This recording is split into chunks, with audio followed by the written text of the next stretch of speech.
Chapter 7. Day 18.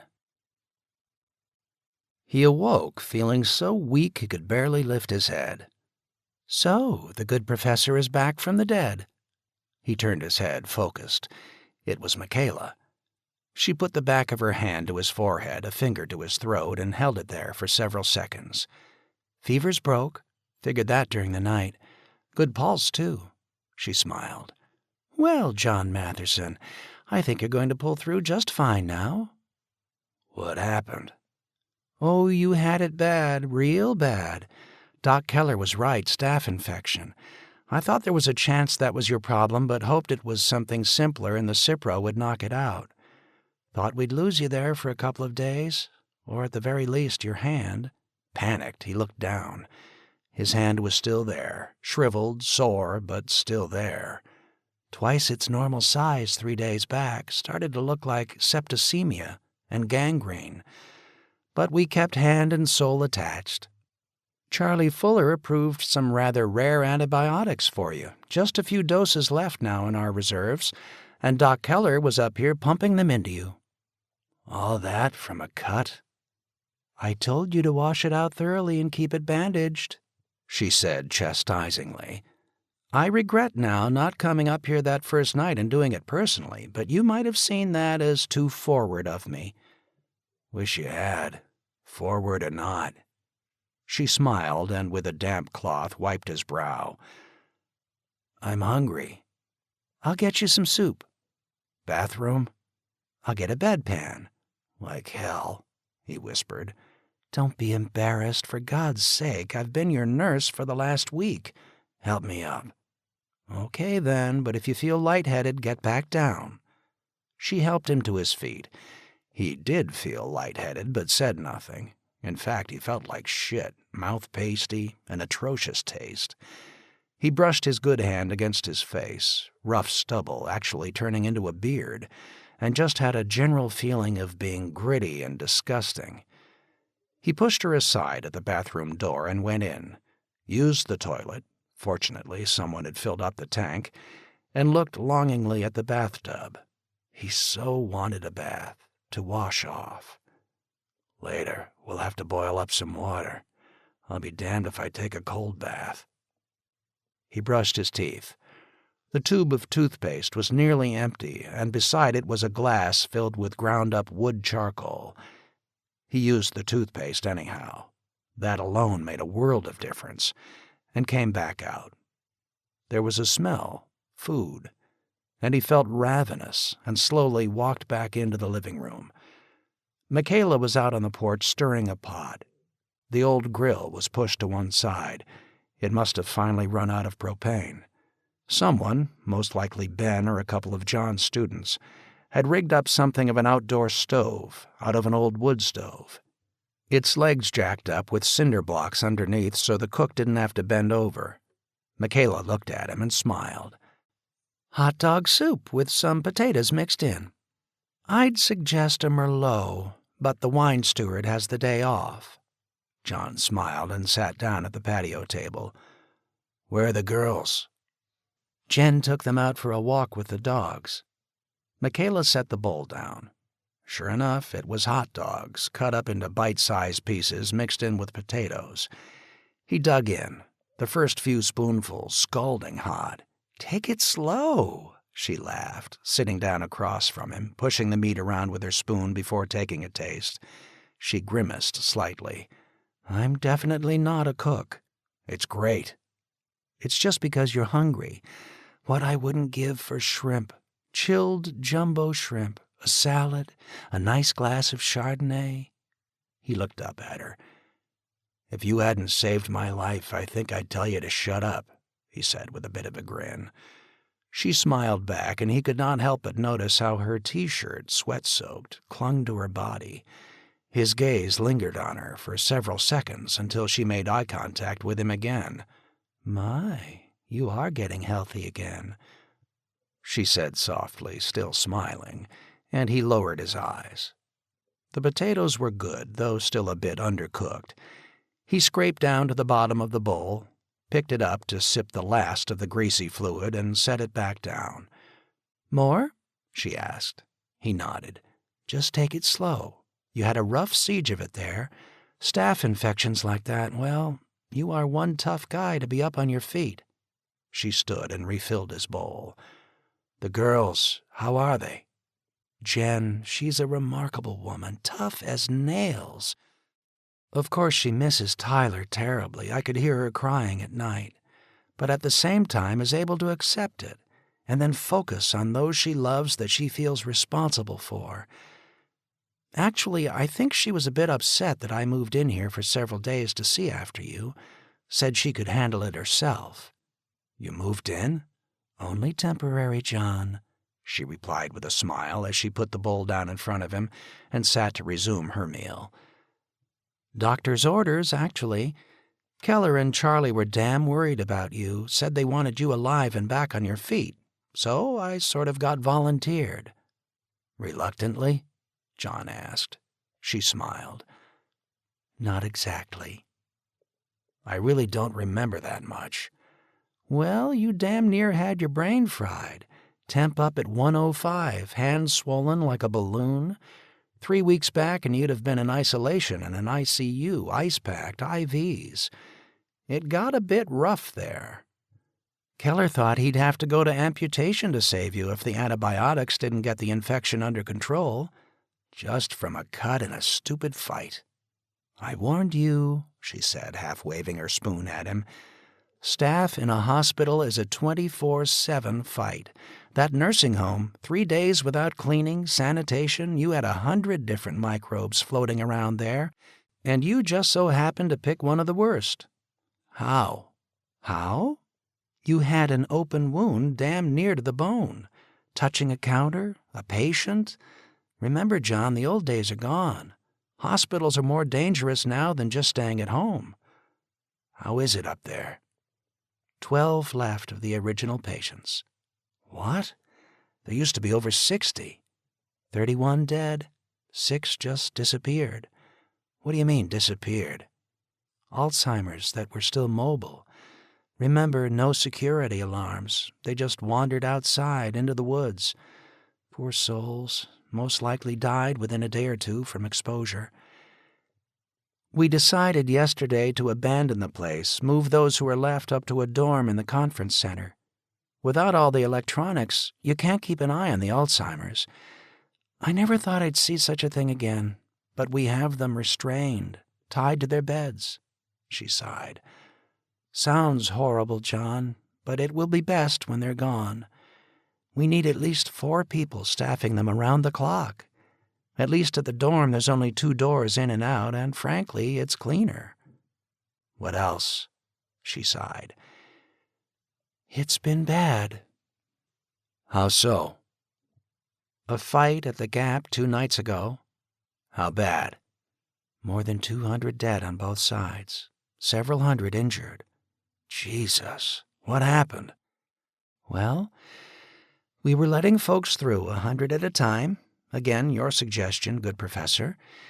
It was going slow, though, and now the refugees from Winston-Salem, Charlotte, Greensboro, even some from as far as Durham, were piling up on that road. God, John, it's positively medieval down on that road. Squatters' camps, people fighting for a scrap of food. Disease breaking out, mostly salmonella, pneumonia, a nasty variant of the flu. Well, a group was being escorted through and they broke, started running to get off the interstate and into the woods. 2 of them had concealed pistols, shot the 2 policemen escorting them, shot them dead on the spot, and then they just started scattering. Tom ordered them rounded up. Doc Keller was having a fit as well that they might be carrying something. It turned ugly. Most were too weak to get far, but some of them did put up a fight.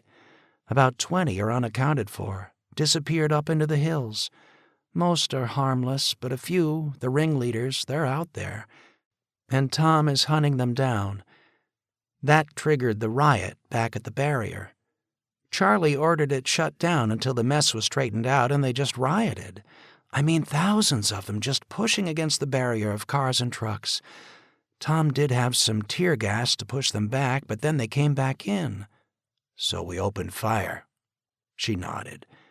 You could hear it all over town. Sounded like a regular war. Tom had a couple of men with automatic weapons posted up on the side of the pass, firing down. John, I never dreamed we'd be doing this to each other.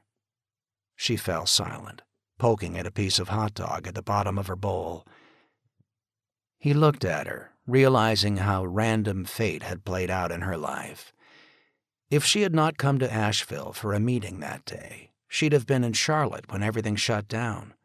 Maybe she'd be secure, given her job at a hospital. Then again, she could have been one of the refugees storming the barrier, desperate for a piece of bread, half a bowl of the soup he and she were now eating. I could have been on the other side, she said quietly. She looked up at him, and for a moment there was rage in her eyes, as if they actually were from opposing camps, two enemies sharing a meal under a temporary truce before the killing started again. You weren't, though. You're here and you're safe. For how long, John? Some might say I'm still an outsider. Damn it, Michaela, don't say that word again. Well, you should have heard some of the people talking after that fight. 27 locals were killed in it, a couple of them police officers, and there were more than one standing around the town offices yesterday talking about kicking out anyone who didn't belong. That's bullshit. Scared talk by scared people. Amazing, isn't it? She said, shaking her head. 3 weeks ago, we were all Americans. Hell, if somebody said an offensive word, made a racial or sexist slur, my God, everyone would be up in arms and it'd be front-page news. Turn off the electricity and bang, we're at each other's throats in a matter of days. Outsiders, locals. Is the whole country now like this? 10,000 little fiefdoms ready to kill each other? And everyone on the road part of some barbarian horde on the march? He couldn't reply. He feared that it just might be true, but still he couldn't believe it, in spite of what had just happened. We're still Americans, he sighed. I need to believe that. We've turned on each other in the past. Remember, we once fought a war against ourselves with 600,000 dead. As a kid, I remember the riots in Newark, the hatred that created between us, how that still lingered years afterwards. And yet when it really counted, we did band together as one. But now, people are hungry, scared. We were spoiled, unlike any generation in history, and we forgot completely just how dependent we were on the juice flowing through the wires, the buttons doing something when we pushed them. If only we had some communication, if only we knew the government still worked, a voice that we trusted being heard, that would make all the difference. My grandfather used to tell me how back during the Depression the banks started to collapse. There was panic, even the scent of revolution in the air. And then FDR got on the radio. Just one radio talk, reminding us we were all neighbors, to cooperate and help each other. And though the Depression went on for 7 more years, the panic ended. Same thing on 9/11. I think it's the silence that is driving people crazy now. No one knows what is going on, what is being done, if we are indeed at war, and if so, who we are fighting, and whether we are winning or losing. We are as isolated now as someone in Europe 700 years ago, and there is a rumor, just a rumor, that the Tartars are coming, or there is a plague in the next village. He sighed, motioning for another bowl. She refilled his and hers. In the past, any disaster, it was always local, or regional at worst. The hurricanes in 2004. It slammed us pretty hard here. Most of the news focused on Florida, but I tell you, we got some of the worst of it right here, with 2 of those hurricanes literally crisscrossing over the top of us only days apart. But all along, we knew help was out there. The guys who hooked my electric back up after 4 days were a crew from Birmingham, Alabama. The truck that brought in thousands of gallon jugs of water came from Charlotte, actually, and always there were still battery-powered radios. If only we could get a link back up. I think that would calm a lot of nerves. Has there been any contact at all from the outside?" She sipped a spoonful of soup, then shook her head. "Not a word. A helicopter flew over 2 days ago. You should have seen people. It was like some god was passing by in a floating chariot, everyone with hands raised up, shouting. No, not a word, other than rumors from those passing through. Global war, Chinese invading, help coming from Europe, plague in Washington, a military coup. A lot of talk now about some religious crazies forming into gangs, claiming it's the apocalypse and either join them or die. It's all crazy, and they know about as much as you or me." "It's the cars as well," John said. "They are such an ingrained part of our lives, right down to the fact that there are suburbs and people commute into cities. Hell, 100 years ago, this house never would have been built, no matter how great the view. Too far from downtown, even if the town is just a small village. This isn't farmland. It's actually useless land other than for timber. But the auto made this valuable. Look at how people are migrating even now. By instinct, they're following the interstate highways. Turn off all the cars. I think that is what scared us the most. The damn things were not just about transportation. They were definers of social status, wealth, age, class. You, for instance." "Me?" "Beamer 330. Told me right off you didn't have kids. If you were married, you and your husband were definitely upwardly mobile types, professionals." She laughed softly. "Post-divorce crisis car." He nodded.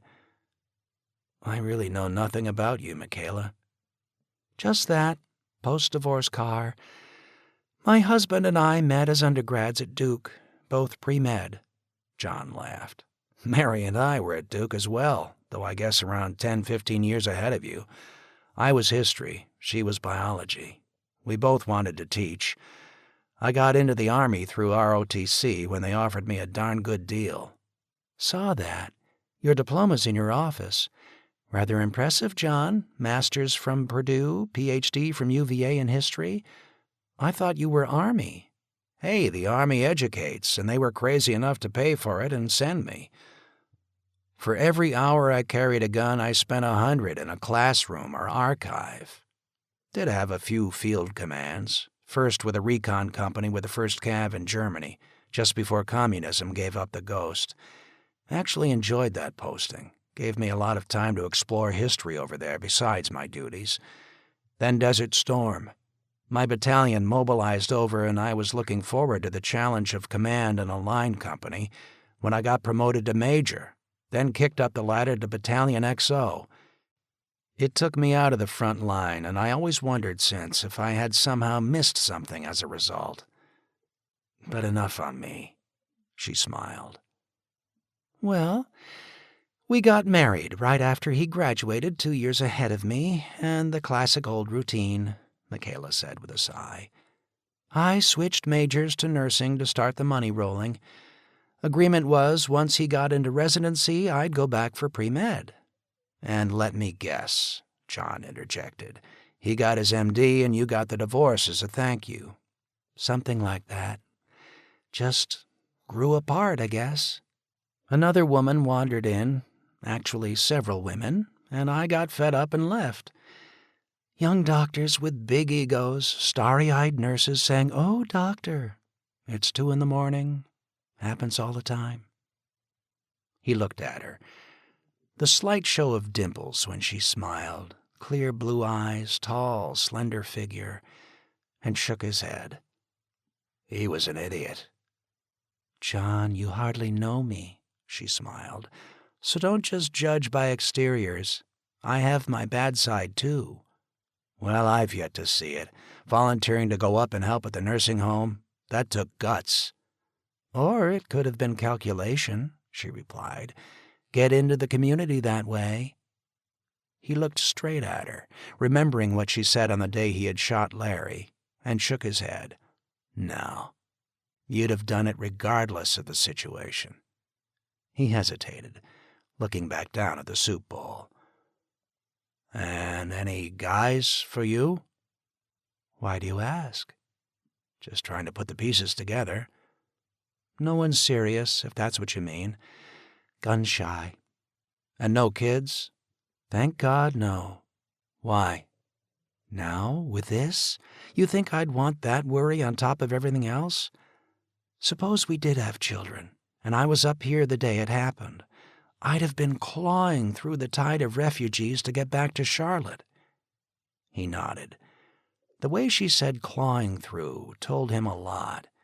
She liked kids, maybe wished she had some, and had the instinct to kill to protect them, no matter whose they were. Let's talk about Jennifer, she said quietly. Is there a problem? He asked, suddenly anxious. Of course there is, John. You got enough insulin for a little more than 4 months, though the water temperature where you are storing the vials is just over 50 degrees. I checked it. That will degrade the shelf life somewhat. By how much? He asked, feeling a sense of panic. I'm not sure, John. We'll start to know when the regular dose doesn't control her blood sugar. Besides that, we have to start getting conservative with her testing kit. The new one, as you know, is junked. The old one, thank God, survived, but the test strips, no replacements now. So we're going to have to learn to just eyeball the situation more and only use the strips when we absolutely have to. He couldn't speak, just staring off across the valley. It was all so peaceful. No noise, some plumes from small fires rising up, drifting with the westerly breeze. He reached to his breast pocket. No pocket. He was still in a sweat-soaked T-shirt. Cigarette? She asked. He nodded. I'll get them. She came back out a minute later with 2, struck a lighter and puffed one to life, hesitated for a second, then handed it to John, putting the second one on the table. Ex-smoker? John asked. Yep. Surprising how many nurses smoke. But I looked at one too many cancerous lungs, though. Don't need to hear it. She smiled. Well, you're going to run out in about 2 weeks anyhow. Stretch it and you might make it to 4 weeks or 6, but sooner or later you will quit. Maybe one of the few blessings to come out of this. An entire nation going cold turkey on tobacco, alcohol, drugs.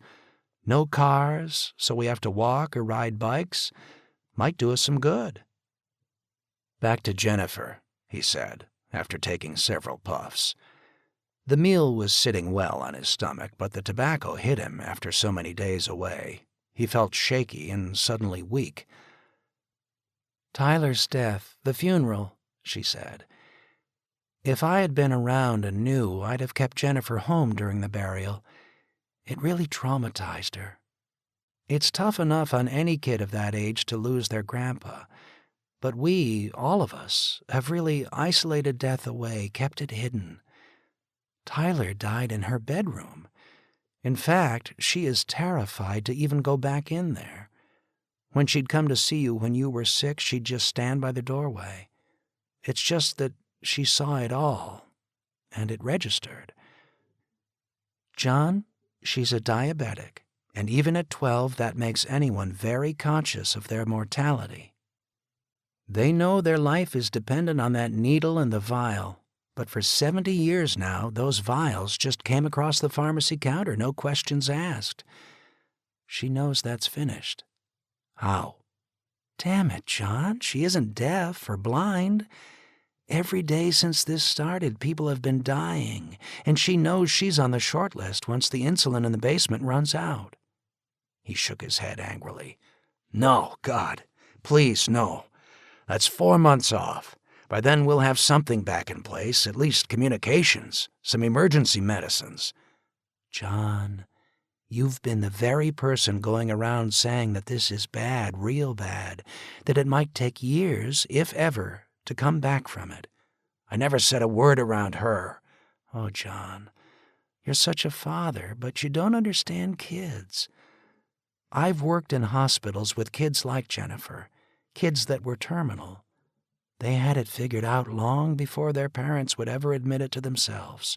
She is not terminal, he snarled, glaring at Michaela angrily. She said nothing.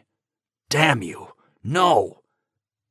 and he was humiliated by the tears that suddenly clouded his vision. He struggled to choke back the sobs that now overwhelmed him. She put her hand out, touching him, and he jerked back, looking at her, filled with impotent rage. "My girl will live through this," he gasped. "Jennifer will live through this." She leaned over, gently touching his face, paused, and then half stood up, kissing him on the forehead, and drew her chair closer to his side. "John, with luck, if things straighten out, we'll get hooked back up to hospitals that work before the insulin runs out." He noticed how she said we. "I've gotten close to her, John. Very close these last few days. She's a sweet child. Not a 12-year-old dressing, talking, and sometimes acting like she's 21. She still sleeps with Rabs in her arms, plays with Beanie Babies, reads a lot. The way perhaps 12-year-olds were long ago.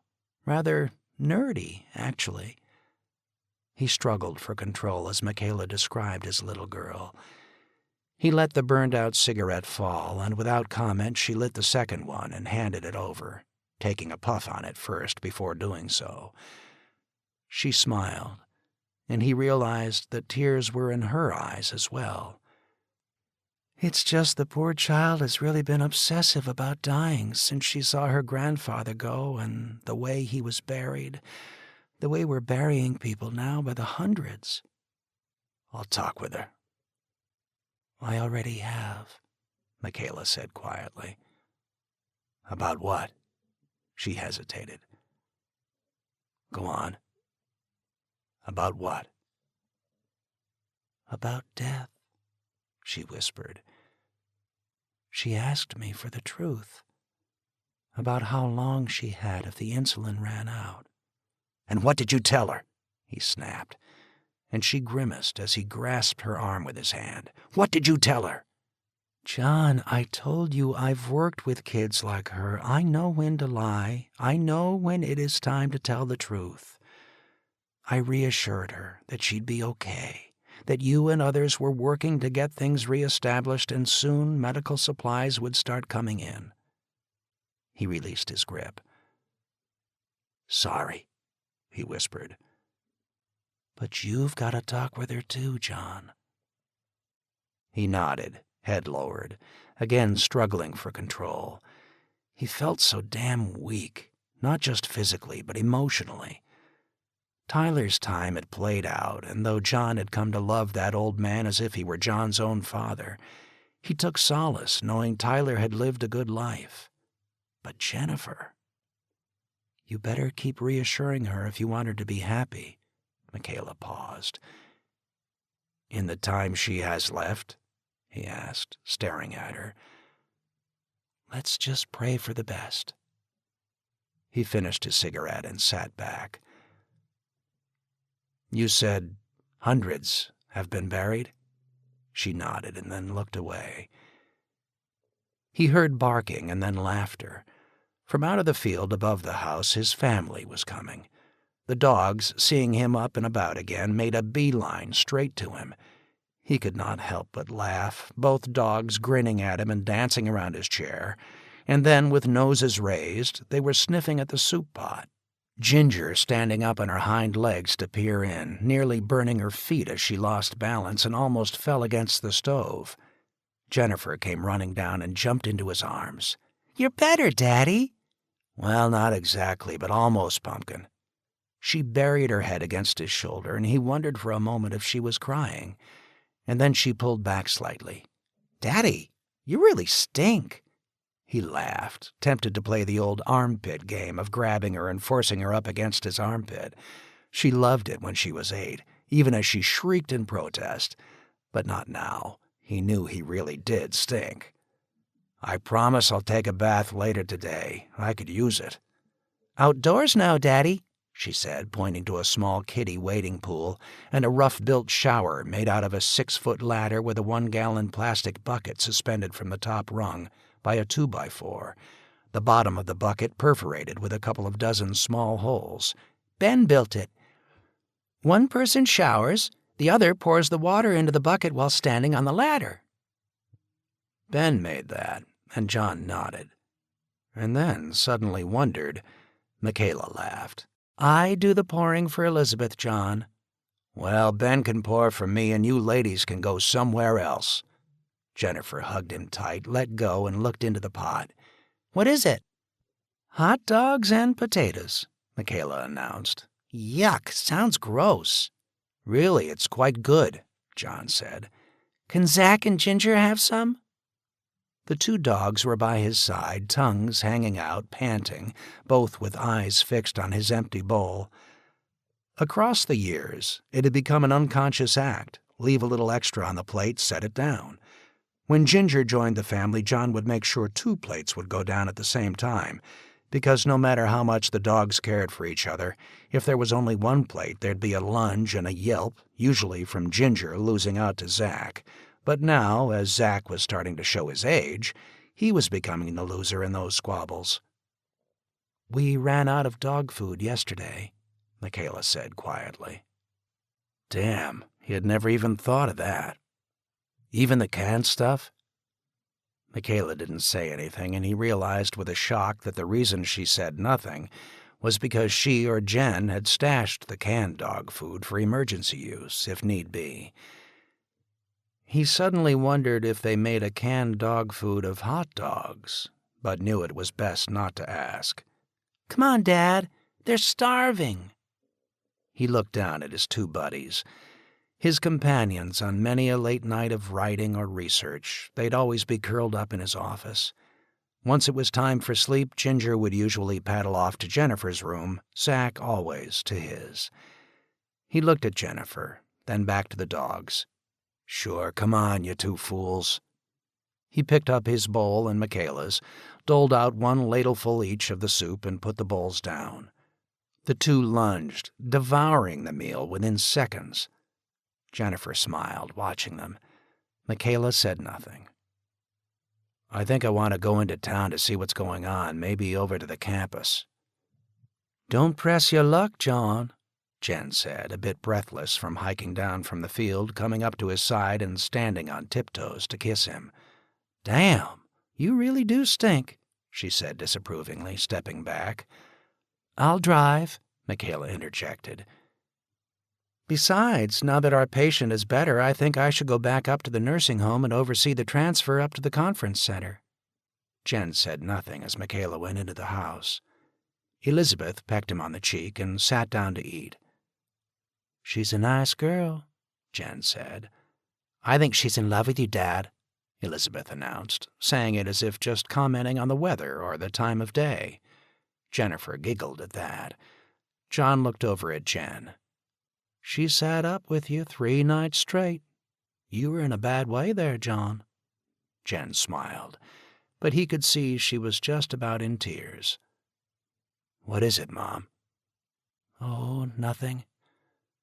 And she turned away, and he knew she was thinking of Mary. The drive into town, things looked pretty much the same, except for the fact that several of the men he passed were toting shotguns or rifles. At the elementary school there was a huge stack of firewood, a number of kettles set over a fire boiling. "How are things in there?" "John, people who just can't make it are dying off," Michaela sighed. "Hundreds dead. But things are under control for right now." At the station, he found out that Charlie was up in Swannanoa, Tom up at the barrier in the Gap. He read the town notice board, printed with red marker on the whiteboards tacked to the side of Town Hall. Martial law still in effect. John noticed the eraser marks for everything else on the board except for those 5 words, martial law still in effect. 1. It is estimated that 20 escapees from the interstate are still at large in the region. If they are cited, apprehend, detain, or if need be, use whatever force necessary. Then report citing to this office. 2. Ration cards will be issued starting today for everyone in the community. If you are a resident with a home and you apply for a ration card, you must submit to your property being searched for food. If food is found, it will be confiscated and then distributed to the community. Do not apply for rations unless you are in true need. Starting tomorrow, you will not be issued food at any public facility without presentation of the ration card, along with proper identification." John paused at that one and thought about it. He realized it was a good decision. No threat of taking food, only if you asked for food. It'd keep hoarders from trying to eat off the public wheel while continuing to sit on their own stockpiles. He continued to read. 3. The outbreak of salmonella at the Emergency Refugee Center has been brought under control. Our thanks to the volunteers from Montreat College and the staff led by Dr. Keller. We regret to report a total of 61 dead from the outbreak at the center. Community-wide, it is reported that 310 have died from salmonella, with over 3,000 cases reported. 4. The new emergency hospital at the Ingram's Shopping Plaza in Swannanoa is open. If you need transportation to that facility, a public vehicle will leave here at noon every day hereafter. 5. Principal Green, acting now as superintendent of schools for our community, has officially announced that all schools are now closed for the academic year. Classes will resume the day after Labor Day. Upon resumption of school, grades for the previous academic year will be posted. John found that to be curious, that they had finally gotten around to canceling school. He'd have to tell the girls. They'd be delighted. Also, it was a touch of optimism that some sort of continuity would continue come fall, and he was glad to read it. 6. Death notices. 81 deaths reported in the communities of Black Mountain and Swannanoa yesterday. Remember, all bodies are to be interred at the new community cemeteries, the golf course in Black Mountain, the upper grounds of the Swannanoa Christian Academy, above the floodplain for the Swannanoa River. Cause of death must be confirmed by the physician on duty in the respective town offices between the hours of 8 in the morning and 5 in the afternoon. The names were listed, and John scanned it. One he knew, a student of his, cute girl, a sophomore, a bit overweight, with a smile that could light up a room. He remembered she suffered from severe allergies to bee stings, a notice having been sent around to all her professors at the start of each semester, to be aware of that situation and immediately get her out of the room if a stinging insect flew in. He wondered if that had been the cause of death. 7. Take notice. If there is a death in your family and your family has accepted ration cards and that death is concealed, all ration cards for the immediate family will be permanently confiscated, except for those for children under the age of 11. But said children will then be moved to the refugee center. If you are not a permanent resident of the community, you and all immediate family will be expelled, except for children under the age of 11. That bothered him, the last sentence. It was still the defining of a different class within the community. Michaela was standing beside him reading the notice board, and he wondered how she felt about it. 8. News. It is reported by one of our residents who has reached us after walking from Greensboro that there is an operating shortwave radio in Morganton. The resident claims to have heard a broadcast from the BBC in London. The British government has declared solidarity with America and even now is mobilizing massive relief aid. Long live our allies of old and of today. John smiled at that. And if true, it could mean that perhaps, just perhaps, communications gear was on the way to help reestablish links. The downside, why only Great Britain? 9. War news. This same resident reports that the attack is now believed to have been 3 missiles, fired from a container ship in the Gulf of Mexico. Our forces overseas are engaged in heavy combat in Iraq, Iran, Saudi Arabia, Pakistan, and Korea. There is progress on all fronts. Responsibility for the attack rests upon an alliance of forces in the Middle East and North Korea. Reports now confirm that a weapon similar to the ones that struck the United States has also been detonated over the Western Pacific, creating the same widespread outages in Japan, South Korea, and Taiwan. A similar missile is also reported to have been detonated over Eastern Europe. It is reported as well that the federal government, even now, is organizing the distribution of radios, which shall originate out of a stockpile kept in a secret reserve. Communications are soon to be re-established with central authorities. 10. All announcements placed upon this board are official and in force from the time of placement. Claiming of ignorance of said laws shall not be accepted as an excuse for non-compliance. Signed, Charles Fuller, Director of Public Safety. We shall win through to ultimate victory. God bless and preserve the United States of America. John turned away from the board and looked at Michaela. "What are you thinking?" he asked. "Feel like I'm in a bad movie or novel," she sighed. "Long live the king, or long live our glorious leader, or something like that should be on the board." "We are nowhere near that yet," John said coldly. "Might as well warn you now. I'm one of those old-style liberals who used to see conspiracies behind everything the right wing did." He looked at her and saw a trace of a smile. "I used to feel the same about the left," and now it was his turn to smile. "Seems absurd now." "Still, to go from where we were 3 weeks ago to this, it's impossible to grasp." They walked back to the Edsel. He noticed that the parking area around the police station had been cleared of all the newer and now useless cars. There was a row of half a dozen VW Bugs, courtesy of Jim Bartlett, stenciled on the side of each with an old-fashioned peace sign added in. That must really rankle Tom, John thought.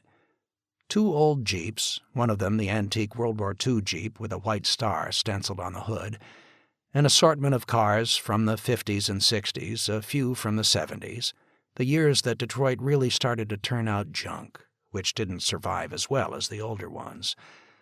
A number of older motorcycles and mopeds as well. To his surprise, a couple of horses were tethered there as well, and he stopped to look at them. "Stables at the kids' camps. Over 40 horses in the community," Michaela said. "Most were appropriated by Charlie for patrolling the back roads." She walked up and rubbed the horse's nose, and it nickered. "Used to love riding. And you?" "Actually, yes. The freedom of it when you're out on open ground. But it's been a while." "Poor things." "Why?"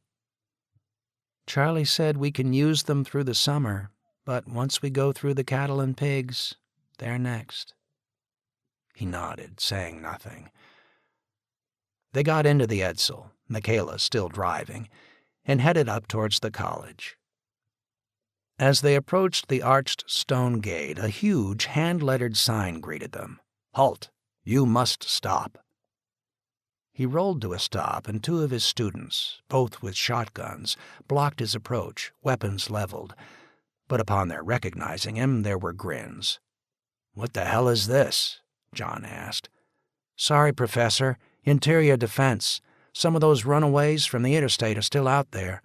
Also, we're starting to get people trying to sneak in off the old toll road behind us. Sergeant Parker has posted a 24-hour guard here." John nodded, saying nothing as Michaela drove through the gatehouse and then into the campus. All was quiet here, and then he saw them, lined up on the grassy slope in front of Gaither Hall. He motioned for Michaela to pull over and stop. He sat in the car for a moment and watched. Damn, it was like boot camp. 50 kids, a platoon-size unit, standing at attention, inspection arms, and every kid was indeed armed. Some had shotguns, others hunting rifles, a few stood there with pistols. Every weapon imaginable, from a Chinese SKS to 22 semi-autos to a monstrous double-barreled 12-gauge shotgun, and he quickly recognized 2 boys carrying reproductions of Civil War '58 Springfield rifles. He got out of the car to watch. A few of them looked his way. One girl grinned and started to wave. Then, realizing what she was supposed to be doing, she came back to attention. And there was Washington Parker, walking down the line, grabbing a weapon from one student, levering the bolt-action back, looking into the chamber, then slapping the weapon back into the student's hands. "Not clean enough. You want to live? You keep your weapon clean." John slowly walked up, and the eye contact from students was a tip-off to Washington to turn. There was the flicker of a smile, and Washington came to attention and saluted. "Good day, Colonel, sir. Care to inspect the troops?" John found himself returning the salute. "Are we feeling better today, Colonel, sir?" "Yes, Mr." He fumbled for a second. "Yes, Sergeant Parker, I am, thank you." Embarrassed, John turned to look at his students, kids of but 3 weeks back. He had spoken to them more than once about the privileges they had, that kids their age were defending them on distant fronts even as they sat half-dozing in class. Several graduates of the college had been in Iraq, another in Afghanistan, and whenever an email came in from overseas, John usually read it to these same students. And now they stood lined up with guns, in front of the main campus building that housed the admissions office, the registrar, the music department, and one of the 2 chapels on campus. He knew they were expecting him to now say something, but words failed him. He saw his 2 favorites, Jeremiah and Phil, to the right of the line, sergeant chevrons stenciled on the dark blue college T-shirts all of them were wearing, like uniforms. Jeremiah and Phil made eye contact, and he nodded. He wondered if these kids knew what he had done in the park. Of course they did, the whole town knew. And as he gazed at them, he could see it in their eyes. They were looking at him differently. He had been the executioner.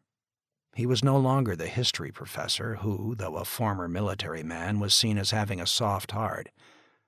"They look good," was all he could say as he turned to face Washington, who saluted him. John returned the salute and headed into Gaither Hall. "Rather paramilitary, isn't it?" Michaela asked, returning to his side. John did not reply. He walked into the building and for a moment wasn't sure what to actually expect.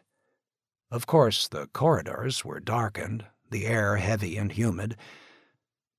Fortunately, the building was old, having been designed long before central AC, so at least there was some circulation.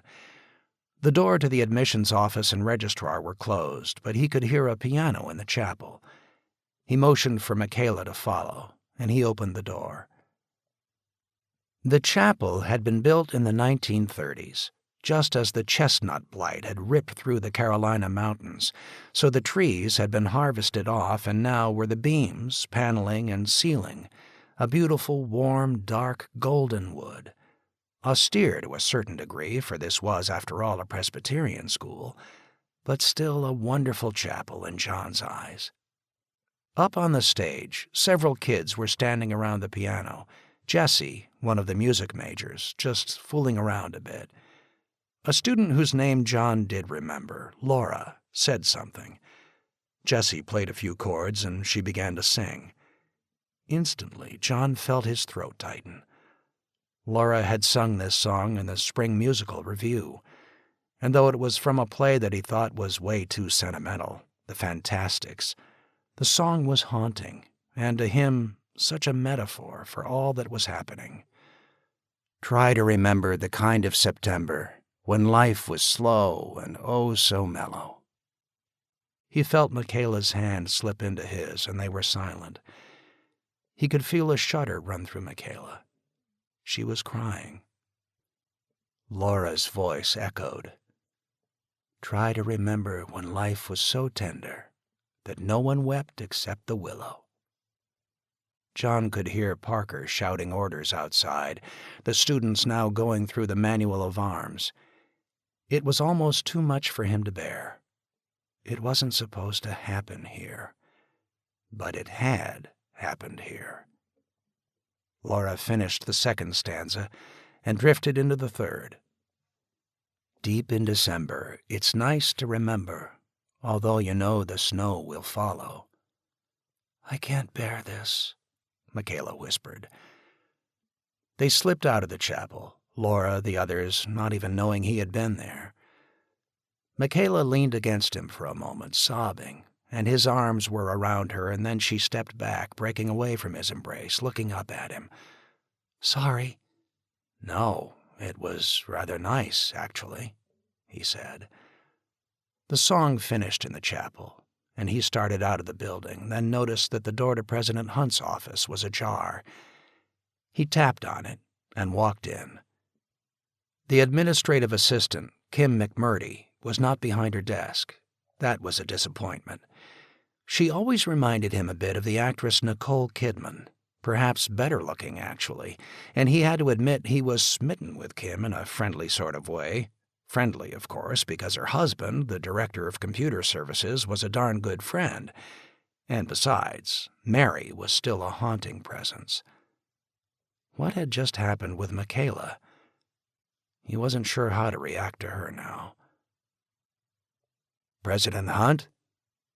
"In here." John walked into the back office and was startled. Hunt seemed to have aged a dozen years in as many days, eyes sunken, hair disheveled. And then John wondered how he looked as well, still wobbly, unshaved, filthy, exhausted. "John, you look like hell." "Well, sir, if you don't mind me saying so, you look like hell, too." Dan pointed to a chair, and John sat down. He had always liked this office. John looked back and saw Michaela out in Kim's office. Michaela nodded and left, motioning that she'd wait outside. The first time he had come to this office to be interviewed for the job that Bob Scales had engineered for him, what caught his eye was 3 paintings on the far wall. The first was what was to be expected of a president of a Christ-centered college, a nicely framed section from Michelangelo's Sistine Chapel, the hand of God reaching out to touch Adam. The other 2, though. The second was sort of a transition between religion and the military, a painting of Washington kneeling in the snow at Valley Forge, praying. The third was Howard Pyle's The Nation Makers, a stunning portrait of a line of Revolutionary War infantry going into battle, men tattered but defiant, the American flag little more than a rag, but going forward relentlessly to what could only be ultimate victory. The paintings were still there, as always, but as John turned to look back out the window at the students drilling, Pyle's work took on new meaning. Dan was silent, and then, to John's surprise, reached into the bottom drawer of his desk and pulled out a bottle of scotch and a couple of coffee cups. "If the Board of Trustees ever knew about this, they'd hang me," Dan said. And John wondered if he was being serious or just joking. It was, after all, a dry campus. John took the offered cup and waited for Dan to pour an ounce. He held it up. "For the Republic. May God preserve her," Dan said. The 2 drained the cups down in a single gulp, Dan exhaling noisily as he put his down. "What's up, John?" Dan asked. "Well, sir, I guess you knew I was out of the loop for a week or so." "You had us scared there, John. At chapel every day for the last week, Reverend Abel and the kids offered prayers for you." "Well, it most certainly worked," John said, looking down at his hand. "What about classes? Are they still meeting?" Dan shook his head. "Remember, most of our faculty live miles from here. No, classes are canceled. But you still hold daily chapel." "Now more than ever," Dan said quietly. That was reassuring, darn reassuring, a link to the past somehow. And yes, as well, in any time of crisis, churches would fill up again. The Sunday after 9/11, John remembered the small chapel he and Mary used to go to over in Swannanoa was packed to overflowing. "I felt I should check in, see what was happening on campus. After all, this place is my job." He hesitated. "No, actually my life, in so many ways. I was wondering if there was anything I should be doing here now." "Appreciate that," Hunt replied softly. "But I think you have other responsibilities now." John said nothing. I heard about your role on what people are now calling the Council. I think it's darn good you're part of that. They need someone like you. Focus your efforts on that. Don't worry about us. These are my kids too, Dan. I worry about them. Outside came the echo of Washington's voice, chewing someone out. He sounded like a Marine DI again, the right edge of sarcasm, but in respect to the traditions of the campus, at least no overtly sexual, scatological, or downright obscene phrases thrown in. To survive, to keep these kids alive, we're selling our services, Dan said quietly. But there's a lot more behind this as well. John stood up and walked to the window, empty cup in hand, and watched as Washington, finished with the inspection, now started to run the kids through some close-order drill. "What is that out there?" John asked. "First platoon of Company A of the Black Mountain Militia," Dan said. "What?" "Just that. Charlie Fuller and I agreed on it a couple of days ago. 150 kids so far. The other 2 platoons are out on a conditioning run up to Graybeard and back. We'd have more, but that's all the weapons we could find so far. Company B will start forming up once we get more weapons." "Isn't this a little overboard?" John asked. "Hell, I know Washington's a good man, a great man, actually, but come on, Dan. What is he doing out there? Getting turned on with old memories that it's Paris Island or Khe Sanh again?" "In truth, John, yes. I guess you heard about the riot at the Gap." "Yes." It was then that Charlie realized something, and Washington had most likely put the bug in his ear already. "We need an army." John sighed. 3 weeks ago, those kids were dozing in classes, trying to sneak up to Lookout Mountain with their boyfriend or girlfriend, or maybe, just maybe, studying for exams. Now we're making them into an army? "I was younger than them when I lost this," Dan said, and he slapped his left leg, a hollow thump resounding. "You were a lieutenant at 22 yourself." "Yeah, but Dan, this is a college. A small Christian college up in the mountains of North Carolina. Somehow it just doesn't feel right to me. Where else in this entire valley are there 400 young men and women in fairly good shape to start with, intelligence pretty darn good, already imbued with a sense of identity for the school and those who lead it, like you, me, Washington?" "I don't know," John sighed, watching as the column went to right flank march and 2 girls screwed up, Washington in their faces and reaming them out so that one was crying as she tried to march. "We had 600 kids here on the day before things went down," Dan said, now at John's side and watching the kids drill. "About 150 have left, trying to strike out for home. That was hard. You were not here for that meeting in the chapel. A lot of praying, soul-searching. I advised them to stay, told them that if anything their parents would want them to stay here until this crisis was over, knowing that they would be safe. Most who left are local, a day's walk away, but a couple of them are from Florida, said they felt they should try and get home." John shook his head. The ones trying to get to Florida were most likely now facing hundreds of thousands heading the other way. The rest agreed to stay. "Remember how, several years back, we had all those discussions and faculty meetings about orienting the college more to service? A couple of other colleges in the area, our rivals, were touting that all the time, so we put into the curriculum community service. That's what we're doing now. Dan, there's a hell of a difference between kids working at a homeless shelter or community daycare center and drilling like an army." "I don't think so, John. The times, as the old song went, are a-changin'." The column of students turned and marched back across the green, weapons at the shoulder, and the sight of it sent a chill down his spine. He looked back at Pyle's painting, and then back to them. My God, no difference, John realized. The tradition of close-order drill was a primal memory left over from the days when armies really did go into battle that way, shoulder to shoulder. Today, it was supposedly about discipline and spirit, and the fact that soldiers were at least expected to march. But no different. No different from what he used to talk about with such enthusiasm at the Civil War Round Table and see at reenactments. The difference was, though, this was for real. From close order drill, Washington would take them to elementary tactics, fire and movement, holding a fixed position, laying down fields of fire, assault of a fixed position, marksmanship, leadership in combat, emergency first aid, infiltration tactics, hand-to-hand combat, how to kill with a knife, how to kill with your bare hands. The sight of them drilling such struck home, as forcefully as what John had been forced to do in the park.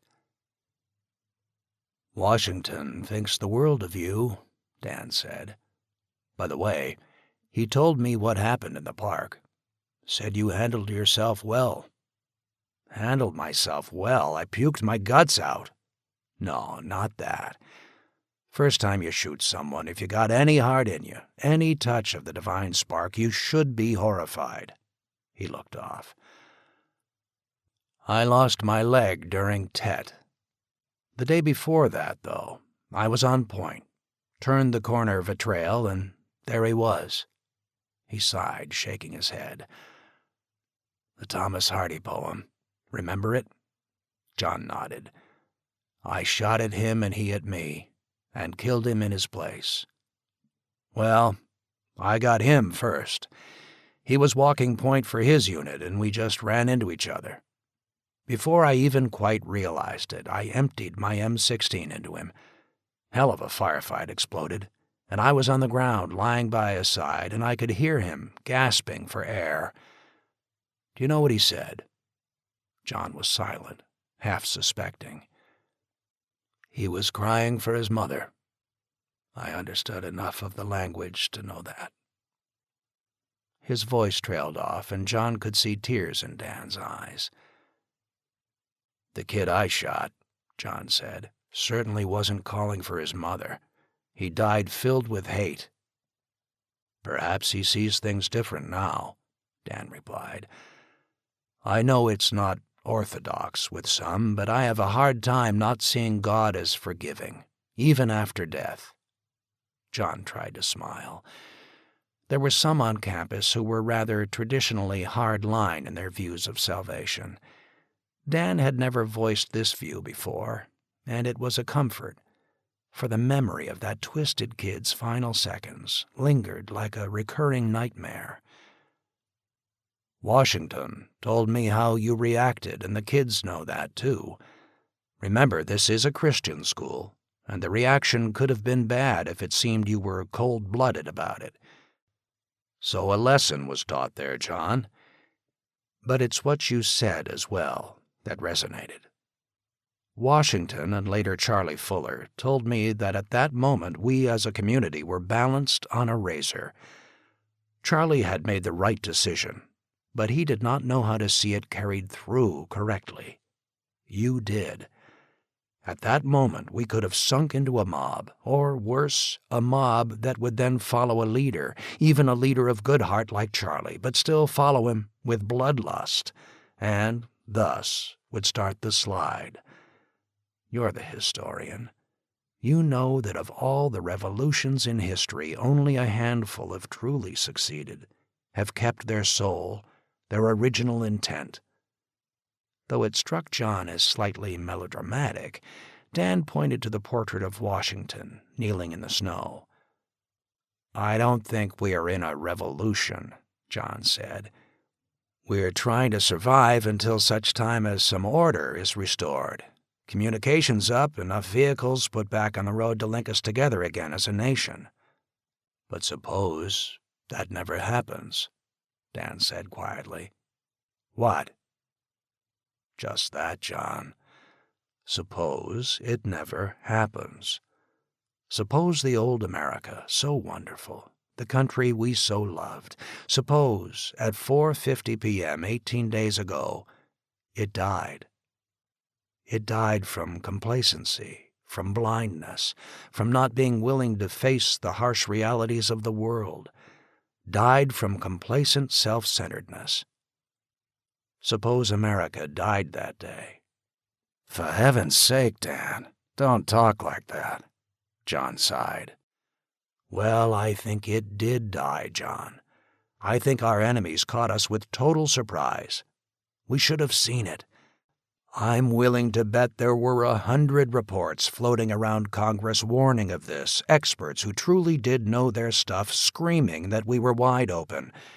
It happens to all nations, all empires in history. Hell, you're the historian, you know that. And at the moment it does happen, no one believes it actually is happening. They can't comprehend how their own greatness can be humbled by another whom they view as being so beneath them, so meaningless, so backwards, so as not to be a threat. You know that, John. 9/11, Pearl Harbor were like flea bites in comparison to this. The Mongols hitting Eastern Europe in 1241, John said softly. The Teutonic Knights, when they first saw the Mongols at the Battle of Liegnitz, supposedly laughed hysterically at the sight of their opponents on horses so small they were the size of ponies that would be crushed under the first charge of lancers. They lowered their lances, charged, and at 150 yards, the Mongols decimated them with their compound bows, unheard of in Europe, each bolt hitting at 50 yards with the kinetic energy of a .38. 30,000 Mongols annihilated tens of thousands of Europe's finest that day. Dan nodded. The French knights at Crécy, mocking the English longbowmen, the British mocking us at Monmouth and Cowpens, the Germans disdainful of the Russians in 1941, John said. And us in Vietnam, Dan said quietly. Though that was not a war for our national survival, but it certainly was for them. I remember going over there filled with a bunch of crap about how we were going to walk all over the gooks. Well, I've not walked right since. Nation makers out there, John. Some of our profs might think I've sold this college to the community, but the hell with them. I know a college nearby, one that put out a lot of majors in peace studies, and if there was a protest anywhere against our military, they'd show. It was almost required. If an Army recruiter ever showed up there, they'd get mobbed, all in the name of peace, of course. Can you imagine you or me ever getting a job there? Diversity worked for them only as long as you towed the line with their views. And now the whirlwind is upon us. He sniffed derisively. They'll never make it now. I bet on that campus today they're sitting around like the French nobles did at Versailles, even as the mob swarmed over the gates. I bet they're singing "Give Peace a Chance," even as they starve to death. Well, that's not going to happen to my kids, Dan said coldly. And in our doing so, our community will survive as well. 150 for Company A, another 100 for Company B once we get the weapons in. You take a close look, and a couple of those kids are carrying reenactor Springfields from the Civil War, by the way. The others are doing community service work or working on other projects. Kids that helped stop the Salmonella outbreak, volunteering up at the isolation ward. Already have a crew of kids starting to cut firewood for the winter. Professor Daniels with the outdoor ed department figures we can retrofit a couple of the old oil boilers to burn wood in this building and the library and have steam heat. We'll need over 300 cords of wood, though. Professor Lassiter is talking about rigging up a water turbine in the dam at Lake Susan. He thinks we could have it up and running by autumn and have electricity. John could not help but smile. Most of the towns in the area, back 100 or more years ago, first got their electricity that way. Entrepreneurs would come in, sell the community a generator, show them how to hook it up to a mill dam, string some wire, and the miracle, what was then the miracle, of electricity arrived. Professor Sonnenberg tells me that in our school library are back issues of Scientific American all the way back to the 1850s. Also Popular Mechanics. In those golden pages are plans from 80 years ago, 100 years ago, to build radios, telegraphs, steam engines, batteries, internal combustion engines, formulas for nearly every advance in chemistry. In our library, we got darn near every issue of Mother Earth News and the Foxfire books. Dan chuckled at that. Most of the other profs had viewed such publications with disdain, but on the faculty was a beloved old professor from before your time, now dead, who was definitely, as the kids said, a granola eater. That prof left us a gold mine. How to find food, how to preserve it, how to store it up. We got several groups out now, those books in hand, harvesting enough to keep us alive. Hard to believe, John, but rattlesnake shish kebab isn't all that bad. It's all at our fingertips, if only we look down at our fingertips to see it there. But the kids out there must keep this place secure, and if need be, buy time. Buy time for what? We have the passes secured. You know about the fight there, don't you? Dan asked. Yes?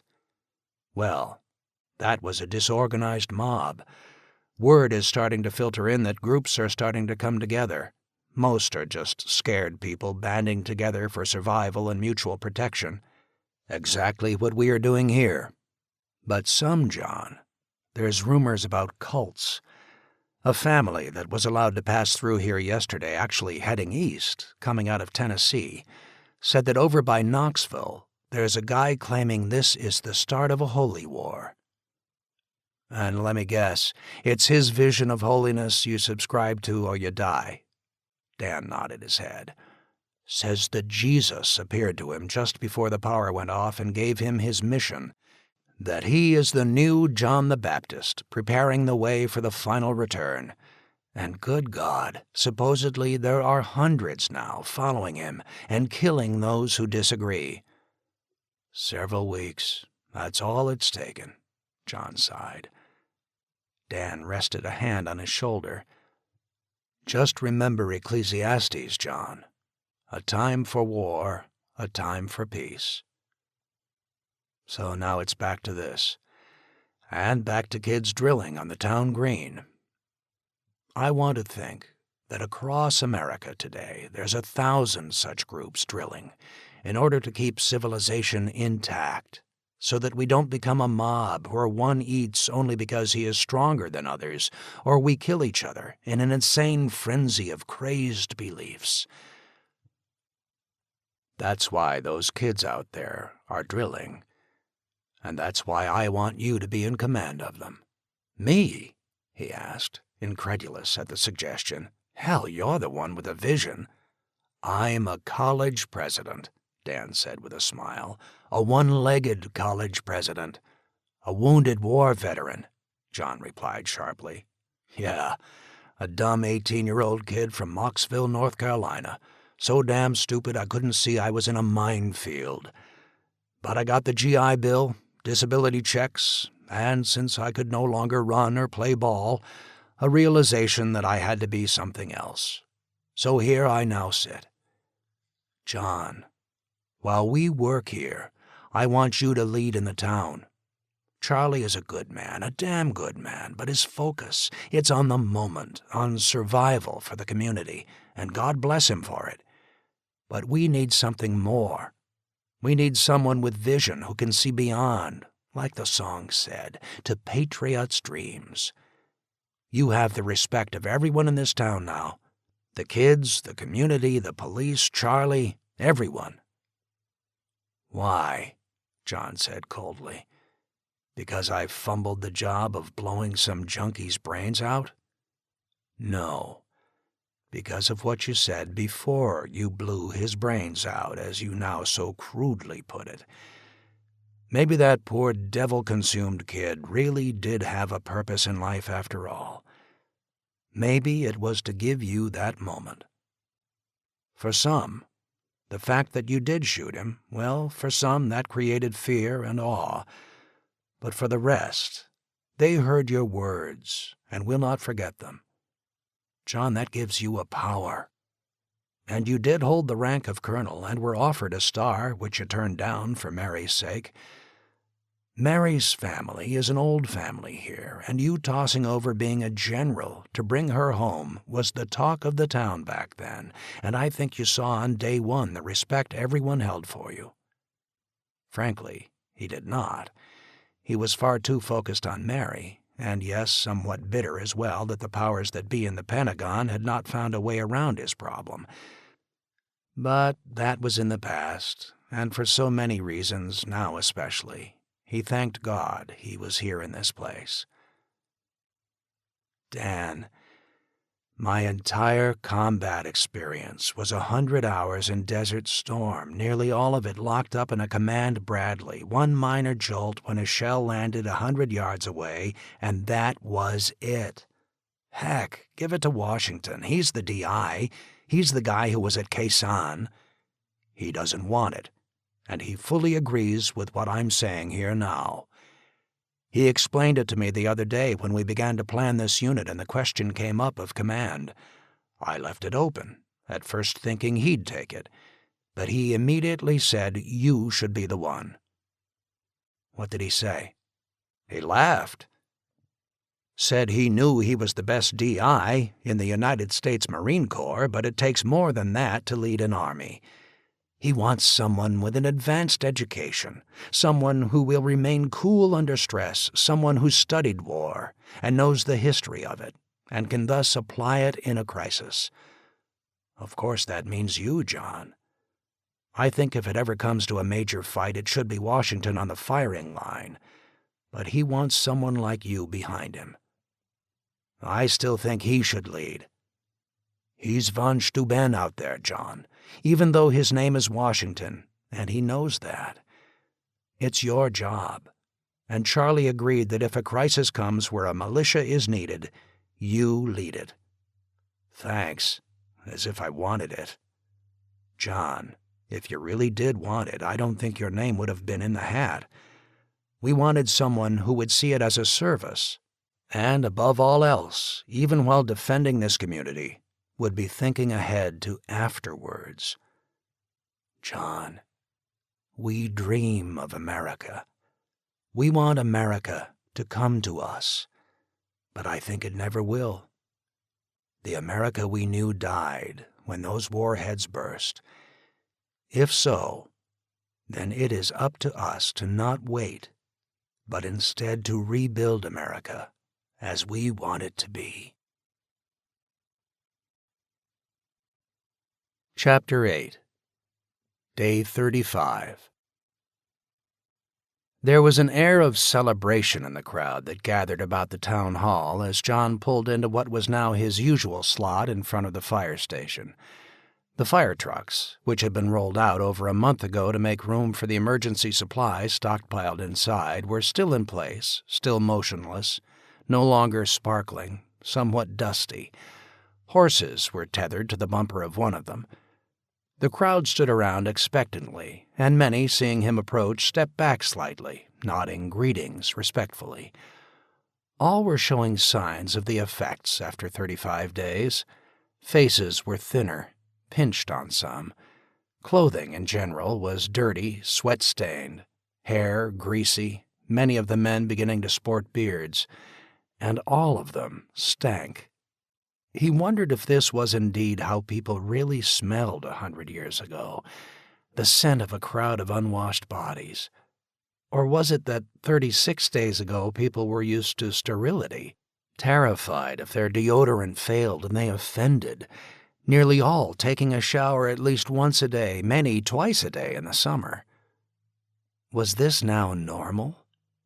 Was this how Washington, Jefferson, and Lincoln smelled, so normal that it just was no longer really noticed? Tom appeared at the door of the police wing of the building, grinning. "It works!" A ragged cheer went up from the crowd, which then gradually began to drift apart, though many pressed up to the doorway and windows to look into the conference room, as if what was inside was some sort of miracle. John edged his way through and into the building. "We'll start in a few minutes, but for right now let's enjoy this," Tom replied.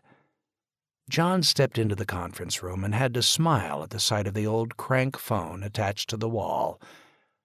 Yes, I hear you," Charlie shouted, earphone in one hand, bending over slightly to shout into the speaker.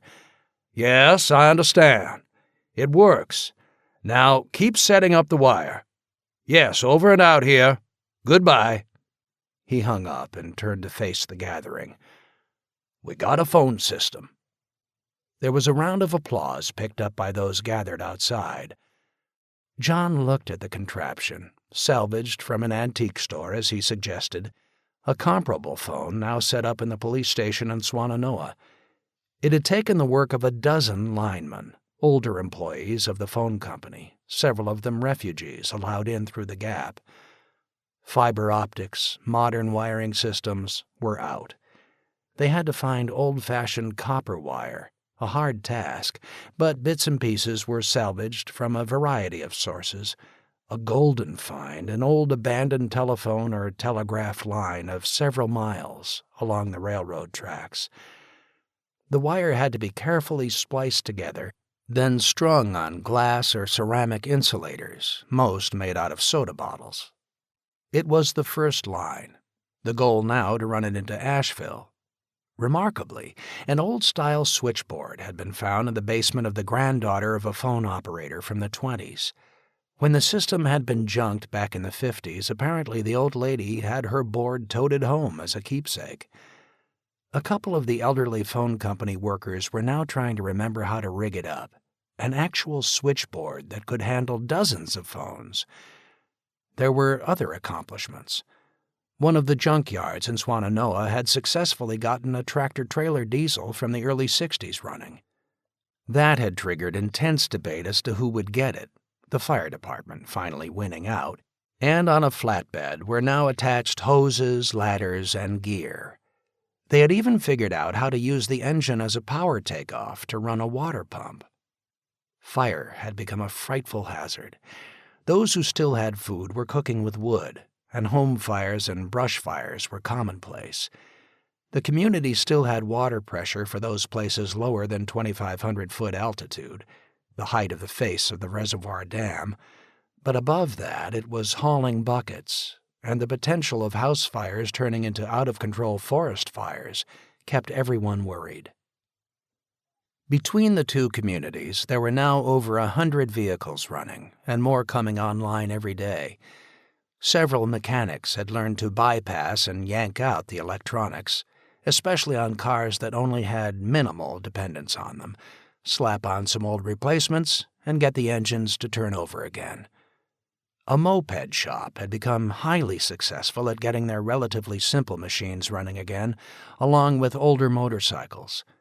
There were so many vehicles running now that a salvage generator had been hooked up at Smiley's and the gas from Hamid's below-ground tanks was flowing again. Smiley's had become something of the old general store. There was precious little to sell, other than his legendary hoard of cigarettes, which were now doled out one at a time in exchange for a dead squirrel, old silver coins, or whatever might capture Hamid's fancy. John almost regretted his sense of fair play that first day. He should have purchased a dozen cartons. He was down to 5 packs, and rationing himself to no more than 5 cigarettes a day now. "Okay, everybody. Time for the meeting, so let's clear the room," Charlie announced. Those who had gathered to gaze at the phone reluctantly left the room.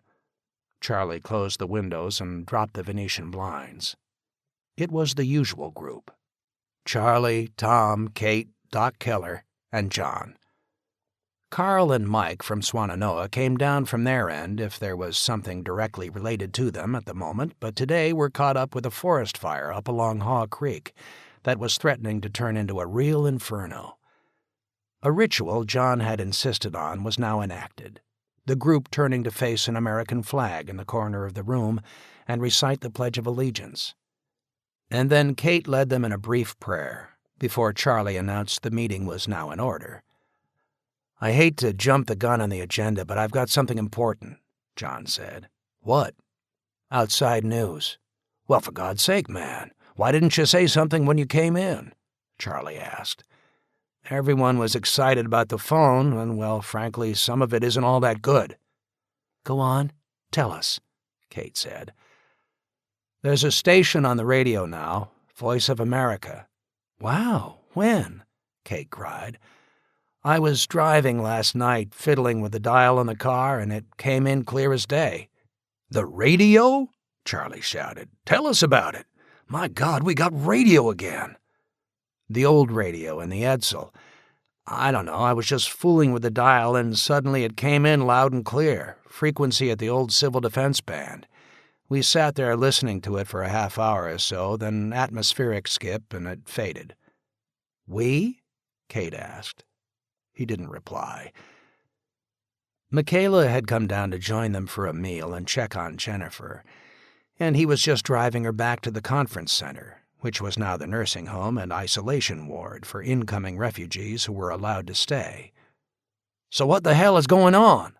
Tom asked. "They're broadcasting off the aircraft carrier Abraham Lincoln, part of our fleet stationed in the Persian Gulf when things started. They beelined it back here. They said the carrier was somewhere off the coast of the United States and was now the command post for relief and recovery operations. They said that help is on the way. Kept repeating that every 5 minutes. Said the nation is still under martial law." "No news there," Kate said. "What kind of help?" Tom asked. "Didn't say, other than relief supplies are coming from Britain, Australia, and India and China." "India and China?" Charlie asked. "Yes, struck me as strange. That earlier report about a weapon detonated over the Western Pacific." "Who we fighting?" Tom asked. "Didn't say. Just that Allied forces are fighting in Iran, Iraq, Korea. Good news is that Charleston, Wilmington, and Norfolk have been declared emergency restructuring centers." "What the hell does that mean?" Keller asked. "I guess it means if we have some kind of functional assets overseas that didn't get hit, ships that can provide electrical power, aircraft, trained personnel, they'd be coming back here, and those are 3 local places. Charleston is the nearest, 250 miles away," Charlie sighed. "That won't help us a damn bit." "I know," John said.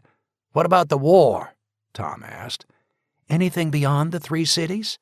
Kate interjected. "Nothing else. Oh, yeah. The president is the former Secretary of State. She's in charge."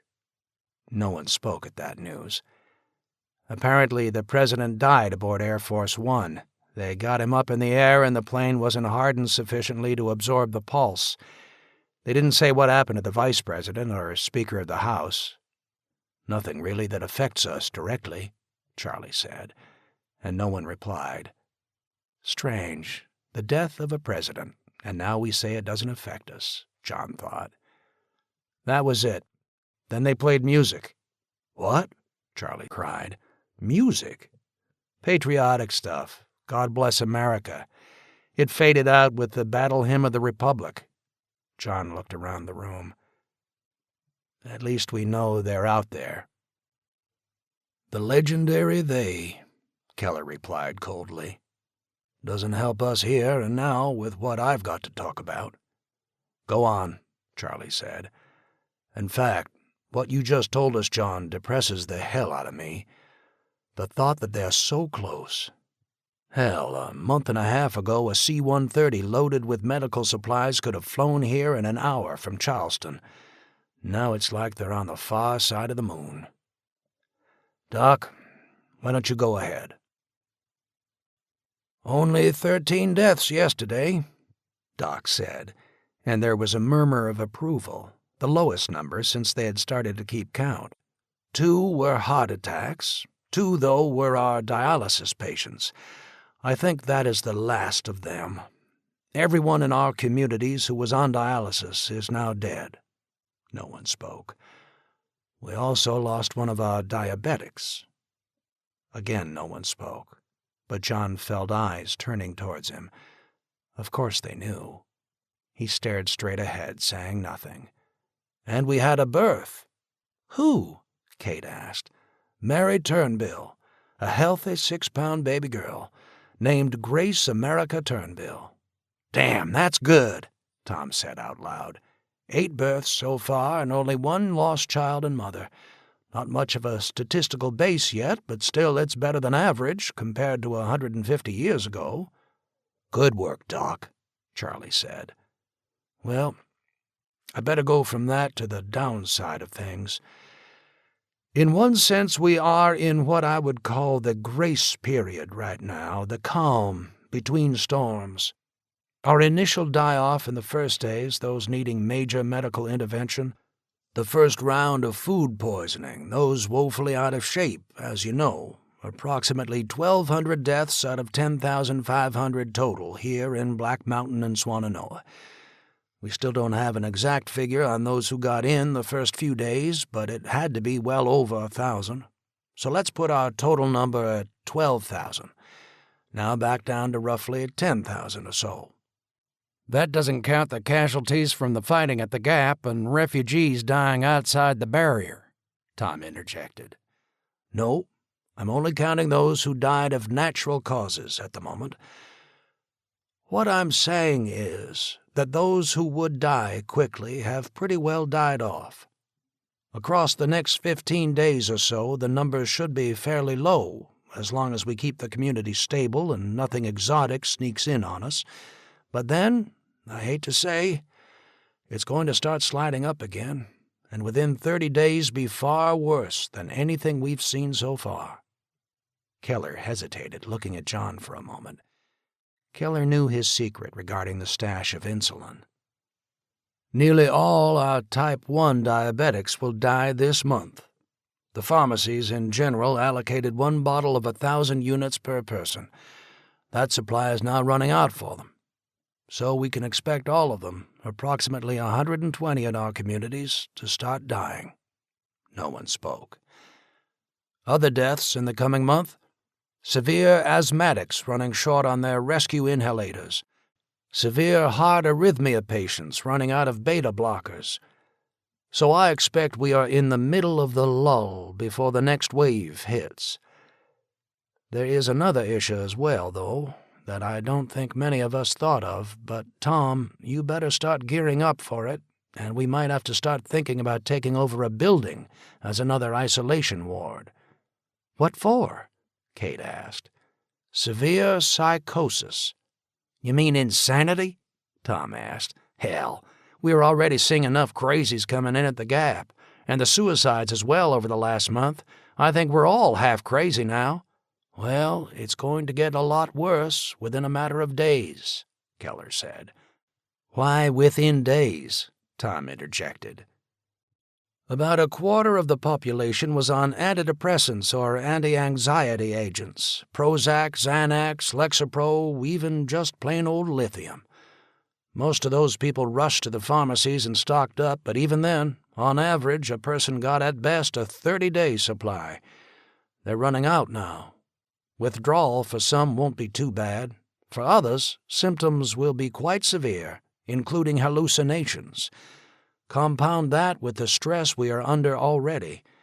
As an old-time doc, I'll be the first to tell you quite a few on these meds were just mildly neurotic, living in a very pampered society where it was almost obligatory to have some sort of disorder. But seriously, roughly 5% of the population do have severe disorders, and 1 to 2% dangerous disorders that include severe paranoia and potential for highly aggressive behavior. In other words, expect a lot of insanity," Tom said. "You'll be the one dealing with it," Keller replied, "and I think your people better be briefed on it.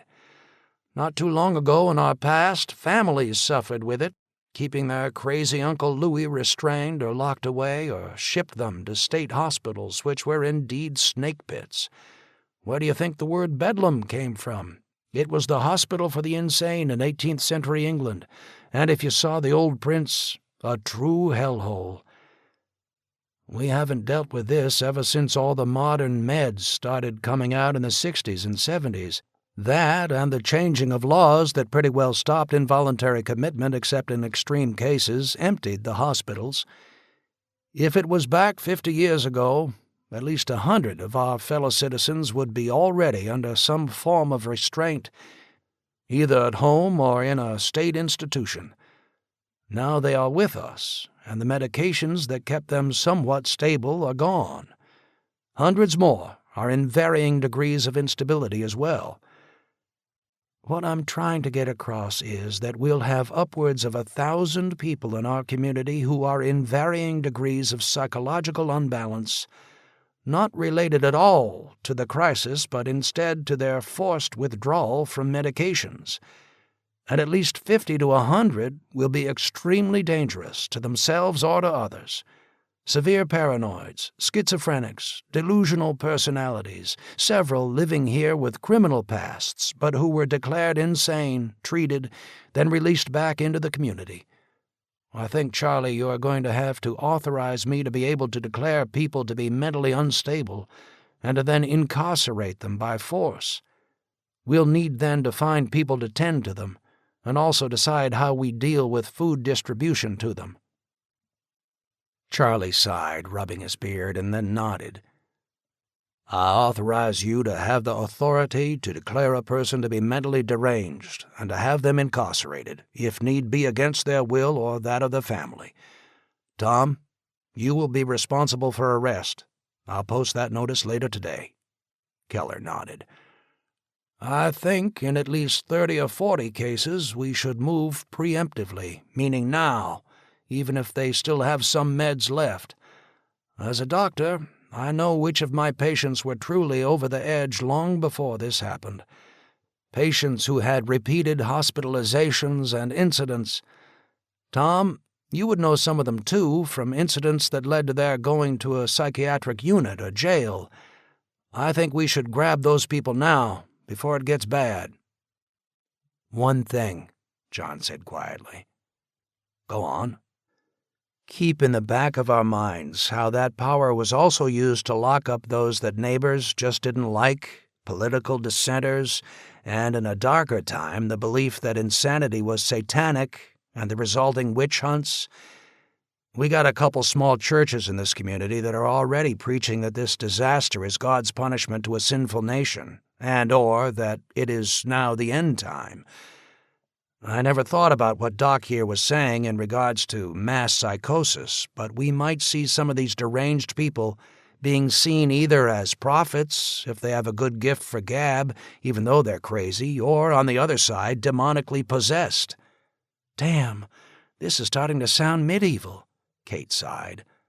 "We are medieval, Kate," John shot back. "If we got people going off the deep end, and definitely if there is prior record of severe mental disorder, yes indeed, we'll have to lock them up, for everyone's protection. All we need is a bunch of people following some mad prophet around, or a mob stoning a witch, and it could come to that. But it's a fine line, and we can't go overboard on it. We all know the news leaking in from Knoxville about that crazy cult. We don't want even the beginnings of it here." John looked over at Keller, who nodded in agreement. "And one other item related to this," Keller said. "Alcohol. The rush on the ABC store pretty well cleaned it out on day one, and the looting afterwards finished it." John found himself thinking about single malt scotch, the few ounces left in his bottle behind the desk. "So the drunks, the hardcore alcoholics, are out by now, and that can get tough. My concern, some will try anything for a drink, trying to distill it." "Every ear of corn goes to food," Charlie snapped. "We catch anyone trying to steal corn to turn into booze, and there will be hell to pay." "Not that, Charlie. I mean trying to distill it out of any potential source, right down to people thinking they can get something out of hydraulic fluid. I've already got one idiot blinded because of wood alcohol. That's going to go up as well." "A dry community," Kate chuckled softly. "We were for a long time after the Depression. Guess we are again." "Now, down to the harder issue," Keller continued. "Food." There were sighs around the table. "With the cutting of rations, yet again, we are, at best, doling out little more than 1,200 calories a day per person. Our reserve stockpiles are down to not much more than 10 days. I am going to have to suggest a further cut, by a third or so, to extend that out to 15 days. What I was thinking as well, Charlie replied. What about the food on the hoof? Cattle, pigs, horses? We've gone through a third of that stock, and we must stretch that reserve out as long as possible. For how long? Kate asked. The radio, though, Tom said. If things are coming back online down on the coast, hell, help might be up here in another month or two. All they need is one diesel-electric locomotive, and it can haul 10,000 tons of food and supplies. Easier said than done, John announced. When we got hit, every train on every track in the country stalled. It's not like a highway where you just move around it. Once they get some locomotives working, every stalled train on every line will have to be pushed somewhere to clear the line. All switches will have to be set manually. I've been hoping the folks up at Smoky Mountain Railroad might actually get something running with their steam locomotive. Their track actually connects down into Asheville, but there hasn't been a word about it. Whatever help is coming in now, it will be from the coast. We are now like America of 200 years ago. Get a day's walk in from the coast or a major river, and you are in wilderness. So don't plan anything here with the hope that just maybe the legendary they will show up. Maybe isn't definite, Charlie replied. I agree with John on this one. Think of it, Tom. Let's say the Navy did steam into Charleston. There's 1 million people there without food. Anything beyond spitting distance of the sea I'm not optimistic for right now. Doc, tell us what you are thinking.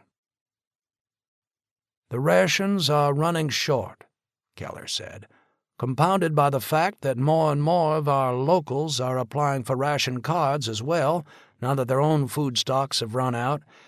So even as we run out, there are more mouths to feed. John had yet to apply for ration cards for his family. He had always been proficient with a rifle, and using the .22 he had nailed several possums, a number of squirrels for the dogs, and, remarkably, just the day before, a tom turkey that had been such a feast that he had invited the Robinson family up to join them, Lee Robinson actually producing a quart bottle of beer and canned corn for the occasion. Michaela had been there as well with a chocolate bar she had kept stashed away.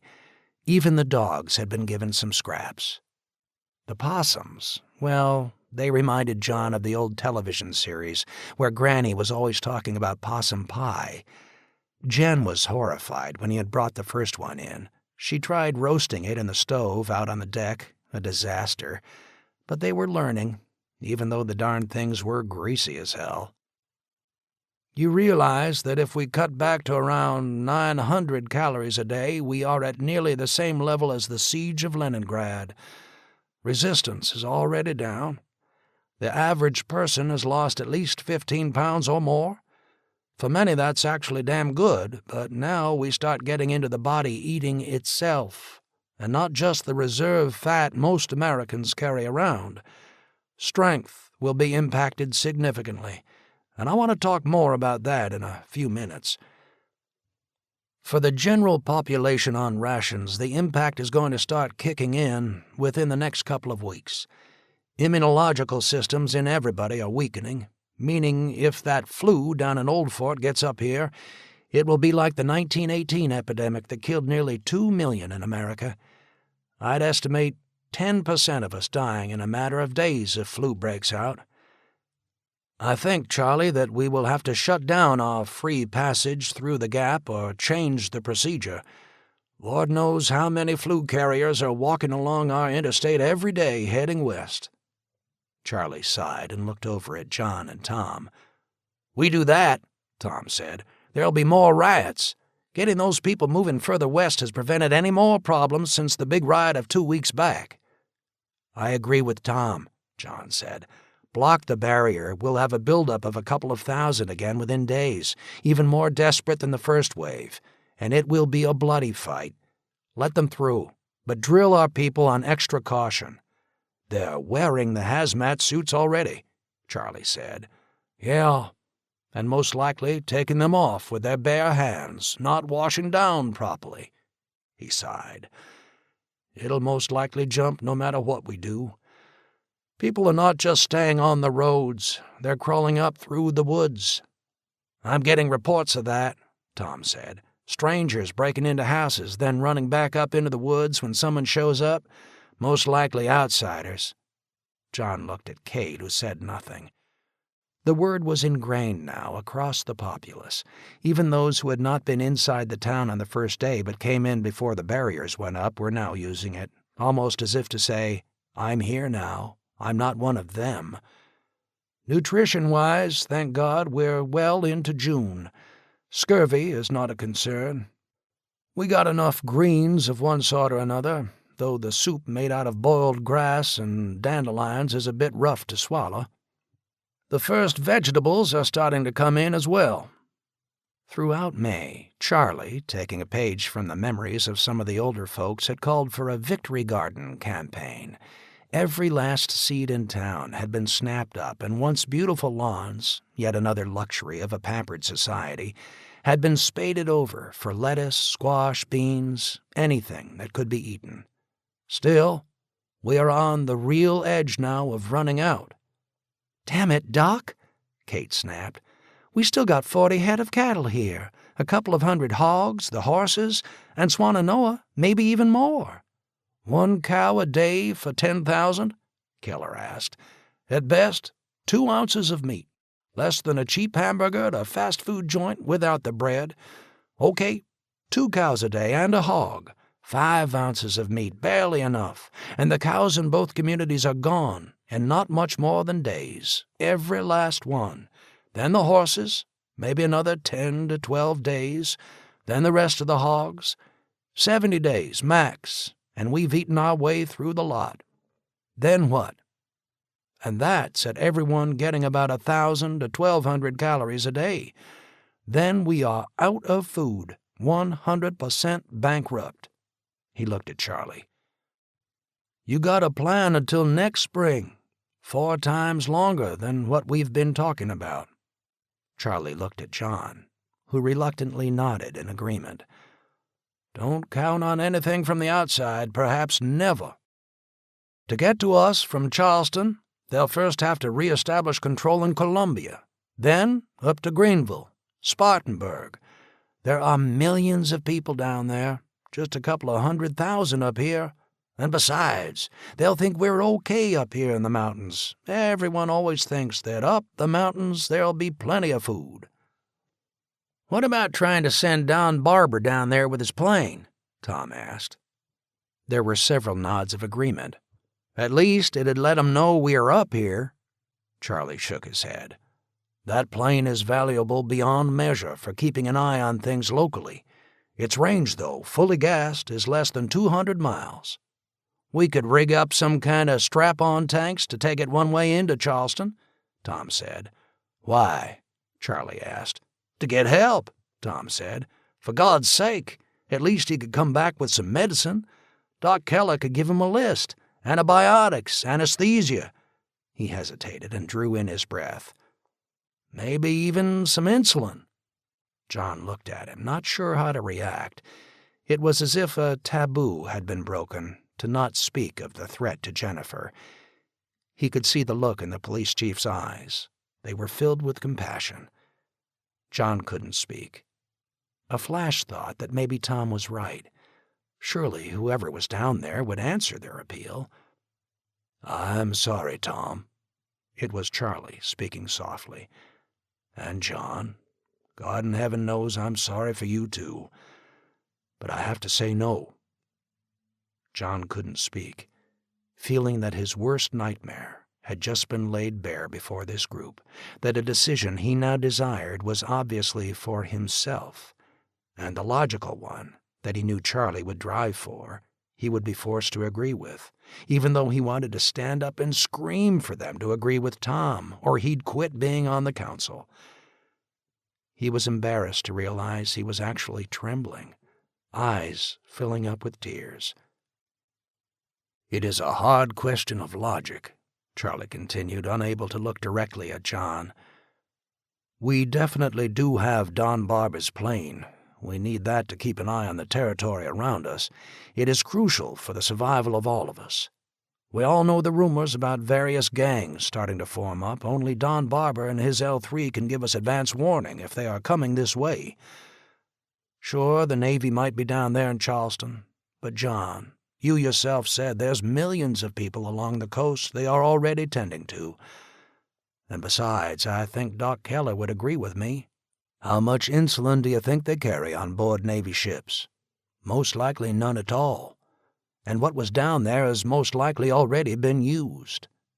John lowered his head. He did not want anyone to see his tears. If I was in command down there, Charlie continued, his voice sad, remote, I'd give Don Barber some platitudes, maybe a few bags of antibiotics at best, and a promise that help was on the way. I will not risk our only plane for that. And besides, worst-case scenario, they just might confiscate Don's plane, and that would be the end of it. If they are starting to rebuild down there, it will be a step at a time, Charlie continued. Restringing wire into the adjoining town, establishing order, then moving farther in. And with each step it'll mean more to feed. Get as far as Columbia, and they'll add 1 million or more extra people to take care of, or down the coast to Savannah another 1 million or 2. No, they're not going to come up here with relief supplies based on an appeal of a few thousand of us up in the mountains, arriving via an antique plane. There was a long moment of silence, until John finally nodded his head in agreement. Charlie, I got a hard proposition to make, Keller said, breaking the silence. Go on. So far, we've been very egalitarian about the food. Everyone on the same rations, young children and expectant and nursing mothers the only exemptions for getting extra, something absolutely no one would object to. But you do have to consider that we might have to categorize. What? John, rousing from his shock regarding trying to get insulin, could see it coming and looked over at Charlie. Charlie just did not seem to be in form. Quick decisions were coming slower now. Was it just simple exhaustion, or could it be something else? Higher rations for the police force, those doing hard labor, and the militia, Keller said. I don't like this, Kate interjected. The old line from Animal Farm that pigs are more equal than other animals? Kate, the level for rations has dropped below maintaining efficiency for doing anything much beyond getting out of bed and then just sitting all day. We got people up trying to contain that fire along Haw Creek. Guys fighting forest fires used to get high-energy diets of upwards of 4,000 or more calories a day. Same with soldiers. You can't expect people to do hard work on 900 calories a day. If we do, in 3 more weeks everyone will be in collapse, too weak to even start bringing in the harvest from the few farms with corn, let alone defend the gap, contain people wandering around insane. Keller's voice died off, and he just sat there, numb. We have to do it, John said. John? I kind of thought you'd be on my side in this, Kate replied. John shook his head. Precedents throughout history. Ancient and medieval cities under siege, soldiers always received more rations. Though it was more for a psychological and morale impact during World War II, our rationing was always directed towards getting resources to the men on the front line. In every other country in that war, the rationing was very real, and at times, he hesitated, a form of triage. Doc mentioned Leningrad. There they had to make the hard assessment that there simply wasn't enough food for everyone to stay alive, so it came down to soldiers, and then essential workers getting enough to keep going. Another level down for expectant and new mothers, children, and... He stopped speaking and looked back at Keller. We have just over 10,000 souls in our communities, about enough food still on hand to keep 1,000, maybe 2,000, in top health until autumn, when we'll at least get some small amount of food in from the cornfields and orchards. We try and feed everyone at the same level. I doubt if many will survive. dying from both starvation and also being overrun by desperate people from the outside more hungry than us. Long before that, what semblance of order we have will totally break down as well." "Sweet Jesus! Are we talking about deliberately starving some of our people to death?" Kate cried. "This is America, for God's sake!" No one spoke for a moment. For John, it was the word America that hit. The land of milk and honey, the land where obesity had been considered a major health issue, almost a national right, with food chains boasting about who had the biggest, fattest burger.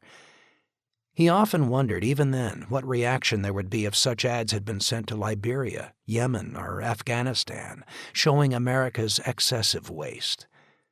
"Deliberately starving people to death is putting it rather bluntly," Keller replied defensively. "Death is rather blunt," Kate shot back. "It's the harsh reality," John said, his voice distant. "It is that simple. We have X amount of food and Y amount of people. The formula collapses in the next couple of weeks. The Y amount of people is going to have to be subdivided if any are to survive." "We have to do it," Charlie said, his voice soft. "Well, I'm not going along with it," Kate said. "Remember, Kate, this is not a democracy at the moment. If you wish not to go along with it and stop drawing rations, that is fine with me." "The rest of you here?" Kate shouted. "Now you do have Animal Farm. You have the commissars and the famines in Russia. Do you think people will stand for it?" "Personally, I'm not going to draw extra rations," Charlie said. "Charlie," Doc interjected, "you have to. I know your health. Remember, I was your family doc. You have a touch of hypertension and acid reflux. You're slowing down even now. Everyone in this room can see it." "It's just exhaustion," Charlie replied sharply. "Let me get a good night's sleep, undisturbed." "Bullshit," Doc snapped. "You're doing the work of 2 men and eating the same as everyone else. You'll burn out. You are burning out." "Well, it'd be one hell of a note to announce we're going to starve a lot of people around here, and I'm walking around fat and happy. Screw that." John lowered his head. "He's right," John whispered, "though I disagree on one point. Not a word of this is to be discussed publicly." "You do sound like a commissar now," Kate shouted. He glared at her. "Think I like what I just said?" John replied sharply. "But Charlie, if you go outside and say that some are now going to get more rations, it will be a riot within the hour. I'd suggest we quietly move some extra rations up to the college campus. What we're talking about primarily applies to them anyhow. Those getting extra food get it there and there only. But as for Charlie's personal example, that's his decision, and I'll have to say the moral one." Charlie nodded and slowly sat down. "Moving food in secret? Secret eating while others starve?" Kate shook her head. "I never dreamed we'd come to this point so fast, and agree to it, right here in our town." "The first that would get hit by the rioting are the outsiders," John said. "There's been a semblance of acceptance, some bonding, that would disintegrate, Kate, and I'm willing to bet would turn into murders and lynchings. A massive scream to throw everyone out who wasn't living here the day of the event. Then our 2 communities will start glaring at each other. Frankly, Swannanoa has more food per person than we do, a lot more, with our extra cattle and hogs. We'll split, and those here will start screaming about marching there to take their cattle. You hear that, Kate? It's like something out of ancient history, the Bible. We'll be raiding each other for cattle. Then it will be every man for himself, and we'll all die as a result if someone from the outside with some organization and strength then comes rolling in. There's your choice, Kate. Go ahead. What should we do?" She glared at him, unable to reply. John looked over to Tom, who had remained silent throughout the debate, and Tom nodded in agreement. "I know I couldn't keep order. I'd have to call in the college militia, and even there most of those kids would be defined as outsiders as well, and the mob ready to turn on them. It would be a hell of a mess, Kate. John's right, we have to do this. but we have to keep it quiet. So, in other words, hoard some food for a select few, do it in secret so that by the time the rest of the people figure it out, they'll be too weak to act. John stared at her. Yes. You bastards. Kate, it's been this way throughout history. America, though, hasn't faced it since... He paused. Maybe parts of the South in the Civil War. Even then, that was just limited. We've never seen anything like this before. But in reality, it has to be done if any survive. We can't keep social order, defend ourselves, and at the same time give out some kind of equal amounts of food to everyone else. If we try that, everyone will die. I won't accept extra food. No one is forcing you to, John said softly. Kate, you cannot discuss this outside this room, Charlie said sharply. She glared at him. Or what? I'll have you arrested. Sig Heil, mein Führer! And she raised her hand in the fascist salute. Damn it, Kate! Charlie snapped, his voice almost breaking. I don't want this any more than you, so don't ride me on it. She lowered her head. It has to stay in this room, John said sharply. Are you getting an extra? Kate asked. Hell no, we're still getting by. All right, Charlie. You don't take extra rations? None of us here do, and I'll go along with it. Tom has to be on the list for extra rations, Keller said. Like hell! John looked at Tom. His rotund, pre-war form had melted away quickly, belt drawn in now by several notches. All police, firefighters, the militia, those doing essential work, John said, and gravediggers. There was a long silence. And Doc, you too, John said. Doc nodded. I won't hide behind false heroics. I hate the thought, but I know my performance is degrading fast. I said a compound fracture yesterday. One of the Quincy boys fell off a horse. I thought I was going to faint towards the end of it. If we don't have doctors and nurses in this town who can function, well, we're all dead anyhow then. How many will we lose? Charlie asked. When? You said the curve is going to start going up again. How many do we lose in 2 or 3 months? Doc looked around the room. 1/3 to 1/2, if we follow the plan just outlined. And if we don't? Kate asked. We drag it out a little longer, Kate, but not much more than 30 days extra. Then everyone will be dead by winter. No one spoke. Malthus is finally being proven right, Charlie said. Our population here is 3-4 times higher than the carrying capacity. It was all about infrastructure. Out in Southern California right now, I bet hundreds of thousands of tons of vegetables are rotting.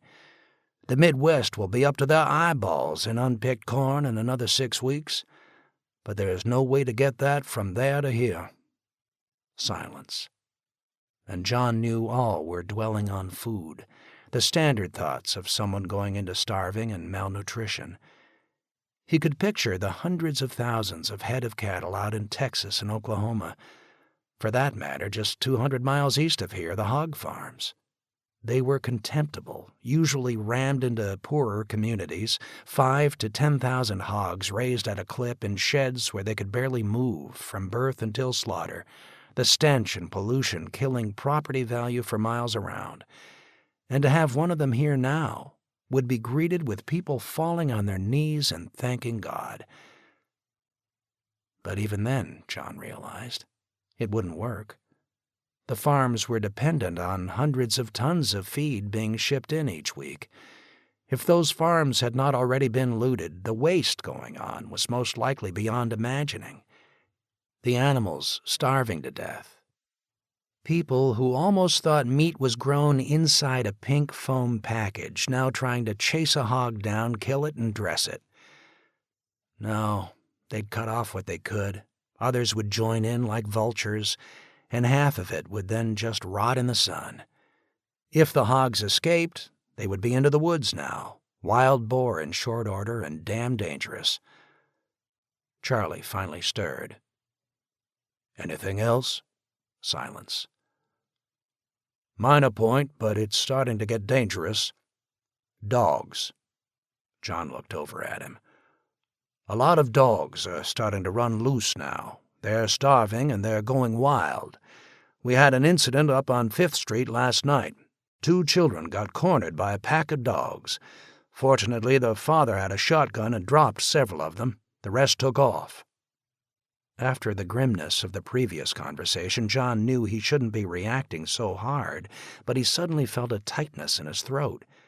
The 2 fools, Zack and Ginger, were indeed getting hungry, begging ferociously at every meal, and yet still the family would share a few scraps. Most of the squirrels John had dropped over the last week had been tossed to the dogs raw. I think we have to order the shooting of all dogs in the town, Charlie said. No, damn it, no, Tom snapped. I'll burn in hell before I'd go home and in front of my kids take Rags outside and blow his brains out. No way. If they're running loose and proving to be a danger, sure, but not that. What did the father do with the bodies of the dogs he shot? Keller asked quietly. Jesus, I never thought of that, Charlie replied. How many dogs in this town? Keller asked.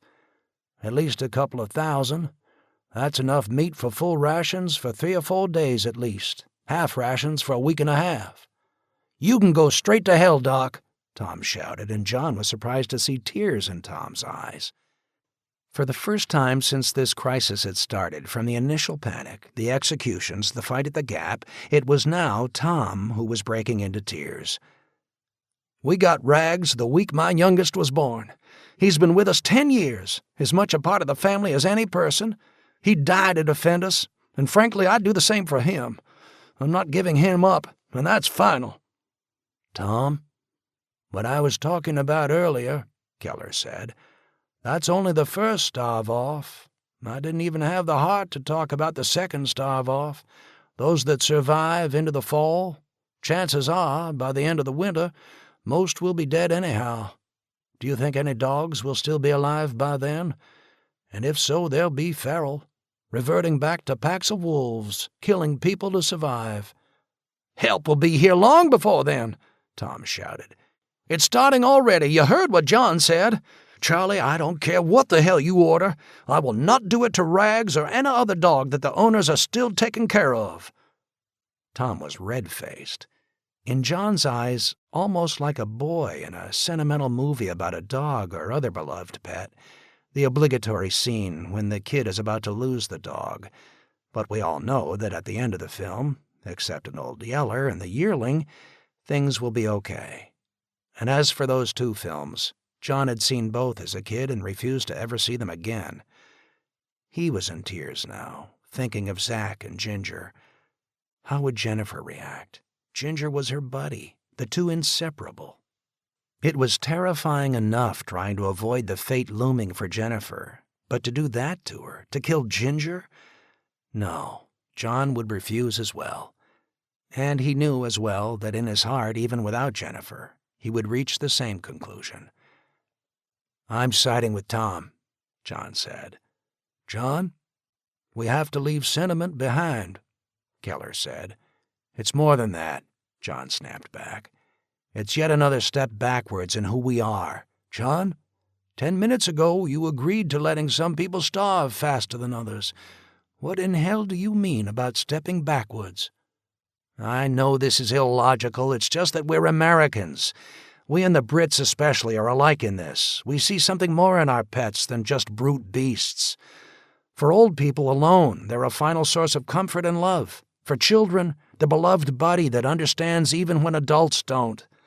He was ashamed. He was starting to cry.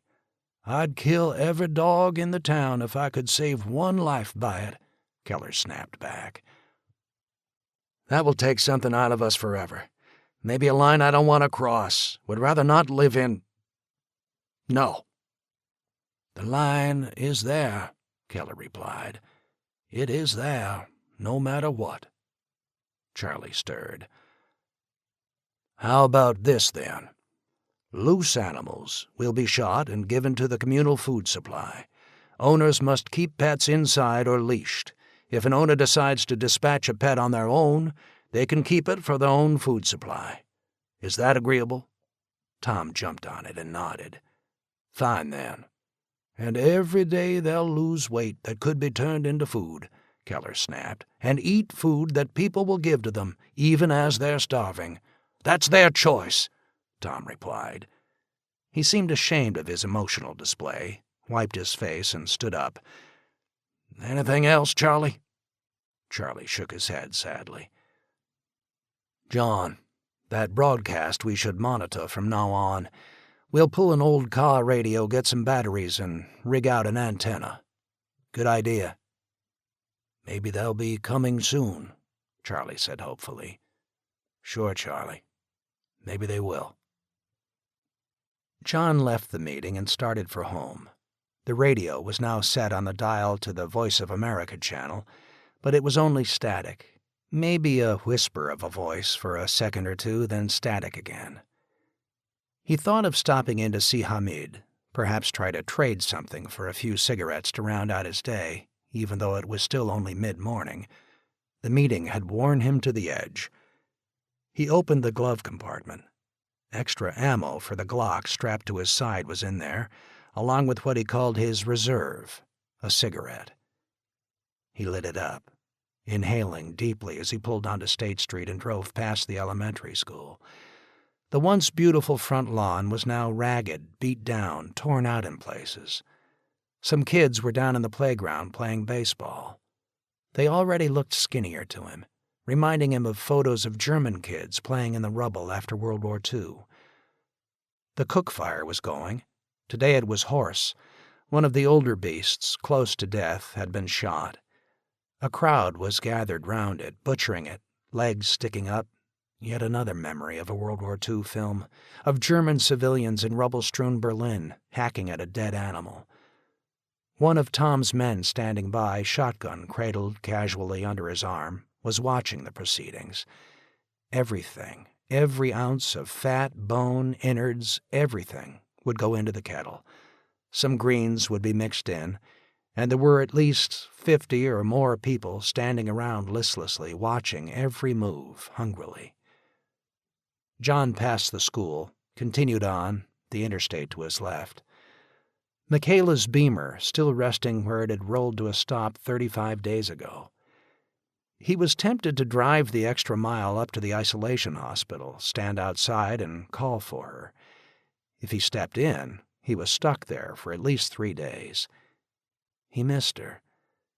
He slowed, drove past the turnoff to his house and continued on, but then, on reaching the turn to the conference center, he figured he'd better not. So he continued on, driving several hundred more yards to a bridge that spanned over the interstate just behind the gap. He got out of the car, nursing his cigarette for one more puff before he got down to the filter. The sound of the car running caused some of his old students, standing guard on the bridge, to turn. At the sight of him, they waved. His old students. My kids, he always called them. Hell, Mary and I were the same age when we met, and no one could have defined us as kids to ourselves, and she most definitely was not a kid at 20. He remembered so many insane nights with her, when neither got a wink of sleep till dawn, and then they went to classes. And yet now, the years stretching away, those standing guard were indeed kids in his eyes. They were uniformed, blue jogging trousers of the college, blue long-sleeve shirts, college baseball caps, and guns. Several were in the baggy white hazmat suits. One of the girls, hunting rifle poised, was talking across the double barrier of stalled cars to a band of refugees on the other side. She had sat in his 101 class only the semester before. Cute. Yes, a bit sexy-looking, with her long blonde hair, blue eyes, and tight blouses. But still, just a kid to him now. His own daughter, not much more than 2 years younger. And now his former student stood with rifle poised, drilled to fire if anyone did indeed try to scramble over the cars and break through. One of the doctors, helped by a nurse, both in biohazard suits, was walking along a line of refugees who had been admitted through the barrier, looking at old driver's licenses, interviewing, maybe finding the one or two who might be allowed to stay, their skills on the checklist John and Charlie had created. Anyone who worked with steam, electricians, doctors, farmers, precision tool and die makers, oil and gas chemists. The list went on. Someone was culled out of the line and stepped forward. He anxiously looked back and was then relieved when a woman and 3 children were allowed to follow him. 5 more mouths, John thought. He hoped the trade in skills was a damn good one, as they were led off via a path to where Michaela worked. Someone with a hand-pumped weed sprayer now walked down the line, spraying down each person in turn with a mixture cooked up by Keller. At least it would take care of lice, fleas, but also was a psychological tool to remind them that they were somehow different once past the line and would be kept apart. The group set off, led and followed by 2 students in biohazard suits who were toting shotguns. Behind the cavalcade, a Volkswagen Bug followed, Black Mountain Militia stenciled on the side. Inside were a student and one of Tom's policemen.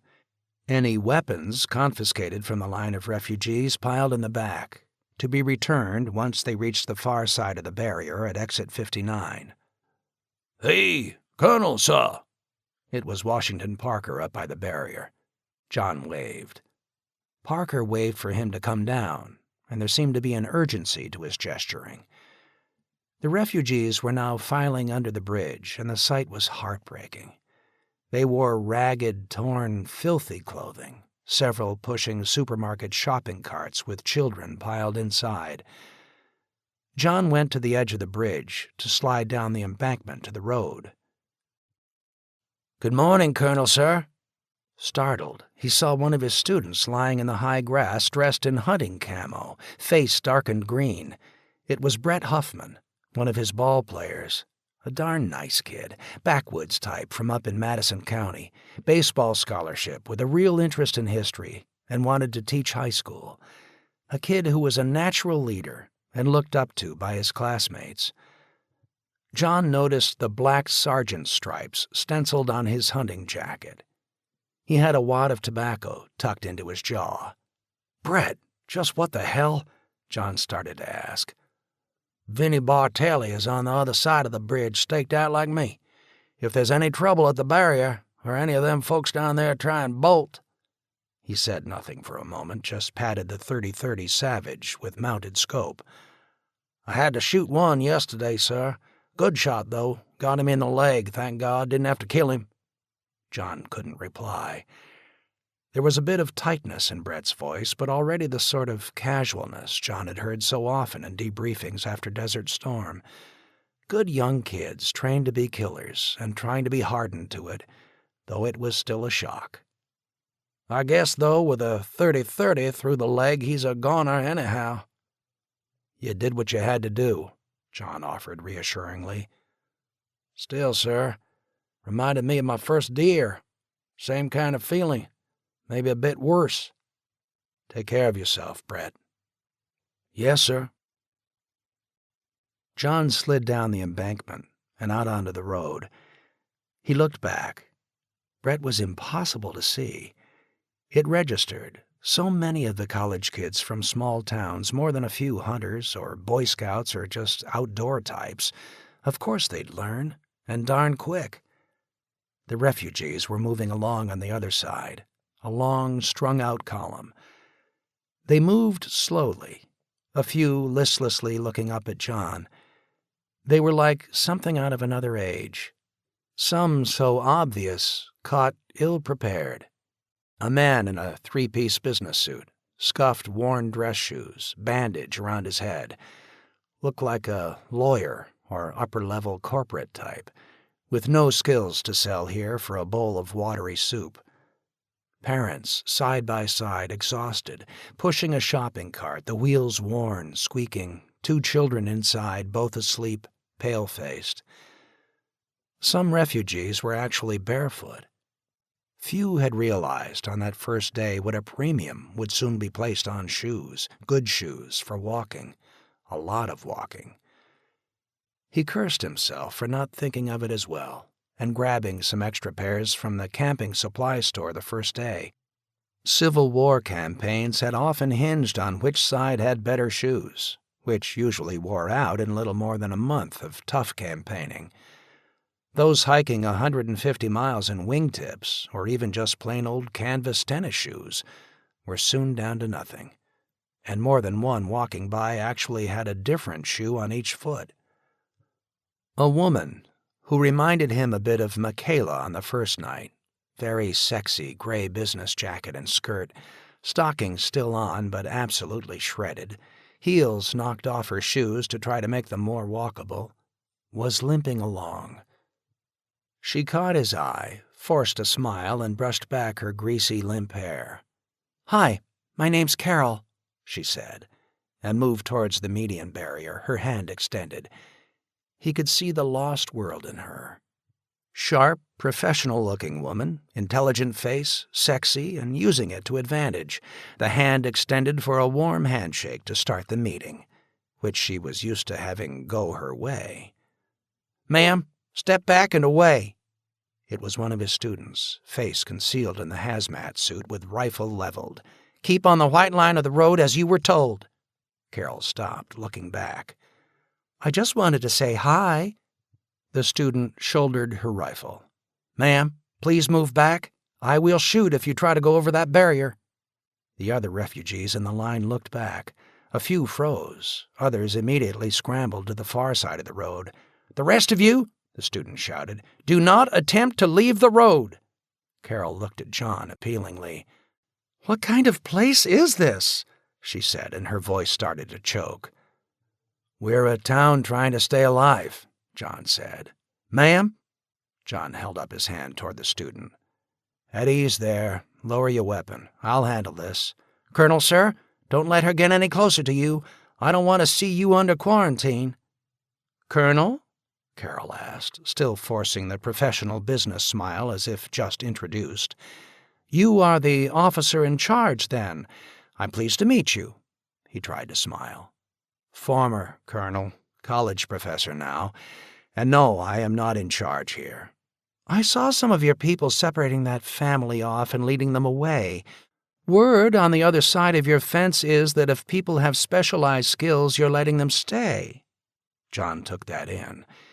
If this was indeed known on the other side, security would have to be tightened. People would think up any kind of skill or profession and lie their way through the interview. "Are they being allowed to stay?" "I don't know," John lied. "They asked us what we did. Is that it?" "Really, miss, I don't know." "Look, I'm a public relations consultant with Reynolds Tobacco." She looked at the student with the gun still aimed at her. "Colonel, to be frank, your operation needs some upgrading, a better interface with the public. I can help you set up a plan for that in no time that can help you avoid a lot of problems in the future." It was a delivery, a sales pitch, cool, professional. And listening to her broke his heart. She actually was used to winning that way and believed it would work now. "I'm sorry, miss. I don't make that decision here. The doctor and the police do. I'm sorry." And in that instant, her professional business poise, a vestige of the old world, collapsed. She took a step closer, and now it was both hands out in a gesture of appeal. "Please, let me stay." He couldn't respond. She took a step closer. "Do you want to sleep with me?" Carol asked. "I'm serious. Let me stay. You like me?" She looked down at herself in her ragged suit. "Once I get cleaned up, believe me, you'll like me." And she looked at him with head slightly turned now, eyes widening. "You have a tub at home? I'd love a bath, and when you see me then, you'll really like me. You can even help me bathe. I know you'd like that." "Carol, please don't," John said. "Don't do this to yourself. Please don't." She broke down, sobbing. "Don't do this to myself," she cried, her voice rising to near hysteria. "Offer you a piece to stay alive? 3 nights ago I was raped by 4 men who said they had some food hidden in a shack. I half expected it, but was so damn hungry I no longer cared. Do you hear that?" "I'm sorry," she sobbed. "And they gave me a bowl of watery soup in the morning, one of them did, and I felt it was damn near worth the trade. Please, Colonel, I'll spend the night with you if you let me stay and just give me a little something to eat." And then she just stepped forward, heading towards the median barrier. "I'll shoot!" the student guard screamed. John held his hands out appealingly, looking towards his student. "Don't!" The rifle went off, Carol screaming, ducking down, the other refugees flinging themselves to the pavement. Either the guard had fired high, or in her nervousness had missed, but the girl was already working the bolt, the ejected shell casing ringing loudly as it hit the pavement. "Next one is to the head," the student was screaming. "Carol, don't move." He started to move towards the median barrier. The hell with the quarantine. "Colonel, don't." It was Washington Parker running up, Colt .45 drawn, but something now seemed to tell him to holster his pistol, the sight of it ready to trigger a panic. He stepped in front of the student. "Point that gun straight up, please," he said calmly, and she obeyed. Next he turned towards the refugees. "A mistake, people, nothing more. Please keep moving. There's plenty of fresh water at exit 64. You can rest a bit and wash up there." He pointed to the family with the children in the shopping cart. "I bet your little ones need a bath. It's just around the bend in the road, but you must stay in the center of the road." They started to get to their feet and moved back towards the white stripe dividing the 2 lanes. Washington approached Carol, but not too closely. "Ma'am, please stand up. No one will hurt you if you please stand up and back away from the median barrier." "Do as he says, Carol," John interjected. Shaking, she stood up. John looked at her, and it was as if she was a different person, that the final shreds of pride, of decency within her had disintegrated. A woman who but 6 weeks back most likely had a corner office, a parking slot with her name on it, a liberal expense account, and a damn good stock option, had just tried to sell her body for a place to rest for a night and a bowl of soup. "Carol, are you all right?" She said nothing, features almost blank, turned, and fell back into the line of refugees. Something told him with grim certainty she would not live much longer, shattered to the point that a razor blade across the wrists would be a welcomed relief. He was tempted to call her back, and he stepped over the median barrier and actually took a step towards her. "Colonel, sir." He looked back. It was Washington, shaking his head no. Washington turned back on the student who had fired the shot. "Was that a warning shot, or were you aiming at her?" Washington said. "I'm not sure," and her voice was near breaking. "You were wrong on 2 counts, Washington snapped. And the girl was now at attention, trembling. "That woman had not yet tried to go over the barrier. Your orders are only to shoot if they go over the barrier or try to turn on you." "She was getting close to Professor the Colonel, sir." "I am not sir. I am Sergeant Parker. Remember your orders and abide by them. Now, the second count. Was that a warning shot or not? Remember, I told all of you I am the only one to give a warning shot. If you shoot, then do it to kill. A warning shot is a wasted bullet, and we've got precious few of them." "I think I aimed at her." Washington snatched the gun from the girl. "Go back up to the barrier. You can help interview the refugees. I'm sending someone who has the guts to aim right to your place." The girl, crestfallen, turned and walked away, her shoulders beginning to shake. Parker shouted for one of the boys by the barrier to walk escort with refugees, and John came up to his side. "A bit hard, perhaps?" Washington asked. John shook his head. "I've told my girls repeatedly, if you are going to shoot, shoot to kill. But that pathetic woman did not deserve to be shot at. I know, Washington sighed. What did she do? Offer to sleep with you? Yes. I get it 20 times a day, and it's not because I'm good-looking, Washington said, his attempt at a joke falling flat. Sick. I'm hearing more and more stories up here about rape, murder, stealing, even of baby formula. It's getting desperate on the road. You were going to offer to let her stay, weren't you? Yeah, you could see it. She's far over the edge. I think she'll be dead in a few more days. The two looked towards Carol, who was at the back of the column, staggering along. Washington sighed. Yeah, God save 'em. You're right. You can look at these people and tell who still just might pull through. Poor woman, she's not one of them. No place in this world for her now, and what she has left to sell is fading. John lowered his head. Damn all this, he sighed. I'm now seeing hundreds like her every day, Washington said wearily. Sir, we let one in beyond those that can help us all survive, we break down. He couldn't reply. He thought of the piece of a candy bar in his car, a survival ration if he got stuck. He was half tempted to go get it, but if he did, it might not be there for Jennifer when she needed it. Maybe she'll get lucky, Washington said. Maybe some guy farther down the road will take her in. God save us if we are really at this point already. Sir, I saw it in Nam. Hell, 19-year-old GIs thought it was heaven. A piece for a couple of bucks? But you looked at those girls, and I tell you Southern Asian girls are some of the most beautiful in the world, and it made you sick. 15-year-old kids that should have been in school, out selling their tail to feed their parents and kid sisters and brothers. And now it's come to America. Washington shook his head. Damn all war, he sighed. You wanted me down here for something? Some bad rumors starting to come in this morning. I think Charlie needs to know. I'm going to head back into town shortly to tell him. What is it? Refugees are talking about something called the Posse taking over the interstate. They're down in the Charlotte area. Some said they're moving up Interstate 77 towards Statesville. Have a lot of vehicles that run. The Posse? Hell, it sounds like the Wild West. No, it's worse.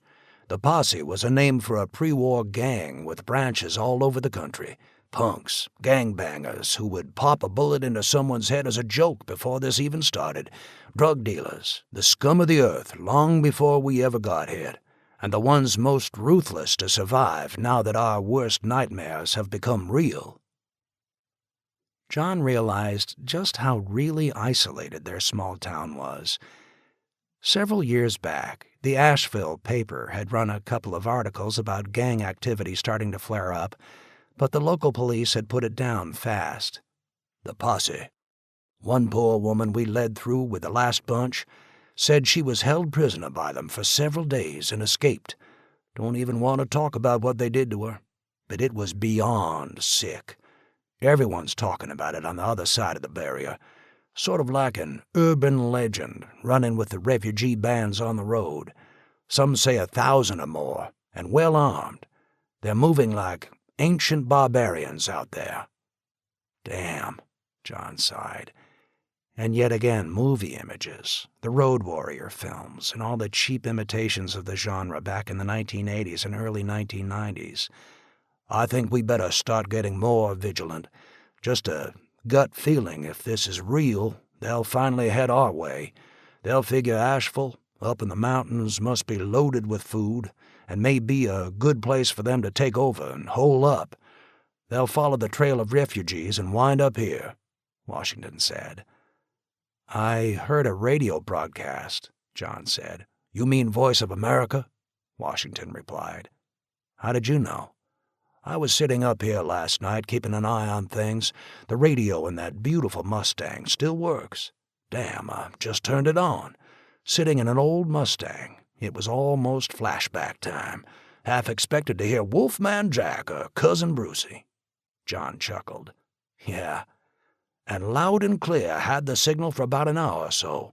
Just wish they'd knock off the patriotic stuff, play some old R&B or rock. Yeah, I heard it. What do you think? It's propaganda for morale, nothing more. Maybe the news about the coastal towns is on the mark, but for the rest of us, today, next week, it's bullshit. We got to look out for ourselves. I'm passing word at the barrier for people to turn around, to start heading for the coast. I know that's insane. None have the strength to make it now, but maybe it will be a counter-rumor that will work back down the line. John nodded. Downside, though, John said. If the rumor hits that posse crowd, that will move them up our way even faster. Under martial law, every one of those bastards will be shot. The last thing they want now is any authority anywhere. We better work out a good tactical plan to defend this place against a serious attack right now and stop thinking about mob control or a few desperados trying to sneak in. If they have any ex-military types at all with them, they'll do a probe first, then hit us hard. We gotta keep an eye on our back doors, the railroad tunnel, and the old back roads down to Old Fort. We're no longer dealing with refugees. We'll be facing an army as ruthless as anything in history. Washington nodded in agreement. I think I'll go home, John said. The two shook hands, and John went back up the slope by the bridge. He nodded to Brett, concealed in the grass. Fran got a bit jumpy there. Glad she didn't shoot that woman. Same here. Though John wondered if a bullet in her head might have been an act of mercy. He got in the Edsel and headed for home. As he pulled into the drive, the two fools, Ginger and Zack, came off the deck to greet him.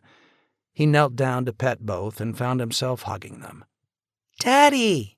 It was Jennifer, Pat with her. Everything okay? Sure, Daddy. He looked at Jennifer closely. She had lost a few pounds. At every meal, Jen had been pushing as much food into her as possible, meat and vegetables, which right now were still boiled dandelions. He looked up at the orchard.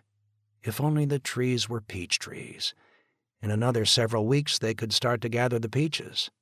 The apples were growing, but far too slow, it seemed. He had never had any real interest in the 8 trees, other than their beauty in the spring. The apples were rather sour in the fall, and they usually just left the fruit there to drop, delighted when the apples lured in bears to feed on them. She had to eat a little chocolate earlier, Pat said. Blood sugar went down. Snitch, Jennifer snapped. I promised your dad I'd keep an eye on you. I can take care of myself. He hugged both of them, the two arguing as he went into the house. Jen was half asleep, book laid across her chest, an old book on the Civil War. Where's Elizabeth? Oh, she and Ben went out for a walk, Jen said, and sat up, rubbing her eyes. They're out there walking a lot these days, John said. Well, son-in-law, you better sit down. Why? I think you need to talk to the two of them. About what? Sex? Getting pregnant? Oh, damn, Jen, not now, not today. I don't even want to think about it in relationship to her. Few fathers do. But frankly, my son-in-law, I think your 16-year-old daughter is now, how shall we say, a woman. Jesus, don't even talk to me about this now. Tyler and I had you and Mary figured out rather quickly. He blushed. Jen had never said that before, and he looked over at her. Almost to the day, I bet. At least I did. Tyler, like any dad, went totally blind to reality. And John, I see it in your daughter now. Jen, not now, he sighed. There's so damn much else going on. Jen nodded slowly. And you don't want to face this issue. Okay, but you better face up to it, John. Those two are scared. Don't see much of a future ahead. The old restraints fall away. I'm old enough to remember the Second World War. It was the same then. 18-year-old kids who knew each other just a couple days or weeks would figure what the hell, and either marry on the spot or have to get married within a few months. Our greatest generation stuff tends to make us forget just how young and scared they were back then. So face up to the reality, dear son-in-law. You're the history professor. You know what happens inside kids when there's a war on. Too much was happening today. He stood up, peeked into Jennifer's room. She and Pat were playing a game with Jennifer's Pokemon cards. Her skin color looked off, a bit yellowish, pale. Dear God, but one plane load of supplies into Asheville, but one, and my worst worry is gone. Would you talk to her? He asked, looking back at Jen. Coward. And yes, I already have. But I think you, as a dad, better talk to both of them as well. Okay, later, he said, a bit too quickly. Looking at Zach and Ginger, John went to the gun cabinet. He pulled out the 20 gauge and headed out the door, the two dogs slowly trotting along behind him, knowing that today there just might be some food if their master and provider got lucky. Chapter 9. Day 63. He awoke to the dogs barking and instantly knew someone was in the house. They had drilled the plan after the murder of the Connors last week, their home at the top of the road, all four of them, parents, 2 kids, the house then ransacked from one end to the other for whatever scraps of food they might have. He didn't hesitate, shotgun up as he stepped out of the office, crouching low.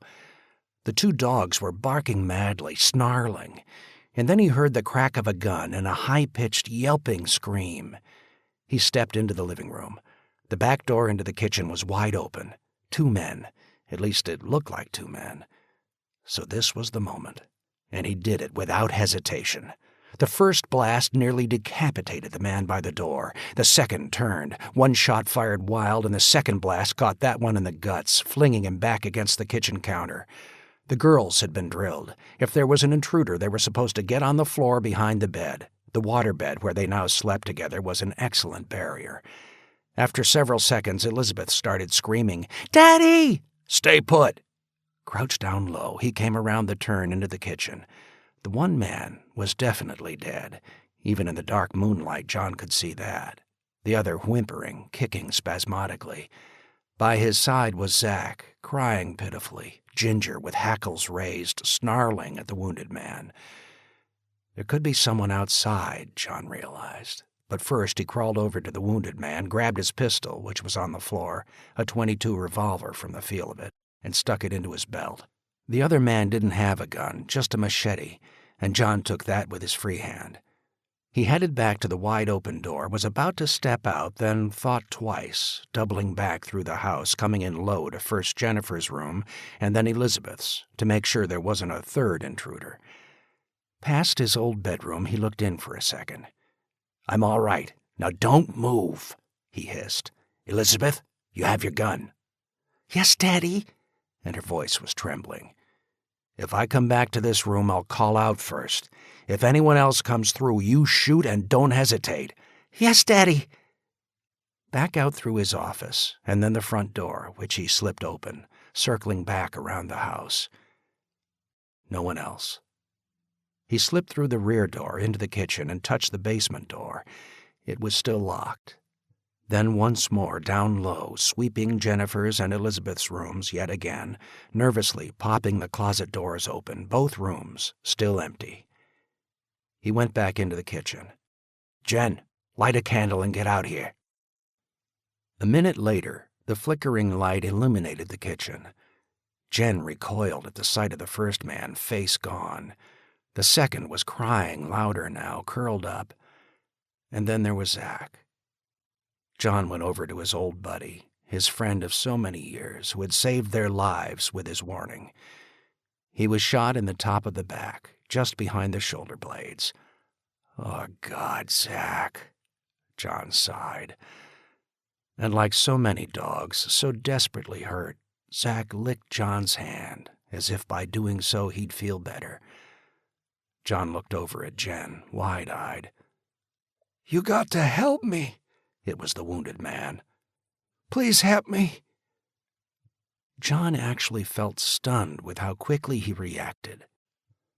The Glock he kept strapped to his side even when he slept was out, round already chambered. "John?" It was Jen. He squeezed the trigger. The discharge of the 9mm round, an explosion that set Elizabeth and Jennifer to screaming again. "It's all right," John shouted. "It's all right, girls, but stay put." John looked at Jen, who'd stood stock still, horrified. "I'd have shot him in town if he'd lived that long." John had executed 5 in the last week. 2 of them locals, who had stolen a pig, killed it, and were gorging themselves up in a mountain hollow when finally tracked down. The 2 pathetic fools never fully realizing that hungry men could now smell meat cooking from half a mile away. The other 3 caught raiding a house just like the 2 on the floor now. "Jen, you'll have to help me drag them outside. I don't want the girls to see this mess." Zach's whimpers made John turn around. Ginger was lying by Zach's side, licking her old friend. John filled up. The execution-style killing had bothered him not in the least. Washington Parker was right. After the first one, it starts to get easier, and in this case, the men invading his home, threatening his girls, it didn't bother John in the slightest. It was Zach, though. Zach and Ginger were down to skin and bones, ribs showing through their once sleek coats. Regardless of the ban on letting dogs run wild, John had let them out to forage since their old stomping grounds had been up in the woods that became Pisgah National Forest, not 100 yards away. Though he worried that others out hunting would bag them, so far they had been lucky.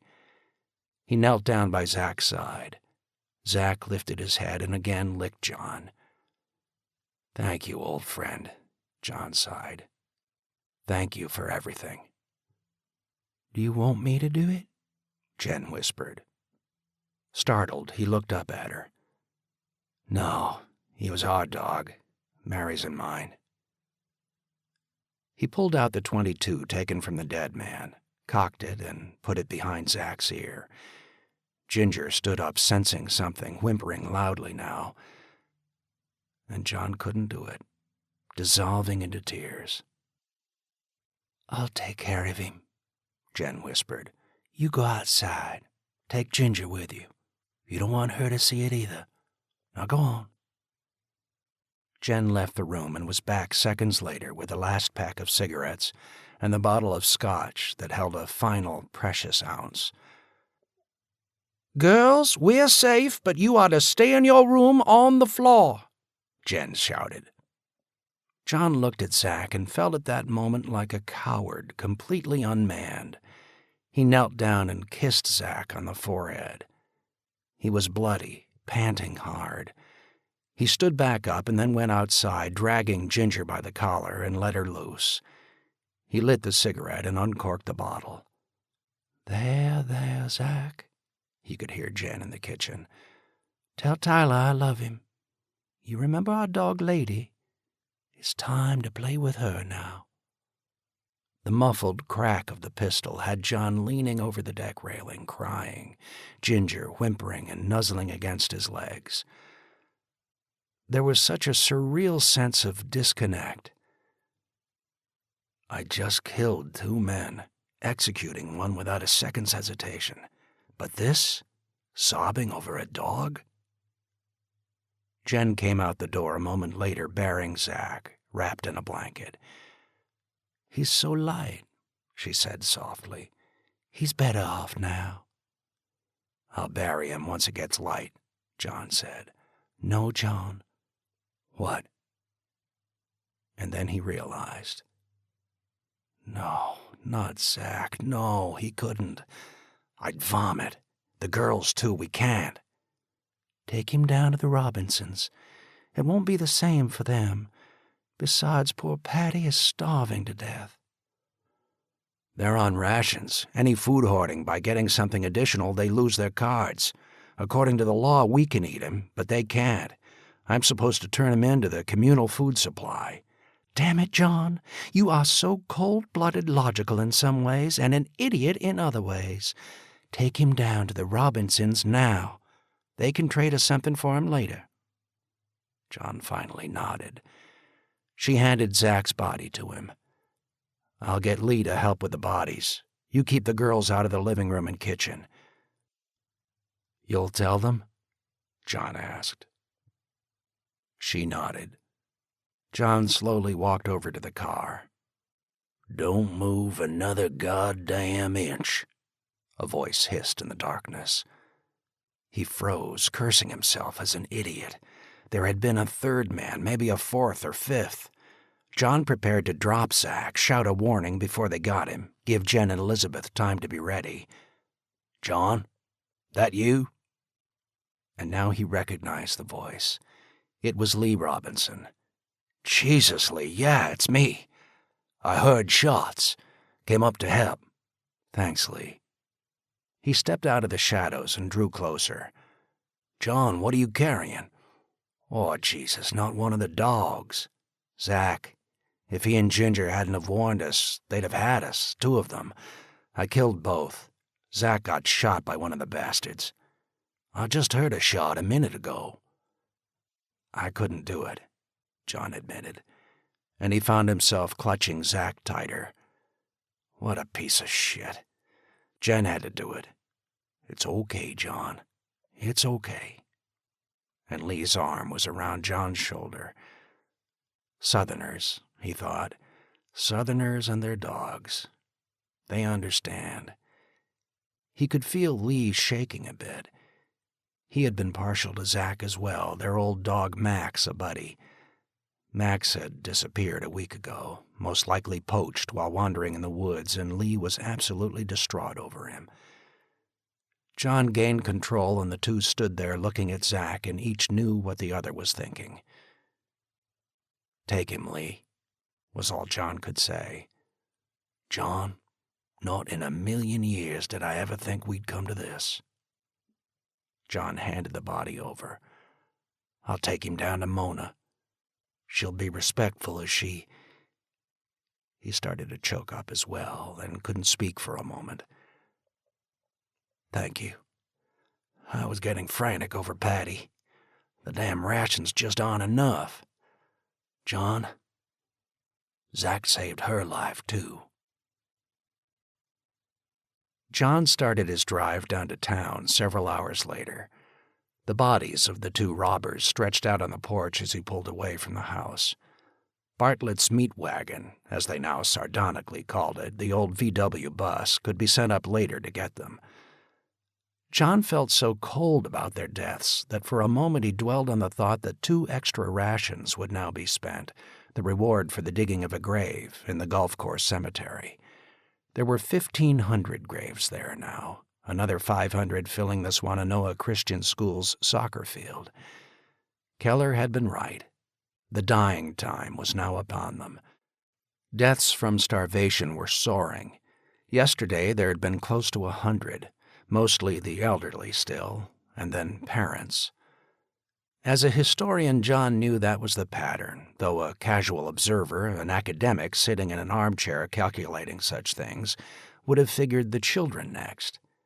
But what parent would eat while their child starved? The ration lines, now 5 of them scattered around the 2 communities, had nearly 90% of the surviving population showing up for 1 distribution a day of soup and either a biscuit or a piece of bread. That was another state secret. The bakery, closely guarded at a local pizza shop where wood heat had been rigged in, was now mixing in sawdust to give the bread bulk, to fill stomachs. It was the same as Leningrad, and actually that had been the inspiration for John to suggest it. So the parents, many of them working to get an extra ration, were bringing the food home to their children, then dying off. And once both parents were gone, it was hoped that neighbors or kin would take the orphans in. Charlie and Tom had been forced to issue strict orders that personnel receiving extra rations were to eat them on site when the rations were issued, but even so, they'd stash a biscuit in a pocket, Some even rigged up plastic liners in their pockets to pour the soup into when they thought no one was watching, then slowly walked home where 2, 3, 4 hungry kids might be waiting. And yet, ironically, at the same time, at least according to Voice of America, there were signs that some recovery was going on along the coast. The federal government was reconvened, functioning aboard the carrier Abraham Lincoln, and martial law was still in effect. There were reports that the corn and wheat harvest of the Midwest would be brought in, and train lines reopened to move the bulk goods. Headquarters for the Southeast Emergency Government had been established in Charleston, and daily reports now issued about the progress of rebuilding, even a claim that a nuclear power plant in Georgia had been brought back online. But it seemed like any progress being made was moving along the coast or slowly edging towards Atlanta. He wondered if someone up the command chain had decided to triage off upper South Carolina and western North Carolina. There had been overflights, though, fighters several times, a C-17 transport, and Asheville finally admitted that replacement parts for generators for the hospital had been airlifted in. Asheville was playing its cards close. The phone line that Black Mountain had started had been run into the county office in Asheville, but the communications were rather one-sided, as if the director there resented the showdown over refugees versus water supply. The thought that some kind of medical supplies had been lifted into Asheville had made John wild, Washington having to nearly physically restrain him from driving straight there and demanding some fresh insulin. He had personally telephoned Burns, who still was running Asheville, and begged for any information on insulin. And Burns flatly announced none had come in, and even if it had, he would not release any outside of the town no matter what. Insulin. John was obsessed with it. 2 days ago, Jennifer's blood sugar was up. She had taken an injection, and it was still up. He had finally gone for Michaela, and she carefully examined Jennifer, then took him aside. "The 3 remaining bottles. They might have spoiled," was all Michaela would say. It had finally taken 3 times the normal dose to bring Jennifer's level back down. Her time had been cut by 2/3. And help, if it was indeed help, was still as far away as the far side of the moon. Of the other diabetics in the town, over half were dead, the others dropping off fast. He turned off the motor of his car, sat back, and lit another cigarette, the 6th of the day. The hell with it, and the counting out. He sat there, smoked, looking at the interstate, cars still stalled where they had died over 2 months ago. Somehow we've all been playing a game of reality avoidance with ourselves, even on day 1, he realized. Anyone with even the remotest understanding of EMP and the threat to the nation should have been going insane before it hit. During World War II, the entire nation had been mobilized, all the talk of loose lips sinking ships, the scrap drives, the guards on railroad bridges in Iowa. Much of it was absurd when the threat was finally understood long after the war was over. There were no legions of spies and saboteurs in America, and the few who were in place or attempted to infiltrate were caught within days by the FBI. There was a threat, and though remote, it was at least acted on back then. But this time, the threat was 100 times worse, and they did nothing, absolutely nothing. Angrily, he stubbed out the cigarette and lit another. If everyone had been educated to it the same way civil defense had once been in the curriculum of every school back in the 1940s and 1950s, if people knew the simple things to do on day 1, Charlie already trained to react to an EMP, mobilize his forces, and react quickly. If they had but a few simple provisions stocked away, the same way anyone who lives in hurricane or tornado country does, would they be in this mess? The crime, the real crime, was those who truly knew the level of threat doing nothing to prepare or prevent it. Bitterly, he wondered if they were suffering as the rest of the nation now suffered, or were they safely hidden away, the special bunkers for Congress, the administration, where food, water, and medicine for years were waiting for them, and their families. The thought of it filled him with rage. He knew what he would do if he could but go there now, show them Jennifer, and then do what he wished he could do to them. And he could see his own avoidance of it all since that first day, even as he did scramble to at least get insulin. Food, bulk food, just a 50-pound bag of rice or flour, shoes, batteries, an additional test kit for Jennifer. Damn it, even birth control for Elizabeth. Dog food, a water filter so they didn't have to boil what they now pulled out of the swamp green pool. I should have had those on hand. It was over 2 months later, and people in his small North Carolina town were dying of starvation. I pretty well understood it on day one, and yet I avoided the worst of it ever since, he thought. Doc Keller had alluded to it in their meeting of nearly a month ago when the decision was made to reduce rations for most of the populace, but we did not fully face the horrible realities of it. America, the breadbasket of the world, which could feed 1 billion people without even breaking a sweat, was dying now of starvation. The two frequencies of Voice of America were talking daily about the first harvests coming in from the southern Midwest, of cattle being driven, and it all sounded to him like the old Chinese and Soviet broadcasts of the Cold War, when they boasted daily about their great strides even while people lived in squalor and indeed did die of starvation. The food was there, but it would never get here, not to this place, not now. That meant that over 20% of the town was dead, and upwards of half would die in another 30 days, while food by the millions of tons rotted because they still had no means of moving it in bulk to where it was needed most. The medicines. Yes, they were out there someplace. Some stockpiles overseas, perhaps. But the factories that made them were in cities, and the cities had no power, or perhaps a few places here and there, and the people who worked in the factories were hunkered down or scattered refugees, perhaps some of the very people now lying dead below the barrier.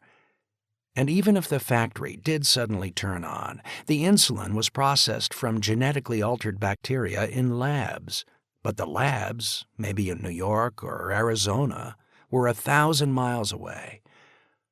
The bottles it was then loaded into? Perhaps made in Mexico, and trucked to the lab 1,000 miles away, and then loaded back aboard climate-controlled trucks and taken to airports and priority shipped in containers specially designed, those containers perhaps made in Mississippi. And so it went. IV bags.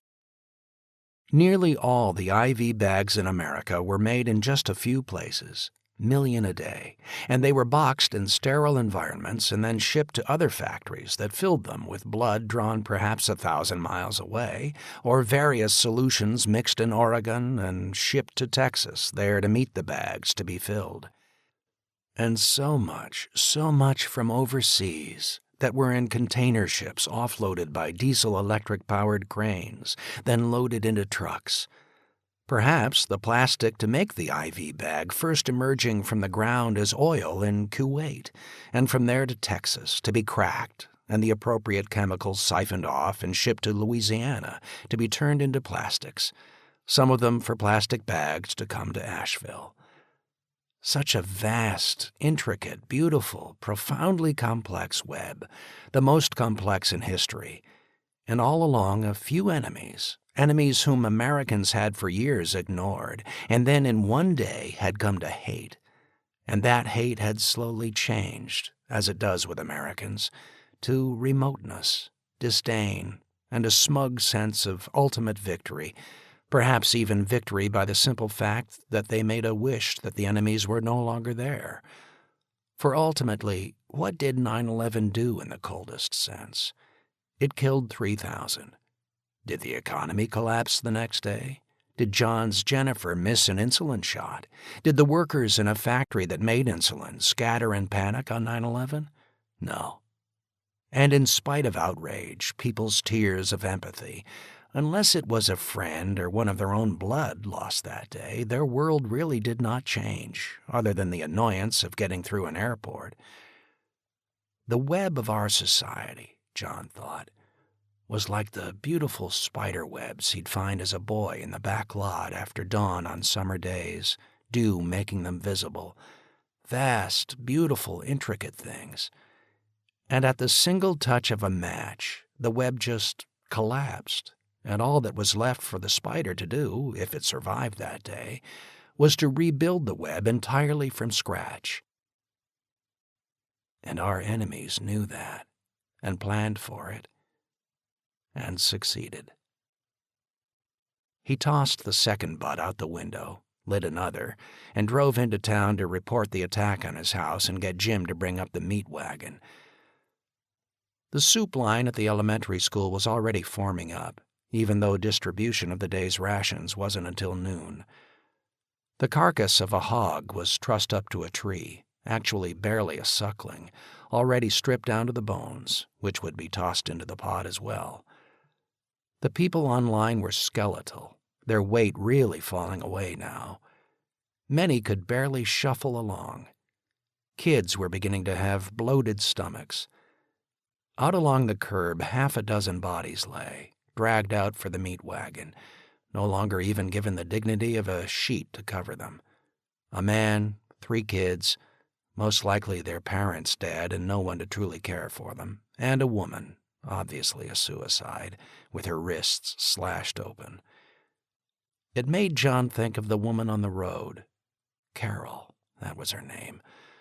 Most likely dead by suicide long ago. The refugee center was starting to empty out, people beginning to move into the homes of locals who had died. In the short drive, he could sense the collapse setting in. The bodies in front of the elementary school, the fact of just how dusty and litter-strewn the streets were. Without the usual maintenance, storm drains had plugged up with debris.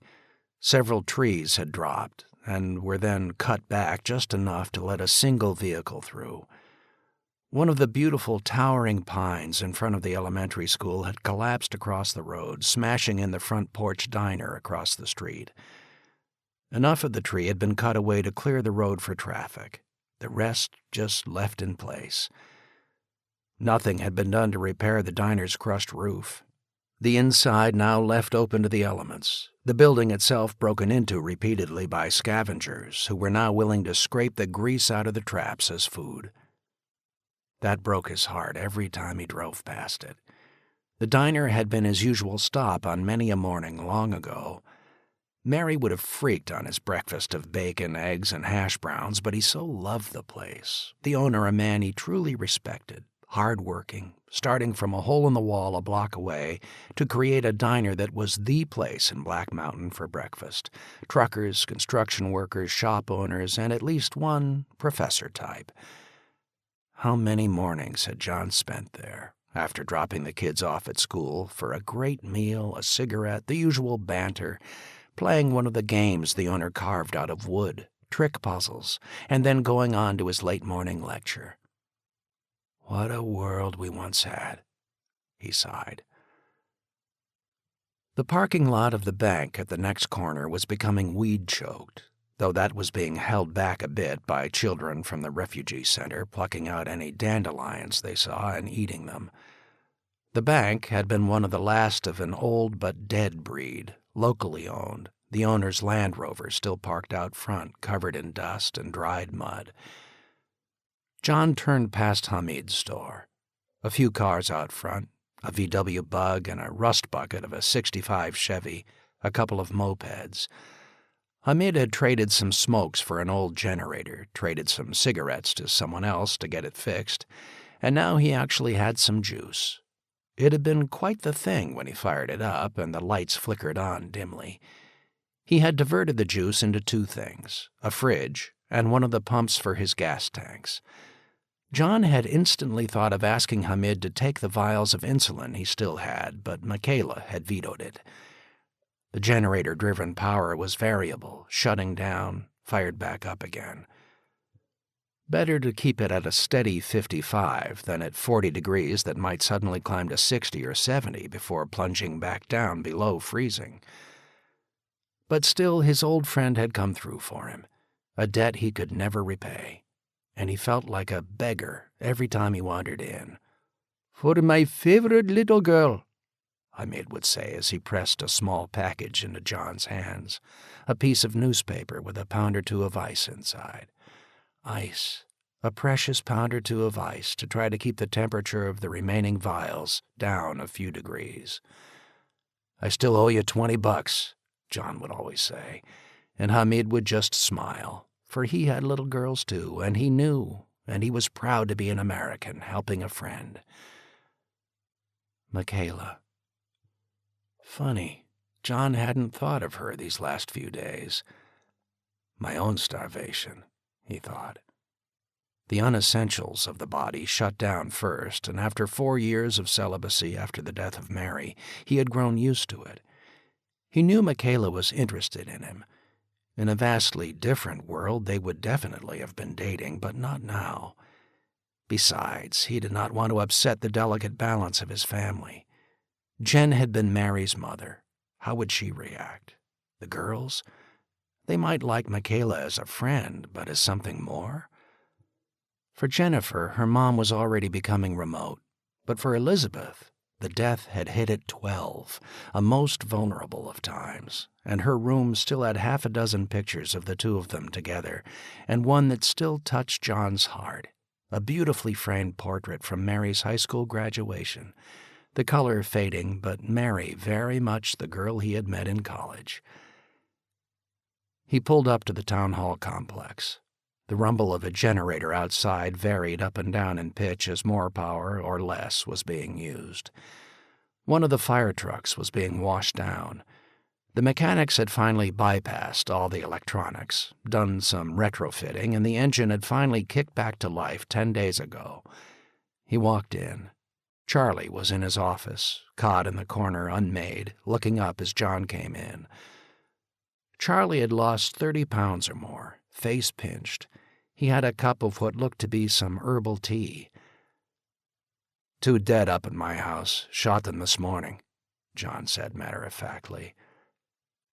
That's 8 reported now just this morning, Charlie replied, his voice hoarse.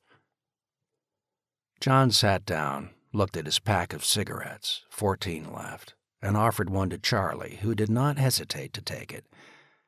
Damn it, Charlie, you gotta get at least 1 extra meal in you. He shook his head. Might not matter soon anyhow. Why's that? We think the posse is coming this way. What?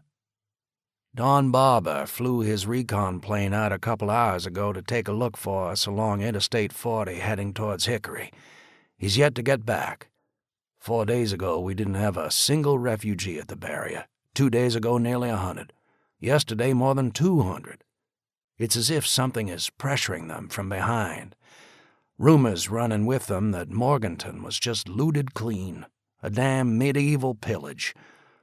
Also, we had a shooting last night on the interstate. So that's becoming almost a daily routine, John said coolly. This one was different. One of the few heading east. Big guy. Looked fairly well fed. So what did he do? Washington spotted him. He just had a gut feeling because he had seen this same guy the day before heading west. He stood out because he looked so well fed. Washington tagged along with the escort taking this guy and some other refugees east and played dumb. The big guy was peppering him with questions. How many folks lived here? How much food left? Any organized defense? A spy? Exactly. So Washington drew down on him just before the gap and almost got killed for it. The guy had what Washington called an old-fashioned pimp gun up the sleeve of his jacket. Small .22. He actually got off the first shot, and then Washington blew him away. Washington okay? Nicked on the side. Keller said another inch in, and given the way things are now, he'd have been in deep trouble. Where is Washington now? Up at the college? I think we should go up. Charlie nodded, and the two got into John's Edsel for the short drive. The drive up to the campus reminded him yet again of the lost world of but several months back, his daily commute of not much more than 4 miles, and he thought again of bacon and eggs. Damn, that would be good now. He almost said it to Charlie. Food had indeed become the obsessive topic on people's minds, but now there was a ban on it being spoken of, a major breach of etiquette. It just made everyone crazy to talk about what they would eat when things got better. As they passed the turnoff to the North Fork Road, there were 2 more bodies covered with sheets out in front of a home. "Ah, shit, not the Elliots," Charlie sighed. 3 children were out on the lawn, all of them skinny as rails except that their stomachs were bloating, a neighbor clinging to them. That had started to appear over the last couple of weeks, kids with stomachs bloating out even as they starved. Keller told John it was edema, fluid buildup as their bodies inside began to shut down. It was the type of images he would always turn off when an infomercial ran for some Save the Kids type charity. Always it was kids in Africa or some disaster-stricken area in Asia with the bloated stomachs. He wondered if now, at this very moment, in a place in the world where electricity still flowed, such images were on their screens. Give now to save the starving children in America. God, it was a sobering thought. Would our friends overseas, those we had helped so many times, without a thought of any return, now be coming to us? Were ships loaded with food racing towards us? Or was there silence? Or worse, laughter and contempt? "He was getting an extra ration as a gravedigger. In fact, 2 rations because he was digging 2 a day," Charlie said, interrupting John's thoughts. "And taking them home to the kids and his wife," John said quietly. They didn't even slow down, but just drove on. They passed 3 boys, early teens, 2 of them toting .22s, the other a pellet gun, and the youngest with, yes, a bloated stomach as well. All 3 moving stealthily, peering up at the trees, the interlacing telephone and power lines. There was most likely barely a squirrel or rabbit left in town now, and birds were now becoming part of the pot. John's own hunts had started to come up empty unless he went deeper and deeper into the Pisgah forest. It knotted him up thinking about it. Zach had not even died with a meal in his stomach. He had come close to fighting with his Ginger for the rabbit he had bagged yesterday. Ginger was only allowed the bones after Jen had scraped off every bit of flesh for a rabbit stew. "You know, we're actually starting to run short of small caliber ammunition," Charlie said as they drove past the boys. "Most folks who had a .22 in the closet rarely dragged it out and at best maybe had a box of 50 to 100 rounds. Understand trading now is 5 bullets for a squirrel or rabbit." Fortunately, John still had several hundred in himself, but he was short on shotgun shells. The heavier caliber stuff, he had kept that for other reasons. The gate ahead was roadblocked. In the past, the students guarding it recognized his car and waved it through. Not today. They forced him to a stop, one of them standing back with a 12-gauge leveled while the other came around the side and looked in. "Good morning, sir. Are you okay?" "It's Rebecca, isn't it?" "Yes, sir." She looked in his back seat, nodded, and 2 students started up the Volkswagen blocking the gate, let it roll forward for him to pass, then backed it into place and shut it down. "Kids are getting more cautious." "Well, with all the dead last night in break-ins," John said. "Lord knows how many others will find out today we're successful and the families inside the homes are not dead and rotting. I think it's safe to assume that some of this posse crowd have already infiltrated in, looked us over, and decided we are worth taking, at the very least to then move on to Asheville. Perhaps some are even holed up in some houses, watching if we are getting prepared." They turned into the drive, heading up to Gaither Hall, and the troops were out. The days of close-order drill long past, they were practicing covering fire and withdrawing in front of the library, Washington pacing back and forth, yelling instructions as John pulled up and turned off the car. Washington turned and went through the ritual, still the annoying ritual for John, of saluting, which he returned. Kids were all around, hunkered down low, concealed behind trees, under vehicles, up in windows of buildings. Farther up the road, John could see what must be the Red Force, Company B, deployed out beyond the girls' dorm, a dozen vehicles running, some Volkswagens, again courtesy of Jimmy Bartlett, a few farm pickup trucks. One had a fake machine gun mounted on the back. Technicals, John thought they were called in Somalia. Washington held up his megaphone. "Captain Malady, now!" Kevin Malady had been, of all things, an assistant librarian.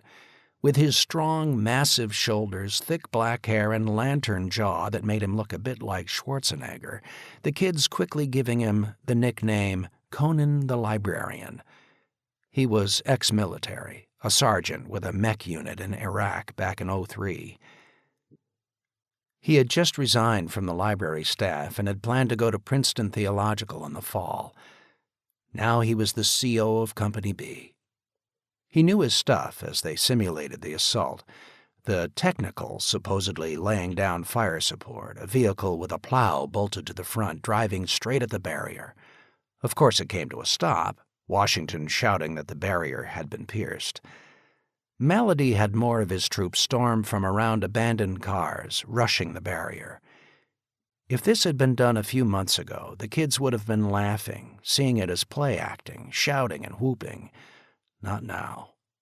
They were silent, following directions from their officers, several of them staff and faculty with military experience, the defensive force pulling back to try to lure the attackers into what would be the killing zone if the gap was pierced on the interstate.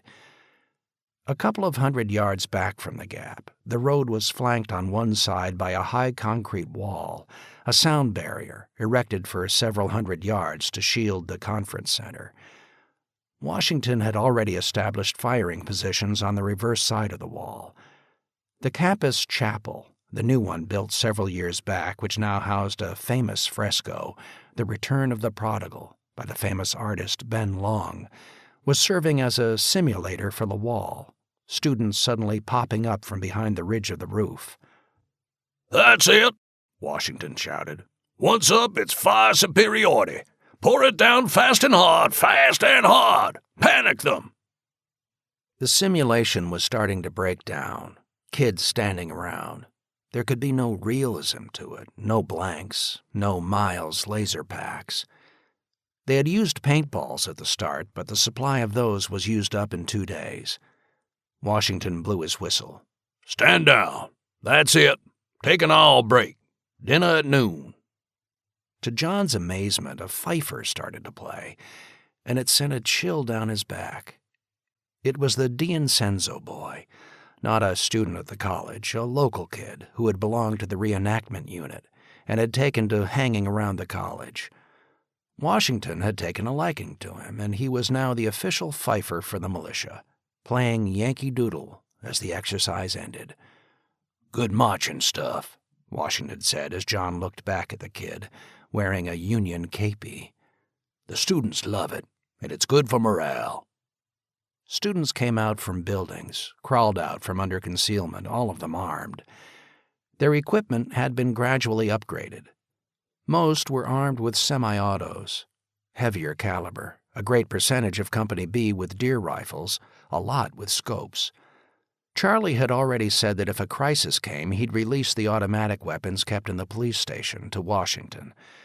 A few civilians had come forward as well, one showing up with what had been an illegal full-auto M16 with over 400 rounds, saying as long as he could tote it in a fight, he'd be part of the militia, a vet from the early days in Nam. Both companies were now rounded out by vets who had seen service as far back as Korea, adding nearly 100 to their ranks. These vets might be old, but they had combat experience and were now slotted in as squad and platoon leaders. Others, the survivalist types, including the legendary Franklins, were teaching the kids how to concoct homemade claymores, landmines, satchel charges, and homemade rocket launchers fashioned out of PVC pipe. The reenactors in the town regretted they could not get their hands on an original cannon, but were now mixing up black powder for these weapons and rigging up a field piece made out of steel pipe that would be packed with canister. As for the students, within seconds they were reverting back, a couple of the guys laughing, shouting good-natured insults. More than a dozen couples instantly paired up, a few of them without any attempt at stealth, with arms around each other, heading down towards the woods behind the science building. "There's a major problem brewing and figured we should check in with you," Charlie said, his voice thin, raspy. Washington nodded, and the three took the shaded path, walking over the old stone arch bridge that led from Gregor Dorm to Gaither. John had always loved this place in particular. On many a day he'd sit on the bridge to watch the creek tumble beneath him. Students were always passing by, and it was a great place to just hang out, chat with kids, sneak a smoke with another smoker. A breaking of the rules, since they were outside a designated spot, but the dean had given up a long time ago trying to hassle John about it, and the president actually thought it was good, a faculty member twisting the administrative tail a little with the kids joining in. They headed into President Hunt's office.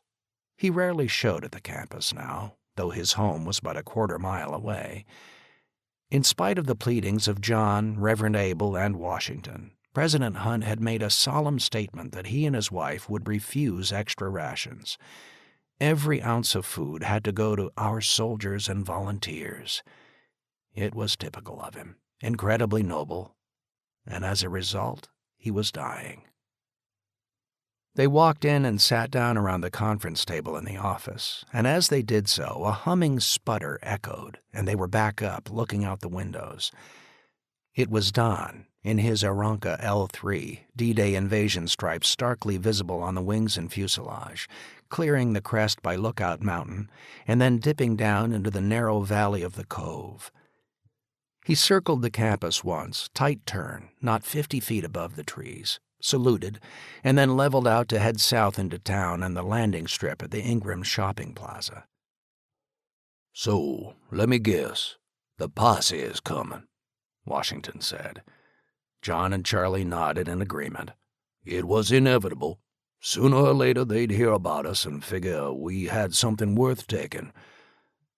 "He went out when? About 2 hours ago?" Washington asked. "Make it 2.5, John said. "That plane cruises at about 60. It ain't good news. They must be getting close." They went back to the table and sat down. "One of the boys bagged a bear last night," Washington said. "It's down in the cookhouse now. Meat for everyone at noon, maybe a pound apiece." John instantly felt his mouth water. Twice now they had bagged bears, and though greasy as hell, bear was filling. "I just wish we could get President Hunt to join us. I sent a couple of the girls up there to plead with him, and they said he just smiled and refused. They were crying when they came back, said he looks terrible."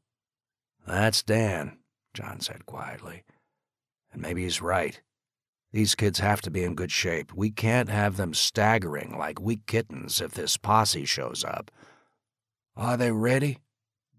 Charlie asked. Washington shook his head. "Not very reassuring, damn it," Charlie replied sharply. "Look, Charlie, I love these kids, have known them for years. Down deep, they're mostly small-town kids with good hearts, and remember, as a Christian college here, we were drawing kids with particular values and views as well, or at least their parents saw it that way even if the kids didn't. But if you want the harsh reality, I can pick out a couple of the young men for you. Kids who grew up in the projects in Charlotte or Greensboro or Atlanta, and they'll tell you a different story about reality. Kids at 12 capping each other and boasting about being gang bangers. Kids at 16 already with time in jail, maybe fathers already. Cold-eyed as dead snakes, and most of them dead at 25. The old sick joke. John sighed. "You won't find a drug dealer with a 401k plan." "Exactly," Washington snapped. "These kids here, up until 2 months ago, were thinking grades, fooling around, getting married after college. The more mature ones, exactly that. Their 401k plans. What they face, if we face it, will not just be gangbangers from cities. What will have gravitated to this posse will be every low-life scum with a will to do anything to survive. Mix into that the psychos that Doc Keller was talking about. What happened to guys in prisons when this hit? Where are they now? Remember, our proud country had more people in prison per populace than damn near anywhere else in the world. Let them starve? Execute all of them? Maybe in some of the maximum security houses the warden might have done just that. The food runs out and he lines them all up and shoots them rather than let them escape. But the minimum places, I bet those people were over the little chain-link fences by the third day. Most of the kids with a stupid-ass drug charge went home, but you already had some bad hombres in those places, and they would gravitate together, and now the world is a paradise, wide open, whatever they want, if they have the balls to take it." Washington shook his head. "The food's run out here in the East," Washington continued. "If we win the Midwest, the Corn Belt, Cattle Belt, I'd be more optimistic. But here, density of population versus on-hand food, it's out. It's gone. And those barbarians, for they are barbarians, know only one thing now: find food and gorge and take and inflict pain as they never dreamed possible before this happened. They're thinking that even as we sit around this table talking about rations, the nobility of our college president, they debate whether to shoot and eat our dogs." John winced at that. Of course, Washington didn't know about this morning, nor did he notice John's reaction. The phone rang. The sound of it when it did happen was still rather startling. The three looked at one another, and John stood up, went over to the president's desk, and picked up the receiver. It was an old rotary phone from the 40s or 50s, receiver heavy, wire not even the coiled type yet, just jet black and hanging down. "Matheson here." "John, is that you? It's Tom here." "Go ahead, Tom." "I'm here with Don Barber. I just picked him up and brought him to the town hall." "What did he say?"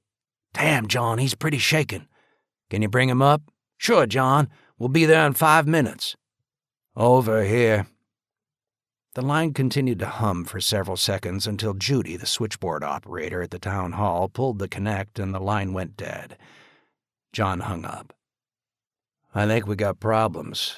Barber will be here in a few minutes with his report." They just made small talk as they waited, John standing, looking out the window, smoking what was now his 7th cigarette of the day. A group of students was coming down from behind the upper men's dorm. 6 girls and a couple of guys. The granola crew, they were called, and though they were mildly disdained before the day, no one mocked them now. Most of them were outdoor ed or bio majors and had become highly proficient at food gathering, knowing which roots to dig, which plants could be brewed into teas, which had some medicinal value. One of the girls had a copy of Peterson's Guide to Plants, dirty and worn, in her jeans pocket. Another girl was carrying a basket filled with mushrooms. So far there had been no mistakes on that score. Another was being helped by a boy, the woven basket between them piled high with greens. The boy and girl looked like some Rousseau ideal, a fantasy of the way the world was supposed to be if civilization went away. The antique World War II Jeep, which Tom had designated his official squad car, turned the corner and pulled up to Gaither. Barber got out along with Tom, and they came straight in. Barber saw the cigarette in John's hand and sighed. "Damn, I haven't had one of those in years," he said softly. "John, could I?" John hesitated, nodded, and handed one over. He was now down to 11. Don took a deep drag, sighed, went over to the table, and sat down. "They're coming," he said. No one spoke. Old Fort is a wreck. I flew down there first. At least 50 vehicles loaded with—" He paused, took another drag, and then waved his hand in a gesture of disgust. "I can't even find a word to describe the scum. They were in the center of the town, most of it burning. There's fighting going on even now, but that town is finished." He sighed and looked out the window. "Shit. It was like Korea in '51. If only I had a battery of 105s up here, we could have annihilated their advance guard with one salvo." "Advance guard?" Washington asked. Barber nodded. "Give me a minute, Washington. My brain's a bit slower now. Let me tell it in order." No one spoke. "Like I said, about 50 vehicles. Most in the center of the town, those barbarians just running amok. I could see them gunning people down right in the middle of the street, flushing them out of buildings they were setting on fire. Out on the interstate, about 10 more vehicles. They took a couple of pot shots at me. You'll see a dozen or so holes in my plane, by the way. So I figured to check up the road, fly up along Route 70, then come back down along the interstate. There wasn't much on 70, though it was obvious they had passed along it. Buildings burning, but a couple 100 yards back from the road I could see people out, still alive. It looked like they just were driving straight through. Marion wasn't hit hard, just off the interstate enough, I guess, to be bypassed. Plus they had well-manned roadblocks in the access ways in. Some evidence of fighting, but looks like the scum backed off." "Think they'll back off here?" Tom asked.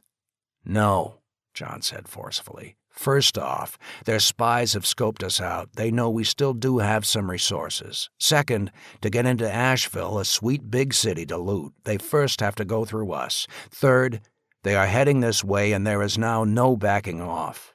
Marion they might mark for later, but I think it's here first." Washington nodded his agreement.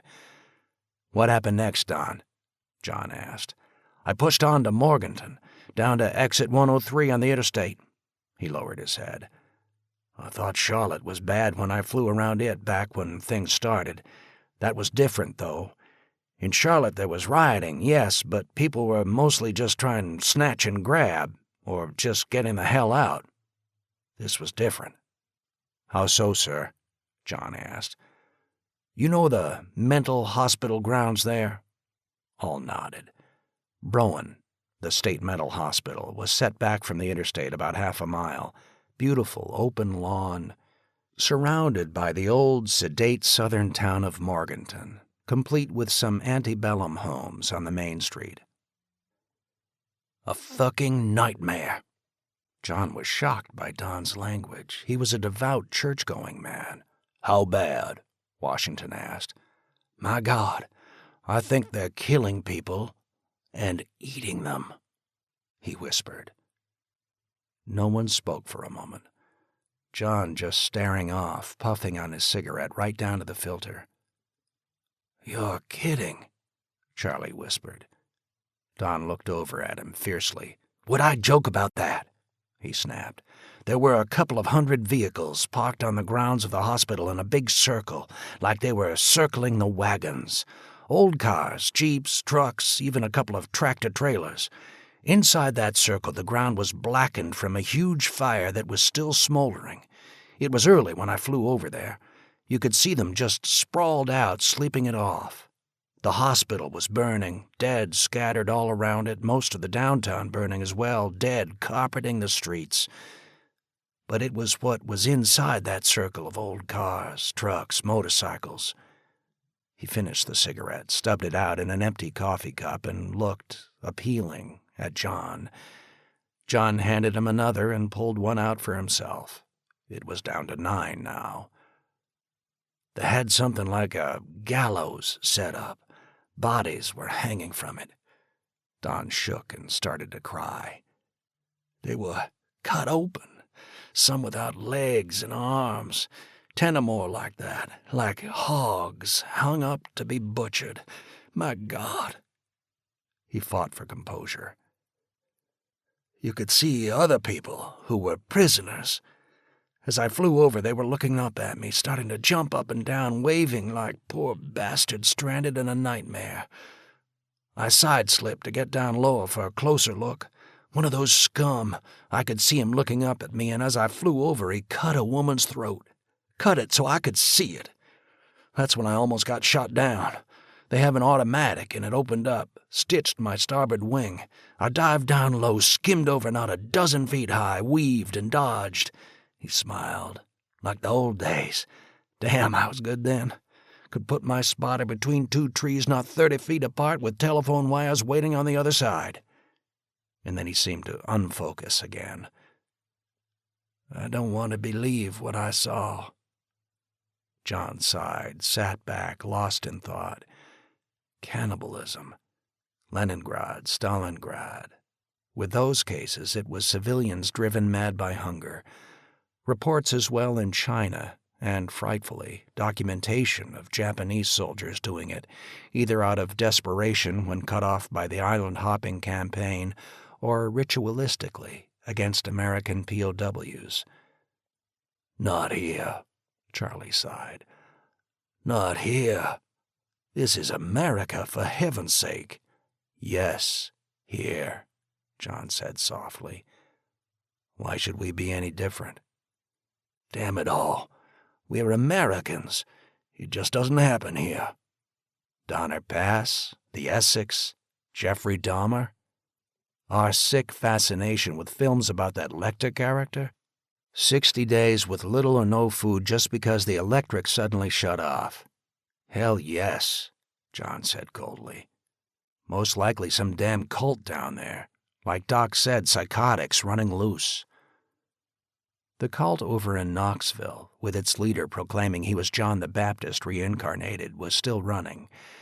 There were reports of others, some nutcase proclaiming he was the Messiah, others speaking in tongues and looking for answers in Revelation, others just beyond madness, believing that aliens had invaded.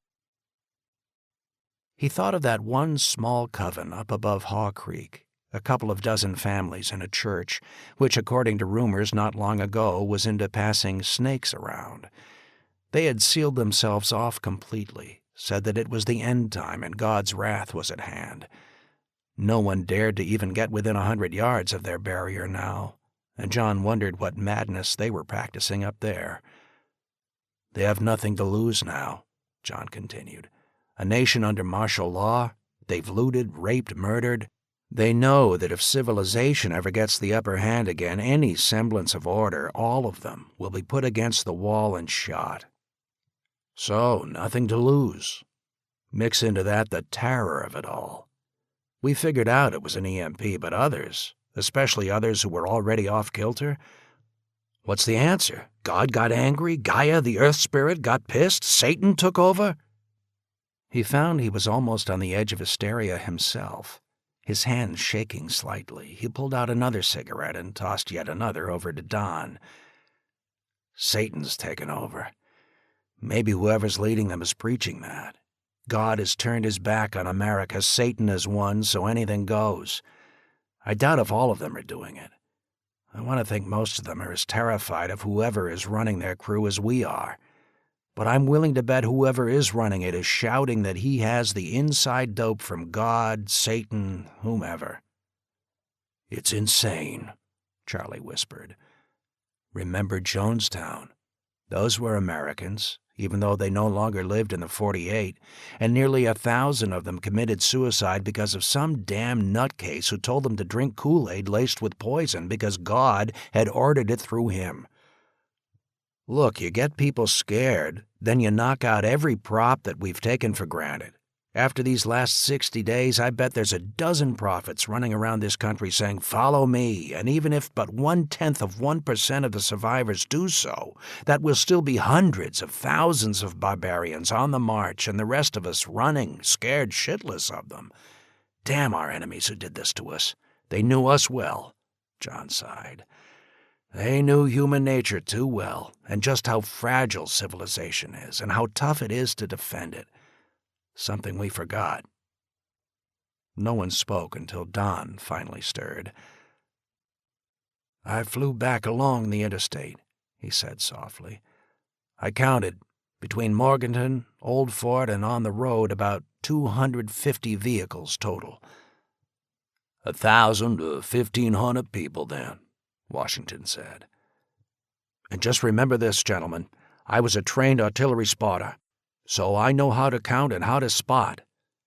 We don't doubt you, Charlie said. In this case, don't doubt me. Now, for the troubling aspect tactically. They're coming round the back, John said. Exactly. That's why I flew over here on my way back.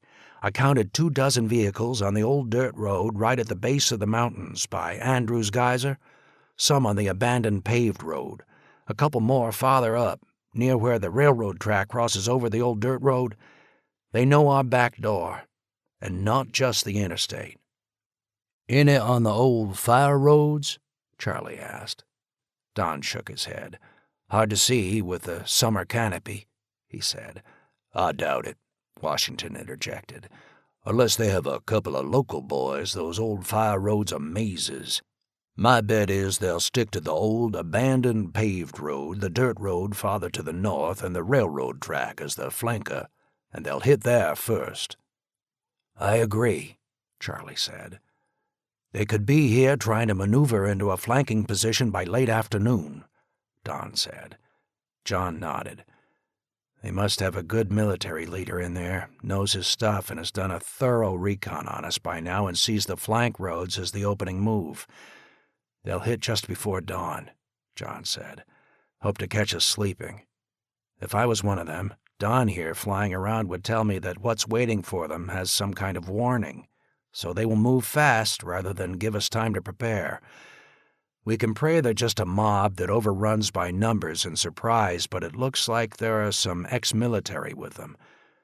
Worst case, they got a couple of recon types who know how to figure out the ground, the defenses, the approaches, and formulate the plan of attack.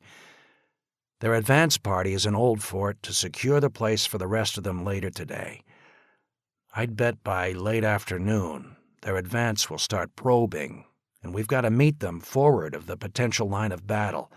They see our setup, get a good judgment on our strength, we'll have even more problems holding. They'll logger in Old Fort tonight and tear the place apart, then hit us before dawn. We'll be prepared, Washington said sharply and stood up. We feed the troops, then move them into position today. Washington, we've talked about this scenario, so we both know the plans. I want officers' briefing within the hour. Tom, start to evacuate all homes behind our fallback line beyond the old toll road, as we've talked about before. Charlie, I want every citizen who can carry a gun as our reserve. Mr. Barber, I hope you can stay up in the air most of the day. Keep high, though, sir. Real high. Just keep an eye on their movements, John said. Washington looked around the room, a thin smile on his face. Charlie, shriveled with emaciation, said nothing, but his gaze communicated volumes. John was now in charge. I think we should get to work, gentlemen, John said. Tom headed back to his car with Don by his side. Washington looked over at John and Charlie. Gentlemen, I think it's important you join us in chapel and for our meal. 2 hours later, after the officers' briefing and a map exercise, the 1 to 25,000 geological survey maps taken from the small map store in Black Mountain spread out on the table, John felt everyone understood their mission. Several of the platoon leaders were students, Jeremiah and Phil having been promoted to second lieutenants in the 1st and 2nd platoons of Company A. The others were vets from around the town, a good sprinkling of men from Desert Storm, a few from Nam. John walked into the dining hall. Strange. It still looked basically the same. The counter where kids used to get their meal cards swiped with a laser scanner, circular tables, the twin doors leading into the food serving area. It was a room filled with a lot of happy memories and a few poignant ones. This school was unlike what he had expected when he had first come here. He feared that his old commandant, in his rush to get John a job where Mary once lived, had most likely hooked him into some fundamentalist camp meeting. Not that he had any particular objection on a philosophical level as an American, but still he was a Catholic kid from Jersey, His fears could not be farther from the truth. It had turned into the warmest place he had ever worked in. He had been greeted with open arms into a community where friendly intellectual debate was encouraged. Though a few might be a bit judgmental, most were actually very open-minded, saying that was the true spirit of what Christ tried to teach, and not the nuttiness most outside the South believed of them, and all were guided by a desire to put their students first. The school was better than John ever imagined, and now, at this moment, he realized yet again just how much he loved them all, especially the kids, now sitting at the tables, decked out in camo gear, weapons stacked along the walls. The tradition with faculty was not to eat segregated off, but rather to join a table with their students, laugh, debate, argue, tease, stimulate. Mary had attended this college her first year before transferring to far more competitive Duke, and coming here was coming home for her. Several of the professors had even taught her long ago. Towards the end, she often came here to join John for lunch, and always kids would gather round their table, and those who fully knew her condition would usually leave her with a kiss to the forehead, an embrace, and "I'm praying for you every day, ma'am." And then she was gone. But still, in the 4 years afterwards, so many happy days here, of shared meals, of the absolutely ridiculous but still touching dumb skits by the faculty for the senior breakfast the day before their graduation. But now, the cafeteria lines were closed, the food service off to the far side, tables set up near the back door, the grill outside smoking madly with the slabs of bear meat. Most of the students had already taken their plates, each proportion carefully cut, a slab of bear meat, some greens, a cup of herbal tea. That was it. But still a pound or more of meat, while downtown at this moment everyone else was getting thin soup with just a couple ounces of meat mixed in. And yet, in spite of their hunger, they remained restrained. None had yet to cut in. All sat around their tables, talking but not touching the food. John looked over at Charlie. "You will eat," John said sharply. "John?" "Charlie, you will eat." He pushed Charlie forward, and they joined the back of the line. It only took a few seconds before they were handed the plate, the piece of meat already cut. John noticed that the cooking staff actually had a scale behind the carving table, each piece of meat thrown on it before being put on a plate. Maybe the measurement would be off by an ounce or two one way or the other, but still it was a message to stifle any arguments. John followed Washington to a table set directly in front of the now closed doors that had once opened onto the cafeteria line. As they reached their table, the room fell silent. All eyes turned towards them. Without prompting, Reverend Abel stepped forward and offered the blessing and finished, John and a few others making the sign of the cross. But Washington remained standing. "I am proud of you," Washington said. The room was absolutely silent, no matter how longingly some looked at the feast before them, a largesse of meat not seen in weeks. "I am proud of all of you, everyone. Those who are bringing in food for us, especially our marksman Brett Huffman." Brett, who had dropped the bear, stood up, and there was a round of applause and cheering. "But also for all the rest of you. Those of you gathering, those of you searching, those of you in jobs some might think unglamorous, the work in the refugee center, the isolation ward, the infirmary, the wood-cutting crews." He looked around the room. "Tonight or tomorrow, we face battle." A murmur swept through the room. "You've heard the rumors about a group called the Posse. We just received intelligence they are headed this way." No one spoke, but John could see the anxious looks back and forth.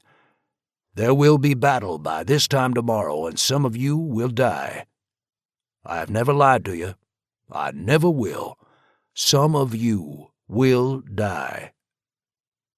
And now he had their attention like never before. You are now soldiers, every one of you. Those of you who trained for it and those who have not. Every student of this college is now mobilized as we previously discussed. Those who are not assigned to our 2 combat companies will fall in as medics, messengers, and in the other jobs you have been trained for. I expect all of you to do your duty as soldiers." Washington turned and started to sit down. Before John even quite realized what he was doing, he stood up. A few had started to cut into their meal, but as he stood, they stopped, looking towards him. "Tonight, tomorrow, you will fight. It is, tragically, the day you grow up, and you will never be able to turn back from. You are the defenders of thousands of people in this town who are now too weak to defend themselves. And now I will be blunt. I will fall silent for a moment, and I want you to look at the meal before you. That food is food sacrificed by others to give you strength to defend them and yourselves." He did fall silent, and no one spoke, nearly all looking down at their plates. "Think of," and he actually chuckled sadly, "think of how 2 months back we complained about the food here, filled our plates, then tossed half of it out. And now, tonight, you will face men and women who will kill you and everyone else for that piece of meat on your plate you would have thrown out but 2 months back." He hesitated, but knew it had to be said. "Or even your own flesh, if they win. Because not 40 miles from here, this evil band is slaughtering human beings for food." There was an uncomfortable stirring. "So for everything you eat now, know that but 2 miles from here, down in the town of Black Mountain, 6 died of starvation this morning. Died so you can eat and have strength to survive and defend." He sighed, started to sit down, and then stopped. "Some of you were in my classes on military history. You know how we so casually talked of wars past, the suffering, remote. You remember some of the speakers I've brought in, veterans of that generation we now call the greatest generation." He braced himself, looking around the room, and now there were tears in his eyes. "Tonight, tomorrow, in years to come, you must be the greatest generation. You must win this fight. Then, remembering all that America was, you must rebuild her, and never forget," he sighed, lowering his head, "never forget." He sat down, and for a moment there was silence. Laura, the girl in the choir, stood up and raised her voice. "Oh, say, can you see by the dawn's early light?" Instantly all were standing, singing as well, and never had he heard it sung thus. He looked at them and tried to sing, unable to do so, overcome by emotion. The last stanza finished, a cheer erupted, and all sat down except for Laura. She smiled at John, and 6 of the choir came to join her, and together they started to sing again, even as their comrades ate. "Oh, Danny boy, the pipes are calling, from glen to glen and down the mountainside." John lowered his head, gazing at his meal. "Perhaps half, maybe a quarter for myself," he thought. "The rest for Jen, the kids, and Ginger." The meal done, there was a procession, led by the American flag, the school banner, and their fifer playing, over to the Chapel of the Prodigal, with its famous fresco painted by Ben Long. The service had to be short and to the point, for John had warned Reverend Abel that time was pressing. They had opened with the Lord's Prayer, and just as they finished, the back doors of the chapel opened and in hobbled President Hunt, leaning on the arm of a student for strength. All stood, many with tears in their eyes. President Hunt took the front, standing beneath the painting, and then slowly drew a Bible out of his pocket. "I carried this Bible in Nam," he said, his voice husky, weak. "I held it close the night I was wounded and lost my leg. There is a psalm I read every night I was there, and I wish to share it with you.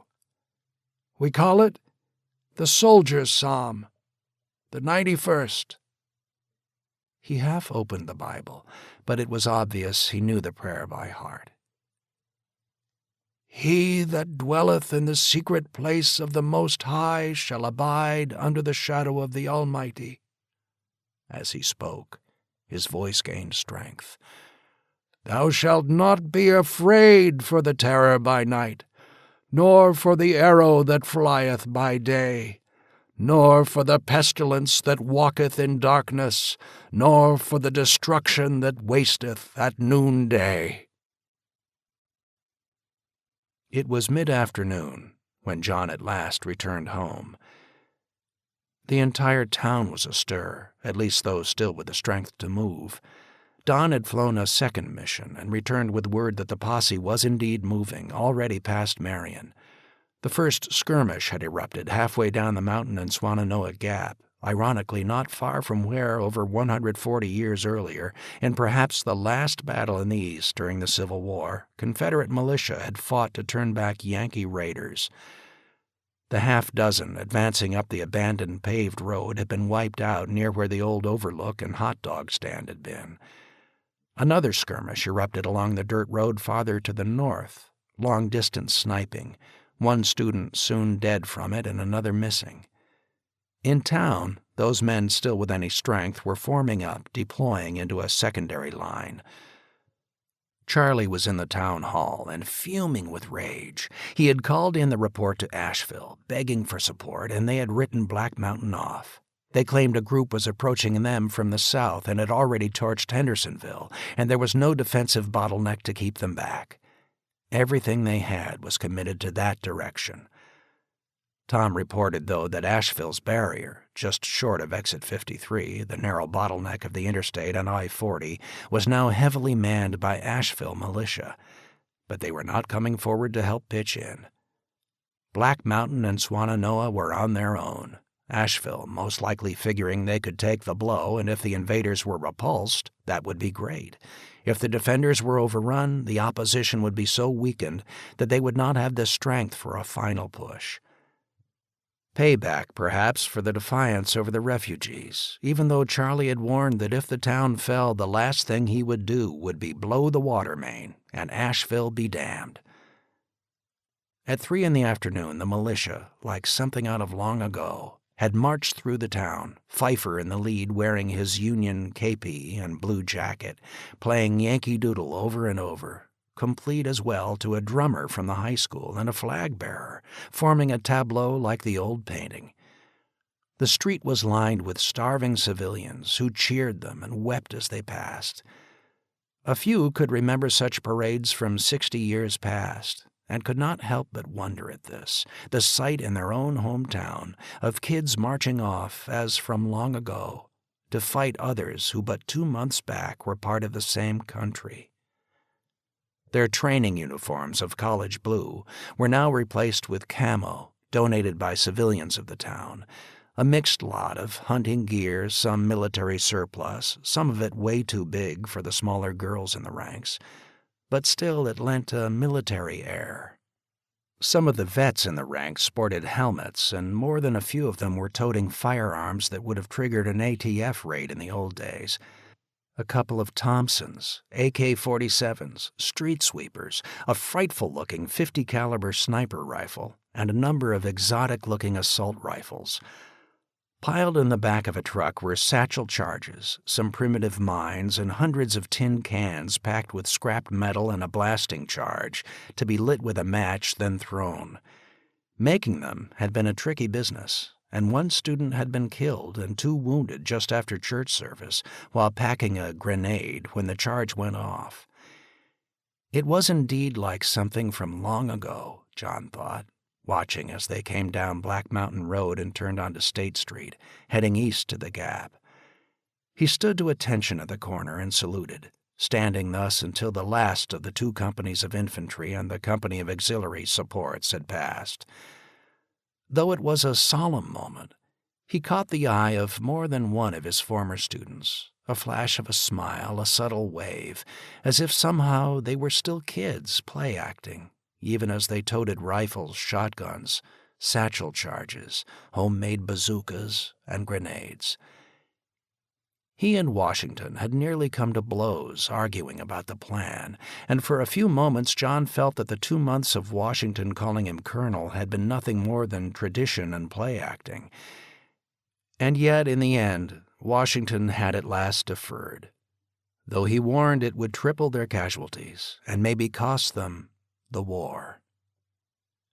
After the passage of the militia up to the Gap, John then briefed the hundreds of civilian volunteers, some barely able to stand, as to their task and where to deploy, while Charlie made sure that 2 precious cattle would be taken up to the front and there slaughtered and cooked, with all being able to fill their stomachs before the fight. Keller had pitched a fit over that, claiming it was better they went in with empty stomachs in case of gut wounds, but Washington and John had won out. Better to lose some that way than have half the army collapse from hunger pains. The last few precious bottles of vitamins had been pulled out, and each combatant swallowed a double dose as well. Carl was leading down over 500 more from Swannanoa, those still able to heft a gun and fight. John finally felt that he had time to get away and get his family out. Their home was on what was being defined now as the front line, and he had decided to move his family back up into the cove near the college. Jen's home, though abandoned for nearly 2 months, was still intact, though scavenged through, with the door broken along with some windows. He pulled into his driveway, and with all that had happened he realized that he had left but 9 hours before. The 2 bodies were still out on the deck. The meat wagon had not come. In the heat they were now drawing swarms of flies. Jen stood in the doorway, and as he got out of the car, Ginger came up, head lowered, whimpering, almost scared, and Jennifer flung herself into his arms. "Daddy!" and she started to cry. He suddenly realized that he had become so preoccupied with the approach of the posse that he had all but forgotten what had transpired here just this morning. Jen came up to him, and the look in her eyes told him something was wrong. Had there been more of them? "Everyone okay?" John gasped. "Yes, we're okay." "Thank God." "You look beat, John." "I really can't explain much now, Jen, but we only have an hour to pack up and move out. We're moving up to your house." "Why, for God's sake?" "There's going to be a fight here by tomorrow. We're evacuating everyone on both sides of the highway." "John, we all need to sit down and talk." He felt Jennifer still in his arms. He hugged her. "I'm sorry about Zach, sweetie. He was a brave doggy. The best." "I know, Daddy." "John, there's something else," Jen said. He looked at her. "John, come inside with me, please." Too much was happening, and her tone set him to a near panic. Was it something about Jennifer? He broke her embrace and looked at her. Her features, though pinched and yellow, had not changed much. "Jennifer, honey, I think Ginger needs to play," Jen said. Her voice was not a suggestion, and Jennifer registered it. "Okay, Grandma. And make sure she stays away from those bodies out on the deck." The way Jen said it, the message of those words, struck John as yet another breakdown. Tell your kid to go out and play with the dog, but stay away from the men Daddy had shot during the night, because your beloved Golden might suddenly look at them as a meal. He followed Jen into the living room. Elizabeth and Ben were sitting together on the sofa holding hands, and somehow at that instant, John knew. To his surprise, Michaela was standing in the corner of the room, half-turned, looking at him. Elizabeth looked up at him and took a deep breath. Daddy, I'm pregnant. Absolutely thunderstruck, he couldn't speak. He looked at Ben, whose arm was now protectively around Elizabeth's shoulder. Ben tried to look him straight in the eye and then lowered his gaze. John turned away, fearful of what he might say or do, lit another cigarette, and walked to the bay window. Jen came up to his side. Behind him, Elizabeth started to cry, and Ben was whispering to her. "John?" It was Jen standing by his side, whispering. "For God's sake, John, do the right thing." He turned and looked back. "How?" was all he could say, and he instantly realized the absurdity of it. At 16, Elizabeth already so looked like her mother, and he remembered when they met she was 20, he was 21. Of course he knew how. But this was his baby girl, who used to smother him with smoochies and say she would love him forever. He walked towards them, and to his horror he saw fear in Elizabeth's eyes. Ben then stood up. "Sir, if there's blame, it's mine."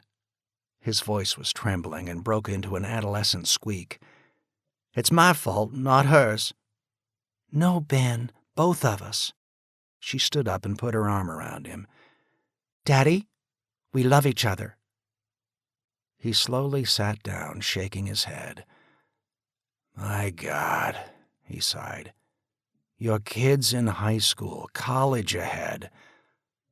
"Not anymore," Elizabeth said.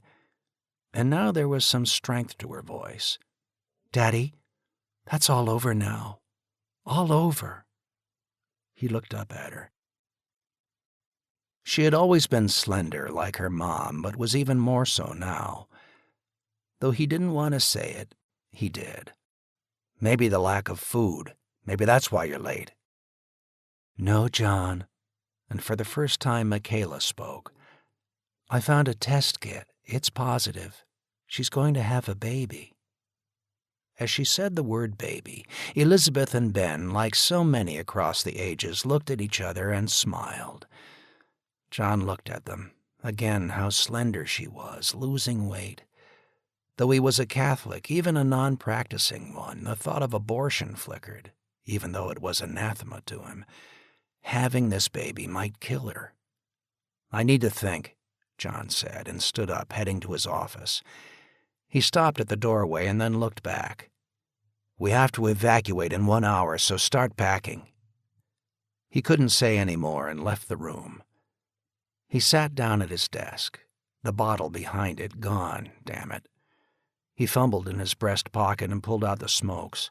He took one out and lit it.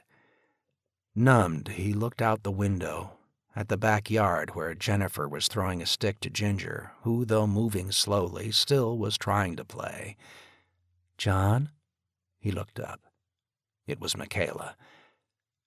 "Am I intruding?" "Yes and no." "Can I join you?" He nodded, and she took the chair by his desk. "What are you thinking?" she asked. He sighed. "The whole world has gone to hell. You know I killed 2 men this morning." "I saw the bodies, and they deserved it." "And Zach?" "I'm sorry, John, about him. He died well, though." John lowered his head. Was it only hours ago, he thought. "There's a barbarian horde coming this way, and by tomorrow they might overrun us. If they do, all this will be moot. Jennifer out there will be dead. If lucky, you and Elizabeth dead, all of us dead. The country, dead." "That's why you have to accept what happened with Elizabeth." "What? She's a kid, Michaela. She was going to be a junior in high school. That son of a—" He hesitated. "Ben, a senior. My God, Michaela, accept it?" "Kids younger than them have been getting pregnant for thousands of years, especially in wartime." "Not my baby." "Yes, your baby." And she reached out and touched his knee. "Listen, John, you know and I know there isn't much chance, and they know it too. They think they're in love. For God's sake, I hope they are in love. They want that taste of life as much as you did, as I did, as any of us do." He looked at her and found he couldn't respond. "Give them your blessings. I know it will be hard, but do it. I know the risk she faces as much, maybe more than you do. Give her that blessing for her to carry with her and give her strength." He saw tears in Michaela's eyes. "She's a good kid, John. You and Mary raised her well. Don't turn this into a moral question now. They were two scared kids, the world going to hell around them. It was all but inevitable it would happen. If not for this damn war, it'd have been different, but it's not. And you have to accept that." He nodded. "Tell Ben to come in here." A moment later, Ben was at the door, standing straight, eyes wide. John motioned for him to come into his office. "Sir, you can do what you want to me, sir. Just don't blame your daughter." And at that moment, John softened. He could see the kid half expected to see a shotgun or face a damn good thrashing. He had the guts to take it. "You love my daughter?" "More than anything in the world, sir." "Well, so do I. Her and Jennifer." "I know that, sir." John nodded. He didn't want to think too much further about how Ben loved her. No father really would, but John could see that, though 17, Ben was trying to be a man at this moment, and would have to be a man in the days to come. John stood up, hesitated, then extended his hand. "Thank you, sir." And Ben's voice cracked a bit. John nodded. "Just don't call me Dad yet," he finally said. "I'm not ready for that." "Yes, sir." He knew Elizabeth in the next room had heard the exchange, and she came through the doorway and flung herself into his arms. "Thank you, Daddy." Now he did fill up. Her voice still sounded like his little girl. He saw Jennifer standing in the doorway as well, smiling. "So, you're not going to kill them?" Jennifer asked, and that broke the tension for the moment. "No, of course not, sweetie." "Okay." And she was gone. He felt there was some sort of ritual required now, and as Elizabeth slipped out of his arms, he took her hand and placed it in Ben's hand. "Once the next few days are over, well, since our priest disappeared, we'll ask Reverend Black to do the marriage." Elizabeth smiled and leaned against Ben's shoulder. "But we got other worries now. Like I said, we're leaving this house within the hour. Girls, you better pack what you can fit into the car. Ben, get down to your family and tell them to get out as well. Have them come up to the Cove for now. They can stay with us if need be." Elizabeth and Ben looked at each other. "You can do your goodbyes later. There isn't time to waste. Tell your folks I'll drive your family up to the Cove in an hour, so be ready." He hesitated, and suddenly it truly hurt what he was about to say next. "Ben, we're going to be attacked, most likely early tomorrow morning. You'll have to fall in with the town reserve guard." "Yes, sir?" Elizabeth started to cry. "Daddy, can't he stay with us in the Cove?" "Absolutely not," Ben replied forcefully. She looked at Ben and then back at John, eyes filled with tears. "It's his duty now," John said softly. Ben looked at Elizabeth, hesitated, then kissed her lightly on the lips. "I'll see you later, sweetheart." She couldn't reply, hugging him fiercely. "Elizabeth, go help your grandmother and Jennifer pack." She hesitated. Ben broke free from her embrace. "I'll be okay, sweetheart. Go on now." Crying, she left the room, and Ben turned back to face John. John opened his gun cabinet, scanned the weapons, and pulled out one of his best, an M1 carbine. "You know how to load and handle this? Remember, sir, you took me shooting with it last year?" John checked the clip. It was full, and there was a box of extra ammunition for it. "Take this. You're going to need it." Ben nodded. "Report to Charlie Fuller. Tell him I've assigned you to be one of his runners." "Sir?" You're not keeping me back, are you?"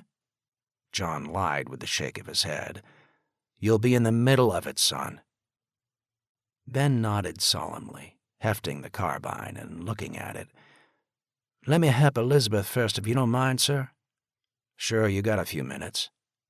He looked at John, eyes solemn. "If anything happens to me, sir," John forced a smile. "You'll be okay, Ben. Now go help Elizabeth." "Yes, sir." Ben left the room, and Michaela was standing at the doorway, smiling. "You did the right thing," she said. "Let me think about it." To his surprise, she came up and kissed him on the lips. "I better get up to the conference center and evacuate the folks there. From what I just heard, I assume that will be in the middle of it?" John nodded. "I'll drive you up there. Charlie should be sending up some vehicles to get people out. We're evacuating everybody from here clear back to the town. Once you get your patients out, report to Doc Keller. I think you'd be most useful there." "Is it going to be bad?" John nodded again. "Real bad, I think." She squeezed his hand and went back to help the girls pack up. He looked around. What to take? The guns, of course. 7 rifles, including the original Civil War Springfield and the replica Hawkins 50 flintlock. Throw them in the trunk of the car for now. He scanned his office. What to take? The portrait of Mary, of course. And as he picked it up, he thought of Michaela in the next room. Neither would mind, he realized, with a sad smile. He took the picture out of its frame and slipped it into his pocket. He then checked the loads in the Glock and the shotgun and shouted for his family to get moving. Chapter 10. The entire mountainside, north and south of the interstate, was burning. He gazed at the inferno, feeling nothing, even though his home was somewhere within that blaze. Scattered shots still rang out. A holdout band of the posse was barricaded inside a single-story house facing the interstate on a side road a couple of 100 yards back from the gap. It was a key position because it looked down on both the interstate and the flanking approach of the abandoned paved road and the railroad.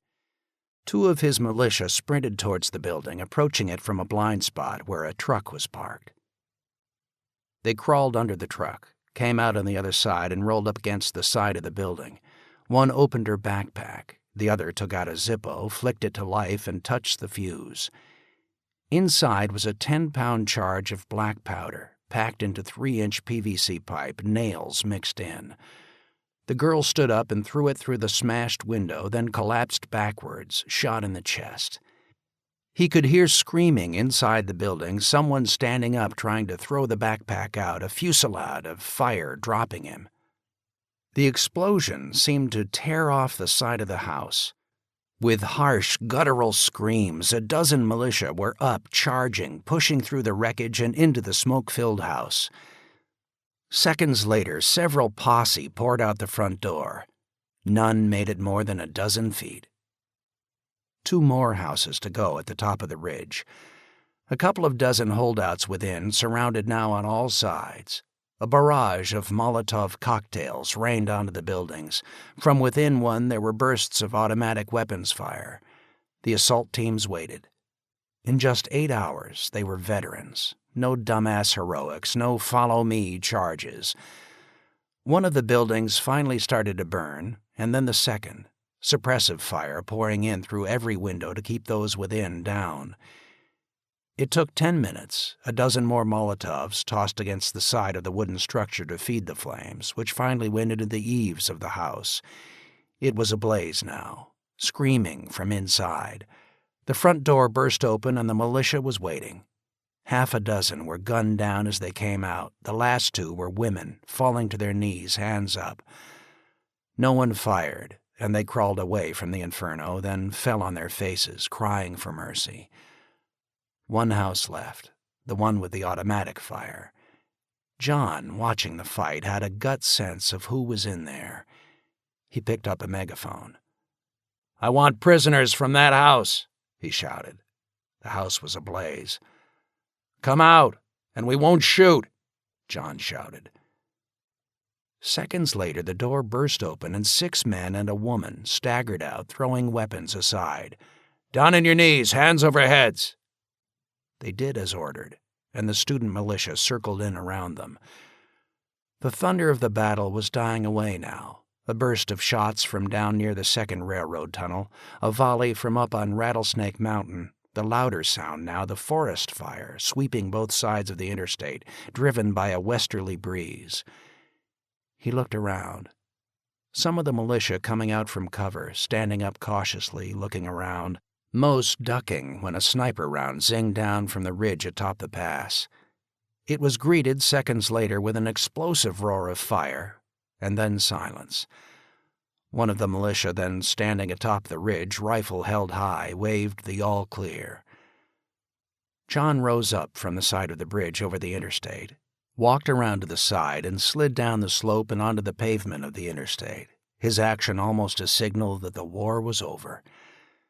Dozens more were standing, dazed, silent. He looked up the road to the pass but 100 yards away. It was a road paved with horrors. At nearly every step there were bodies twisted into the contortions that only the dead could hold, rivulets of blood pouring off the road into the storm gutters. It was a seething mass as well, hundreds of wounded. He turned and looked back down the highway towards exit 66 and raised his megaphone. "Medics! Bring up the medics now!" They had been waiting several hundred yards to the rear while the last of the posse were wiped out from the ridge, which they had successfully seized in the opening round of the fight. There must have been someone local with them, either willing or unwilling. 2 hours before dawn, 50 of them had emerged on the little-used Kazuma Trail, known only to hikers and mountain bikers, a path that led from the Piedmont below to the highest point on the crest overlooking the interstate and the flanking roads. Seizing the half-dozen houses up there, wiping out the defenders in a matter of minutes, they had enfilading fire down onto the gap itself, with the defenders there pinned, unable to fire back. Minutes later, the main assaults came in. 50 vehicles up the flanking road, men and women on foot going through the railroad tunnel, and a column of nearly 200 vehicles roaring up from Old Fort, led by a diesel truck with a snowplow mounted to the front. The forward barrier fell, and then the next fallback position, where he was standing now, the bridge over the highway, since the houses above were perfect positions to fire down on it. Though they were caught off guard by the surprise seizure of the houses and ridge above the gap, the rapid retreat had been part of his and Washington's plan all along. Washington was a superb Marine, a superb trainer and leader, but John did realize now that all the crap about his being colonel, Washington had been right on that, too. Washington's plan was a classic defense on the high ground, and John had vetoed it. "Almost as bad as losing would be our winning too easily," he had said. "We repulse them at the crest, they'll take losses, retreat, and then do one of 2 things. Either head off somewhere else, or wait until the time is right and get us, and I think it would be the latter. Whoever is leading that band cannot afford even a single defeat. His own people will turn on him, kill him, and then come back yet again." John's worst nightmare was that after a sharp defeat, the posse would pull back to Old Fort, simply spread out a bit, loot, probe, and keep them on guard 24 hours a day, and wait them out. They'd make a mistake. There'd be a weak spot. The enemy would catch a guard asleep, attack the position at night in the middle of a storm. No, John wanted them over the ridge, let them take the gap, and then to lure them into a classic killing ground. "The mountains to either side can give us a canny or a classic Mongol envelopment," he argued. And students who had taken his classes and were now officers sitting in on the planning just the day before instantly grasped it. "Once in, I want them all in, and then I don't want one of them to get out alive." It was the plan that Washington warned would triple their casualties, but John argued in so doing they would annihilate the posse rather than just drive it back with the threat of a return. The tragedy was that the 1st Platoon of Company A guarding the gap was cut off in the opening move, and not one of them made it out. That had nearly triggered a rout, as the survivors of the 2nd Platoon gave way too quickly at the 2nd defensive line, the bridge at exit 66, and the nursing home overlooking it. It had been near run then. The attackers swarming forward, sensing victory, pushing hard, squeezing in where Route 70 ran within feet of the interstate, the very place where John had first met Michaela, her Beamer now upended and piled into the defensive barrier line across the main line of defense, where the interstate curved up on a bridge that crossed the railroad tracks. It was a bridge poorly designed for traffic. Every ice storm, someone always spun out on that bridge, but if whoever had designed it was thinking of a battle, it was superb. It was like a hill with no flanks to worry about. Atop the bridge, a clear field of fire for a mile back up the road. Behind the bridge, a sharp slope up to where the old town water tank was, another superb position, and the flank there protected by a wide cut through the forest for the passage of high-tension lines, thus creating an open killing field against any of the posse trying to get to the tower. And then the trap itself. Concealed up on each flanking ridge, back near the gap, Company B, armed with the best long-range weapons the town could provide, high-powered deer rifles with scope mounts. Every house to either side of the interstate, several hundred homes, including his own and a trailer park, were rigged to burn, buckets of gas placed within each. Students who were not trained as soldiers were now pressed into service, so that when the signal was given, the siren on the fire truck sounding off combined with signal rockets, they were to go into action, moving fast on mountain bikes or mopeds, setting each house ablaze. He had bet on the usual breeze picking up through the gap as the air farther down below in the Piedmont heated and began to rise, drawing down air from the pass in a cool, continual breeze. Luck was on their side as well, in that it had been a tinder dry summer. The hundreds of fires merged together into an inferno, acting as the blocking force on each flank, flames driving eastward, cutting off retreat except back onto the interstate or the railroad, which were now kill zones. At the other end of the box, to the west at the interstate bridge, waited what was left of Company A. Along with them, every citizen of the town who could carry a gun, concealed behind the reverse slope.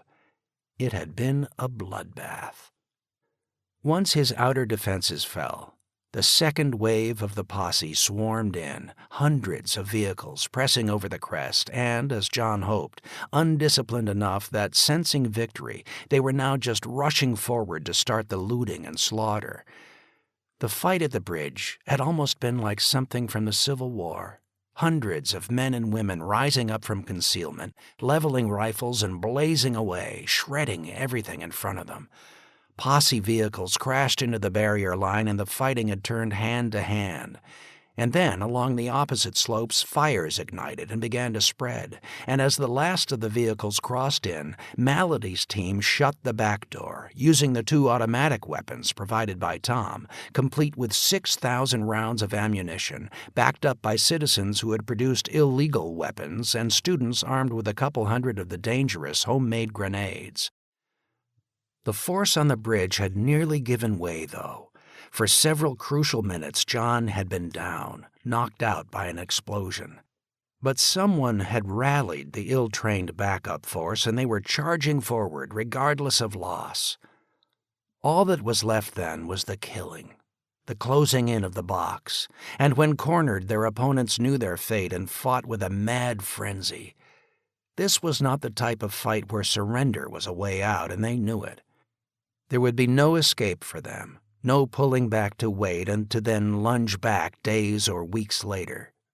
They were all going to die this day, and tragically, for Black Mountain and Swannanoa, it was going to cost dearly to do that killing. Washington had warned of that before the battle, suggesting a false escape path for the routed who could then be hunted down later in a second killing zone farther down the mountain. But there was no other way, John realized. If they left an escape valve, a sound idea with a well-trained force but risky with the assets he now had, The surviving posse just might break through and indeed escape. And then it could be months of a bitter guerrilla war against the vengeful survivors. It had turned into 7 horrid hours of taking ground back, a step at a time, a bloody step at a time. The medics were coming forward at the double. Wounded from earlier in the attack who had managed to hide and not get murdered, those wounded in the relentless push back, lay by the hundreds along the road. From up on the south side, the fire was rolling eastward and screams could be heard, those trapped up there and now burning to death. It made John think of the Battle of the Wilderness in 1864. One could read of that fight in the history books and feel remote somehow. Not now. Even if they were all posse burning up there, it was horrific. And behind him, Tom's men now came, deployed out in open order, and every few feet one would stop, lower his pistol, and fire. The posse wounded were to be summarily executed. And that was a task John wanted the police and older men of the town to do, not his own kids. They were hardened now, but he never wanted them that hard. John slowly walked up the sloping road towards the crest and at last found him. A knot of students gathered round his body, heads lowered, some weeping. Washington Parker was dead, killed in the opening minutes of the fight. The way he lay here seemed almost Christ-like, arms spread wide. Heartbreakingly, a young female student, dead as well, nestled under his arm, as if in his final seconds he was trying to protect or comfort her. Or maybe it had been the other way around. Washington had insisted upon being in the front line, arguing with John that the kids needed him there especially to be led in the difficult task of feigning withdrawal, and along with the rest of the 1st Platoon, Washington had not come back. John had held a hope that perhaps, just perhaps, Washington had managed to hole up someplace, but knew it was unlikely. John drew closer. The man died as he would have wanted, John realized, leading his men from the front, and John felt guilt, having fought the battle from the rear line as a commander. Washington's soldiers were slowly filing by, battle-shocked kids, actually, faces strained, sweat-soaked, more than a few bandaged, coming down now out of the flanking hills and up the interstate, gathering in and all now filing past their sergeant. As each passed, they slowed, and John watched them, hearing their whispered farewells. "Thank you, sir. Be with God now, sir." "I'm sorry, sir." With frightful intensity, it reminded John of the famous column written by Ernie Pyle back in World War II about the death of a beloved officer and how his men reacted. One of the girls knelt down, touched Washington's face, and then walked on. Some were silent, some offered a prayer or thank you. Others swore, out of pain and bitterness. John fell in with them and walked up. All he could do was come to attention, salute, and then move on. The sentimental side of him was dead at this moment, still in shock. He'd cry for Washington later on, alone. More shots from behind, the sound of the horn of a Volkswagen bus honking as it sped off, weaving around the wreckage, hauling wounded back to the main hospital in town. More vehicles backing up, the old farm trucks, the diesel truck now rigged to a flatbed so that several dozen could be loaded aboard at once. "John?" He saw Michaela coming forward, and without thought he grabbed hold of her tightly. She began to shudder with tears. "Thank God. There was a rumor you were dead." He shook his head. Yes, his face was burned. The posse actually had made up some primitive bazookas, fired from pipes welded to several trucks, and a round had detonated on the bridge, knocking him unconscious for a couple of minutes. She broke from his embrace and stepped back, holding up her hand. "Track my finger with your eyes," she said, moving it back and forth, staring at him closely. "John, you might have a concussion, and you got some second-degree burns." "The hell with that now. Take care of the others." She nodded, stepped back, and went over to one of the wounded, a girl, a volleyball player from the school. She was crying, curled up, clutching her stomach. John watched as Michaela knelt down, brushed the girl's forehead, spoke a few soothing words, and then, with an indelible ink pen, wrote 3 on the girl's forehead. Michaela leaned over, kissed the girl gently, and then got up and went to a boy lying by the girl's side. The boy's leg was crushed below the knee, and he or someone else had slapped a tourniquet on him. He was unconscious. Michaela put a finger to his throat to check his pulse, wrote 1 on his forehead, and stood up. "A 1? Here, now!" she shouted. A stretcher team sprinted up, one of the boys looking down at the girl shot in the stomach and slowing, and John could see the agony in his face. The two had dated a year ago. In fact, had been something of the couple until she broke it off. At a small college, everyone knew about the lives of the others, sometimes not so good, sometimes rather nice. "Over here! This one, here! Move it!" Michaela shouted. The boy, tears streaming down his face, was pushed forward by the girl at the back of the stretcher. They loaded on the boy with the mangled leg, turned, and started to sprint back down the road. Michaela was already up to the next wounded, pen in hand. She was now, as the ancients might have said, the chooser of the slain.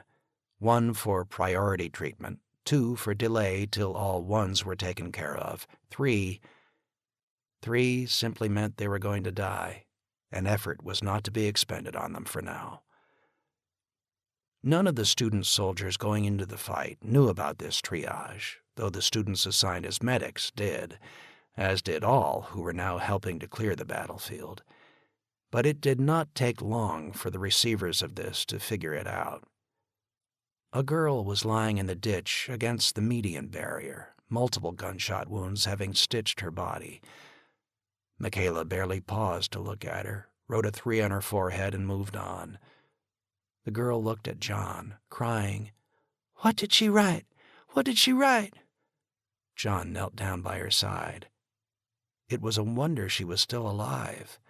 The gunshot wound to her upper thigh having shattered her femur. How the femoral artery was not torn was beyond him. She was also shot through the chest and stomach, blood frothing her lips. He didn't recognize her, most likely a freshman who had yet to take his class. "She wrote 2, sweetheart," he lied. "Others worse hurt than you.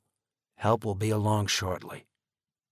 She tried to smile, to nod, but was already beginning the gentle slide into the night.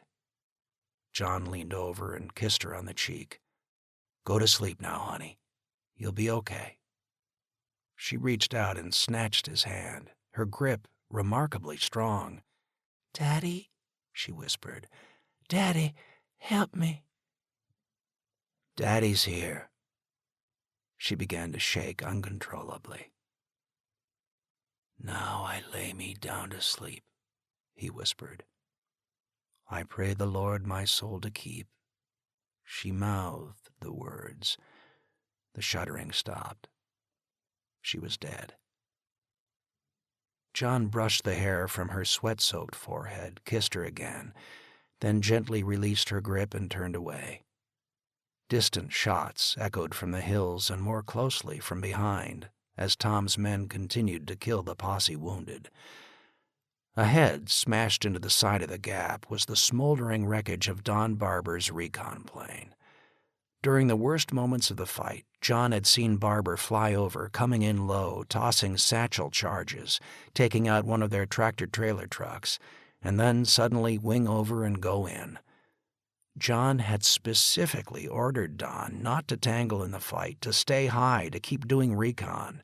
And in the opening hours he had done just that, flying up, observing, swooping back down over the town hall and dropping a note attached to a streamer, with the latest update regarding the enemy moves, then going back out. The info had been crucial, keeping John posted on which direction the posse was pouring in from, and, most important, knowing when their full force had been committed before the closing of the trap. But as he had feared all along, Don could not stay out of the fight, and had decided at last to play the role of ground support fighter. Don Barber was tangled into the wreckage, dead. He was wearing his old uniform from the Korean War. John slowed, saluted him, then pushed on. A line of prisoners was being led along the westbound side of the road, hands tied behind backs, all roped together, roughly 30 of them, including the last survivors flushed out of the burning house.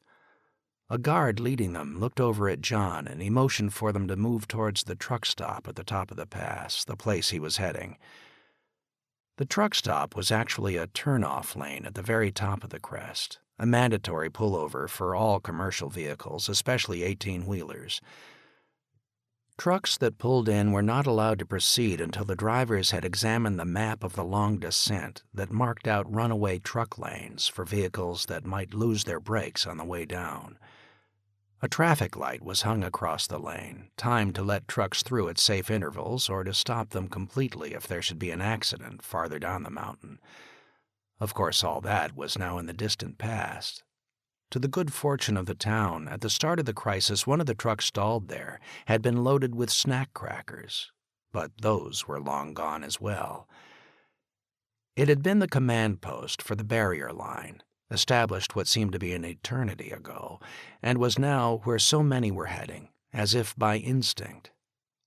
John continued on the road, several students falling in around him, all with weapons poised, acting as a guard.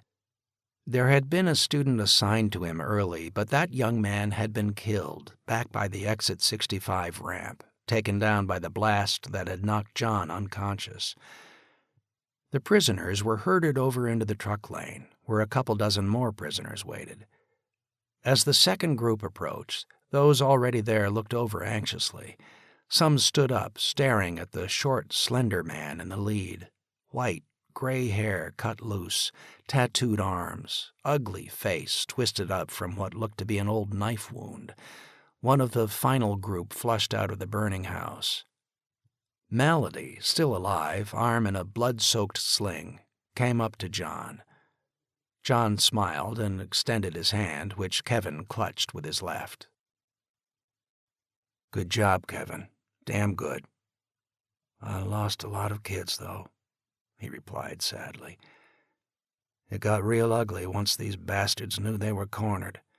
Kids were reluctant at first to shoot somebody who was down and looked dead or badly wounded, but they learned real quick."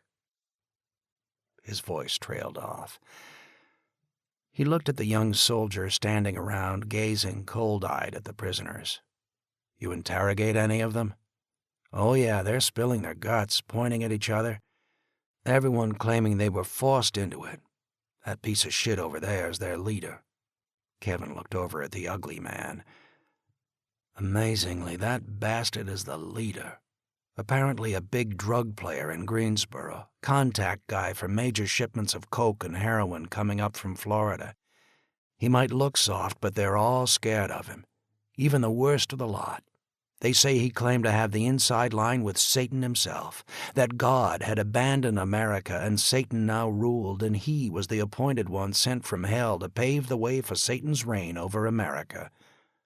"The stories about cannibalism?" John asked. Kevin nodded and spat. "They're all true." John walked over to the leader, who gazed at him, and then actually smiled. "So, let me guess. You're the general here?" John did not reply. "Masterful plan. I bet you're the professor, aren't you? I heard about you yesterday from a prisoner we took. A sweet girl she was, captured her yesterday." John froze. The girl they had most likely lost in the skirmishing on the dirt road. "I see a touch of military history in this fight. The La Drang Valley, perhaps. Lure in, get close up, and envelop." "Saw it in that movie, and on the History Channel." "And you walked right into it," John said sarcastically. Yes, I did. Indeed, I did. I guess he decided it thus. He? Satan, of course. The man turned and looked at the other prisoners. Did I not tell you that if you failed to offer your souls to him fully and in all things, he would abandon you? Now you are indeed doomed to the fiery pit of hell. For God has cursed this world, and because you failed me, Satan shall turn away from thee as well. Your reign by his side will be replaced by eternal punishment for your lack of faith. These dogs will show you no mercy. Rather than feasting tonight on their flesh as Satan wished for you, instead you will be carrion for the dogs and crows. Or perhaps, he looked over shiftily at John, they will feast on your flesh. John, his Glock half raised, was tempted to blow the man's brains out right there. The other prisoners looked at him wide-eyed. Some started to cry, others knelt down, heads lowered, resigned to their fate. It was so damn strange, John thought, how sometimes the most unlikely, an ugly little man like this one, could hold such power. He had a tremendous command presence, his voice sweet, rich, carrying power. So strange how some had that, could spout utter insanity, and others would follow blindly. Cannibals, John said coldly. The man looked up at him, face twisted into a smile that almost seemed warm and friendly. My friend, you know enough about what has happened to know that this nation is doomed, except for those chosen few with the strength to live. The flesh of the weak is the holy sacrament to us, the living, to survive and to have strength, to allow us our triumph of the will. He looked away from John and back to his surviving followers. For I have walked up and down and to and fro across the land, and have considered this country that once was. Remove thy hand from it, protect it not, and the land that once worshipped thee will curse thee. And thus it was true, and the land is now indeed cursed, and we are the ones sent forth to cleanse it. He then looked back at John. That girl we captured yesterday, she was indeed sweet. The best I think I've had, well fed before she became our sacrament.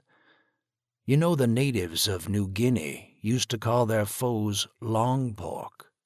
Well-fed flesh actually tastes like that. Pork. John raised his Glock, muzzle touching the man's forehead. Go on, you bastard, he whispered. Be like me. Drink my blood once I am dead as I would have drunk yours. I know you are hungry. You do it, and all who follow you will join in, for they are hungry too. John hesitated, then backhanded the man with the muzzle of his pistol, knocking him down. John turned and looked at the hundreds who were now gathered round. You heard it from his own lips. No one spoke, all filled with shock, revulsion. John looked around. Rope. One of his students came forward, a coil of rope in hand, the knot already made. John motioned to the aluminum crossbeam that supported the traffic light. The rope went up over the beam. Several already had the man up. He had expected to be shot, and at the sight of the dangling noose he began to struggle, kicking, screaming, as they dragged him over and tightened the rope around his neck. John walked up to him, almost spoke to him, but the hell with that. There would be no last words. By the power vested in me by the citizens of Black Mountain and Swannanoa, I declare this man to be a condemned criminal, a murderer, an eater of human flesh. He is not even worthy of a bullet. John stepped back. Hang him. They hoisted him up, and it took several long minutes of spasmodic kicking before he finally died. His followers watched, terrified. Several fell to their knees and started to cry that they had repented and wished to be saved, one calling for a priest to hear his confession. John looked at them and then turned away. He saw Tom standing there, grim-faced. "Hang as many as you can. Shoot the rest of the bastards. I want a sign painted onto the side of the truck over there. Cannibals." Tom nodded, and within minutes 6 more were hoisted up. The others now saw their fate. There were screams, pleas, and John stood there silent, watching. "John?" Michaela was by his side. "For God's sake, a couple of them aren't much more than kids. Most likely got sucked into this. Stop it." He didn't speak. "John, this is a lynching now. This is out of control. It's what you tried to stop this town from becoming. Look at us." He looked down at her and then back around at his young soldiers, the townspeople who had fought, and saw the savage light on more than one face. 10 of the prisoners were led away from the side of the truck stop, most pleading, screaming, and were shot. Their bodies were tossed over the railing, dropping down the sheer cliff to shatter on the rocks below. A minute later, another 10 were shot, their deaths greeted with angry shouts of approval. And it was as if, at that moment, a film was winding through John's memory. Old, grainy film. Russians hanging from makeshift gallows in that cold winter of 1941. The etchings of Goya, Spanish prisoners pleading, holding up their hands as French soldiers of Napoleon gunned them down. Naked prisoners being led to a pit by the SS, kneeling down, shot, bodies tumbling forward. It was the face of war, of all wars, and now it was here, and it was us against ourselves, John thought, as we fought for the last scrap of bread and now even for the bodies of the dead. There were 8 left. Tom's men picking them up, dragging them to the edge of the ravine. John stepped forward, Glock out, and Tom, seeing him approach, stepped back, assuming that John was reasserting his old position as the town's executioner. He looked at the 8. Several stood defiant, the same as the punk with the snake tattoo long ago. John looked into their eyes, wondering why. Was this inside all of us? He turned and looked back. The hundreds gathered, falling silent, and on more than one he now saw that same cold gaze. And he slowly turned back. Michaela was indeed right. 3 of the prisoners, 1 a girl, were not much more than kids, 14, 15 at most, though all 3 had that distant look of coldness and ice. He wondered if they were like that long before all this had ever started. Gangbangers, as Washington had said, kids who would kill even then and think it a joke. Next to them was a woman in her early 20s, shaking, so terrified that a trickle of urine was running down her leg, pooling at her feet. The next was an old man, eyes vacant, crazed, and beside him was a Hispanic kid, lips moving, the Spanish all but unintelligible, but now obviously praying a Hail Mary. "Kevin," Malady came down to John's side, "get out your knife." Kevin looked at John, hesitated, but then obeyed. The eyes of one of the 3 defiant men widened. "Shoot me and be done with it," he said coldly, "but not the knife, man." "Cut their bonds." "What?" "I said cut their bonds." Kevin stepped behind each and cut their hands free. None of them moved. John looked back at his students, his neighbors, his friends. "It's over," he said. There was a murmur of complaint from the crowd. "What's to prevent those bastards from coming back tonight and trying to cut our throats?" John shook his head. "I was wrong." "For killing them?" someone shouted. "They killed our wounded without mercy," a girl cried, one of his students, a girl who had been a Bible major long ago. And we have killed theirs. Washington and I ordered it because there is not even a fraction of the supplies needed to take care of our own. Cannibals! John nodded. Yes, some undoubtedly yes. I won't bother to ask these because they will lie to save their lives. He wearily shook his head. I'm stopping it because I started to love it.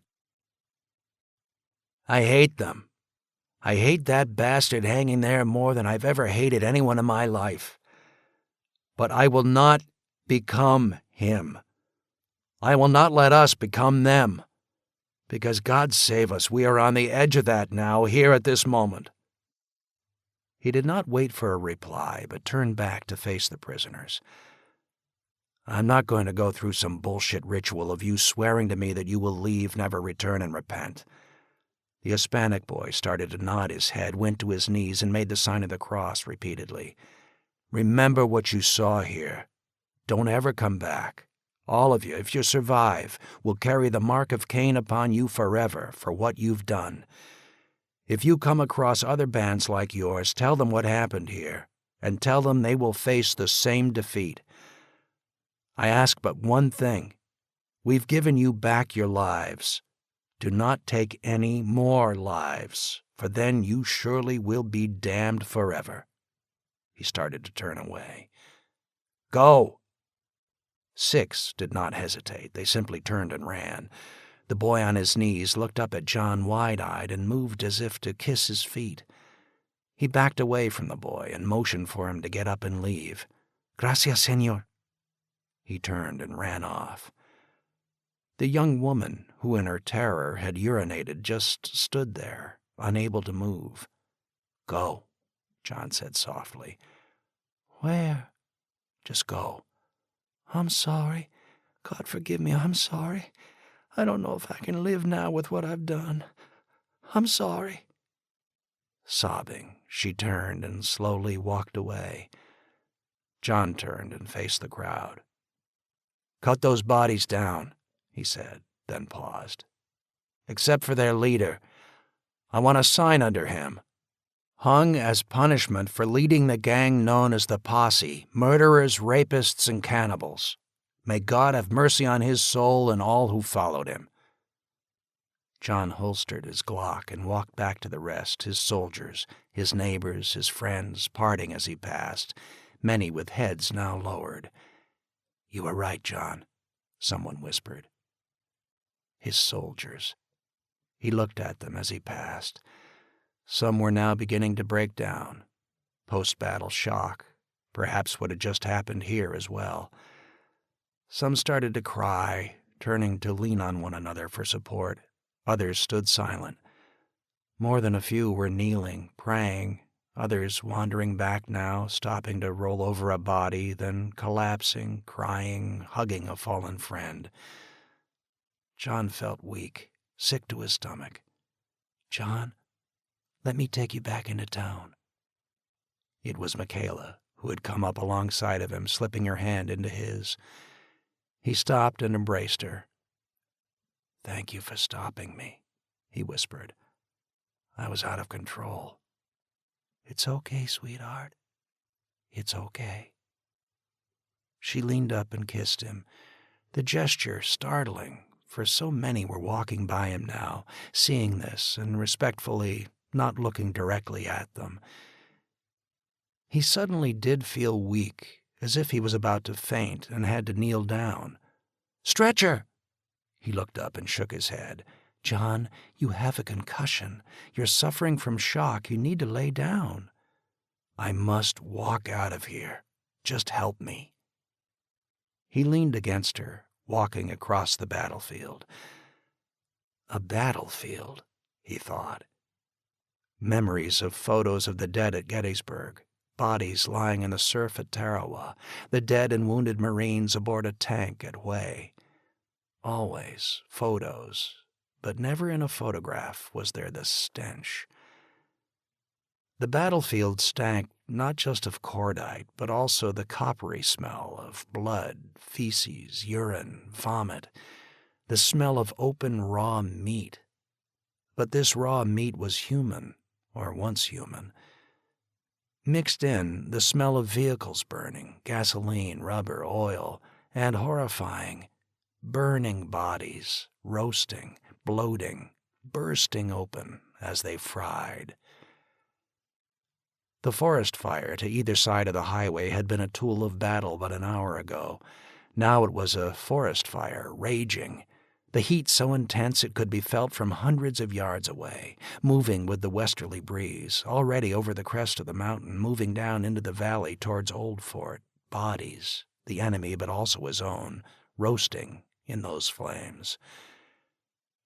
Now that it was over, hundreds were moving about looking for loved ones, sons for fathers, mothers for sons, young lovers and friends looking for lost lovers and lost friends. Film. Yet again, film. The scene from the Russian film Alexander Nevsky, after the battle on the ice, the mournful music, the haunting twilight effect of the lighting, wives and mothers weeping, looking for their fallen loved ones. Again, though, this was no film. This was real. A boy, one of the tougher kids from the ball team, collapsing, lifted up the shattered body of a girl, cradling her, screaming, friends standing silent around him, and then suddenly pinning him down as he dropped her, pulled out a pistol, and tried to shoot himself. John staggered on. A line of vehicles on the highway ahead, wounded being loaded onto the flatbed trailer, Michaela motioning for help, hands reaching out, pulling him up, Michaela climbing up by his side. The sound of the diesel rumbling, exhaust smoke. They started to move, picking up speed as they cleared the ramp for exit 65, the driver holding down the horn as the trailer came up State Street, and then stopped in front of the furniture store in the center of town. All the furniture had been moved out, tossed into the street, except for the beds and sofas in the main display room. But the facility was already overflowing. "All ones here!" someone was shouting. "Twos over here!"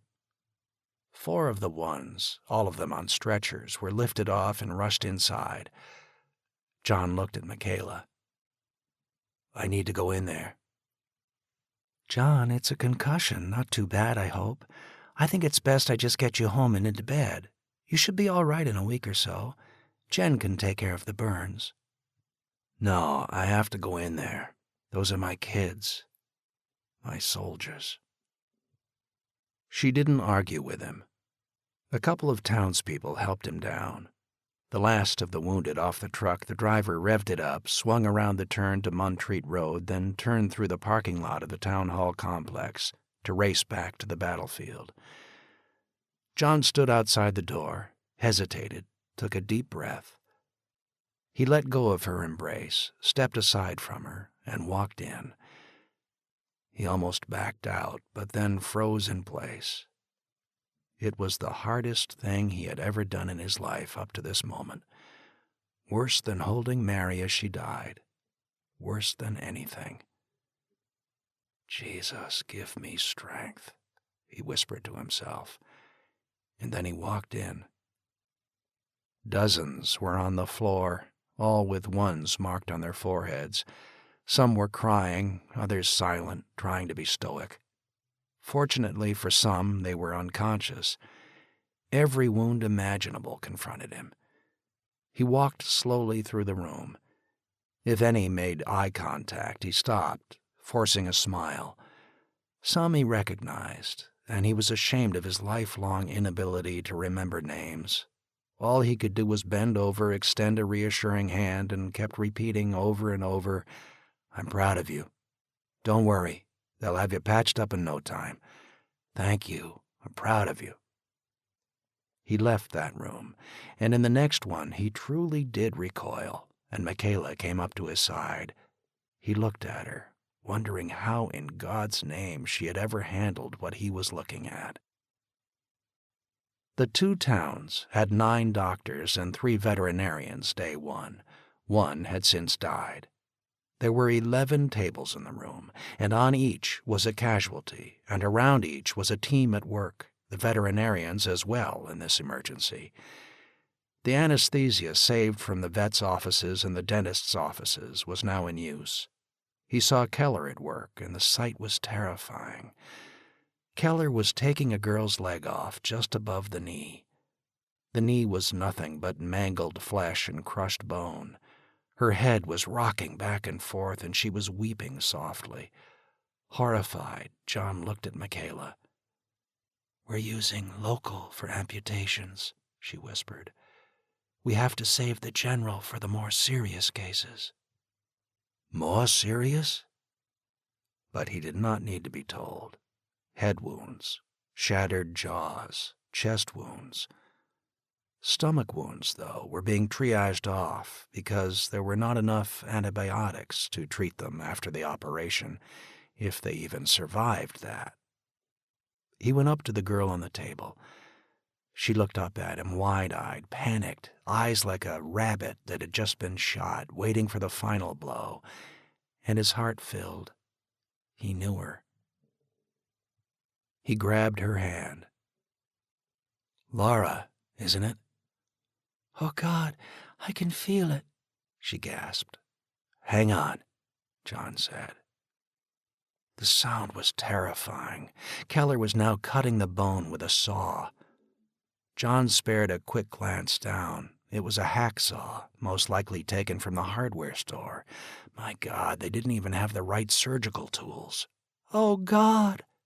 John squeezed her hand tight, leaning over, looking at her. "Look at me, Laura. Look at me." She gazed up at him. "Laura, remember your song, Try to Remember?" "The kind of September. Jesus, please help me." The sound of sawing stopped. Someone assisting Keller lifted the severed leg off the table. Keller stepped back from the table. "Nurse, tie off the rest." He pulled aside his surgical mask and looked over at John, then down at Laura. "Laura, honey, the worst is over," Keller said. "We'll give you another shot of painkiller shortly." Sobbing, she nodded, John barely able to let go of her hand. Keller looked at John as they turned away. "We're out of painkiller except for some oxycodone," he whispered. "God save her and all these kids." Keller tore off the latex gloves and let them drop to the floor. "Nurse, I'm taking 5 minutes. Prep the next one." John felt guilty leaving Laura, but Keller motioned for him to follow him out of the operating room. "John?" It was Michaela. "I'm needed here now. I'm finished with triage up at the Gap." He nodded to her, but she was already turned away, motioning for an assistant to pour some rubbing alcohol on her hands. John, following Keller, walked past the other operating bays. The floor was slick with blood, and as John looked down, he was stunned to see that it was covered with sawdust, an assistant throwing more down on the floor even as the doctors continued to operate. As they passed the last table, one of the doctors, a woman, stepped back. "God damn it!" She tore off her gloves, stepped back, and leaned against the wall, sobbing, and then looked over at John, glaring at him as if he had intruded into a world that he should never have ventured into. 2 assistants lifted the body off the table, the boy's chest still laid wide open from her frantic attempt to save him. Keller took John by the arm and led him out of the room. "A friend of her daughter's," he whispered. "They were neighbors." The next room was set up as a post-op, barely any floor space left. There was a precious small supply of plasma that had been saved from the clinic over in Swannanoa. 6 bottles were hooked up, not necessarily to those who needed it the most, but instead to those for whom a single bottle could ensure survival. Some volunteers from the town who had not been in the fight were now sacrificing their own lives. They had volunteered to donate blood. In their weakened state, not more than half a pint would be drawn, but even that was too much for so many of them. But they volunteered anyhow. Those who knew their type were being matched up with the wounded. The letters had been marked on the chests and backs of those who had known their blood type before the fight with a grease pencil. The blood transfer was direct. To John it looked absolutely primitive, using old-fashioned rubber hoses, squeeze balls, and needles, the donors lying on cots higher than the patients receiving the precious fluid. Keller led John through a side door and out into the open air. After the last 20 minutes, it was impossible for John to believe that there was still a world out here of sunlight, a warm summer breeze. But then he saw the long line of bodies in the parking lot behind the store. The dead. He fumbled in his pocket. There were but 2 cigarettes left. With trembling hands, he pulled out one and lit it. Keller looked at him, started to hold up a finger. Michaela already diagnosed me. Concussion. And some burns. You better get some ointment on that face and sterile bandage. Have Jen boil a sheet and cover it. You can't risk another infection. You're still weak from the last one. Sure, Doc. John, we're going to have a terrible problem in a few days. What? What after this? Disease. I was up at the battle site after you pushed them back from the bridge, saw some of the posse, talked to a few of them before... His voice trailed away. Before Tom's men shot them. Go on. John, their camp was loaded with disease. Flu, hepatitis, I think some exotics as well, typhoid, perhaps. You look at their bodies, you could see they weren't much better off than the people they were terrorizing. I think we're going to have some kind of epidemic here in a matter of days, and it will be far worse than the last one. All that blood spattered about, many of them obviously drug users. We might be looking at Hep B and C, maybe even HIV. Tell Charlie, John sighed. I can't bear any more. Charlie? John looked at him. John, didn't you know? Charlie's dead. He was killed in the fight at the overpass. Oh, Jesus. I told him to stay back here. He was too weak. His job wasn't in the front lines. You knew Charlie, Keller said with a sigh. He wouldn't stay back. Not at a time like that. Damn. John, you're in charge of this town now. What? Charlie appointed you. He told me just before he died. Kate was in here, witnessed it, and agreed. You're in charge now, under martial law. John sagged against the wall. I just want to go home right now. Keller nodded and put a reassuring arm around him. Things will run by themselves for the rest of the day. I'll take care of it. And John... He hesitated. I think you should go home. Why? John took the last puff of his cigarette and tossed it to the ground. Keller reached into John's breast pocket, fished out the last of all his cigarettes, and offered it to him and helped him light it. My God, what else? Keller reached into his pocket and pulled out a ring, a high school ring. What is this? John asked. Ben's ring? He couldn't speak. He just held it, looking down at it, flecks of dried blood coating it. He died an hour ago. He was triaged off as a 3, but I saw him by the bridge and brought him back anyhow, John. Keller nodded to one of the bodies, one of the few with a sheet covering it. He was a good kid, John. A damn good kid. Stayed on the bridge even as it was getting overrun. A lot of people saw it, saw how he rallied people about to panic, shouting for them to charge, and then he went down. I thought you knew. You passed within feet of him when the counterattack started. John couldn't speak. Keller sighed. John, he'll leave behind a child you shall be proud of, proud that Ben was the father. Someday I'll come up and tell Elizabeth about him. Hell, I helped to bring him into the world 17 years ago. He shook his head. "We might have lost the fight without kids like him. A lot of kids like him. John, he asked me to tell you that he was sorry if he had disappointed you, and asked that you love the child he and Elizabeth will have." Keller began to cry. "Damn all of this," he sighed, then looked back at John. "Now go home to Elizabeth." John could not speak. He walked over to the body and was about to remove the sheet, but Keller stopped him. "Don't, John. Remember him as he was." John looked down at the body. "You are my son," he whispered. "And I will take care of your baby. I promise it. Son, I am proud of you." Woodenly, John turned and walked away. Going around the building, he came out onto State Street.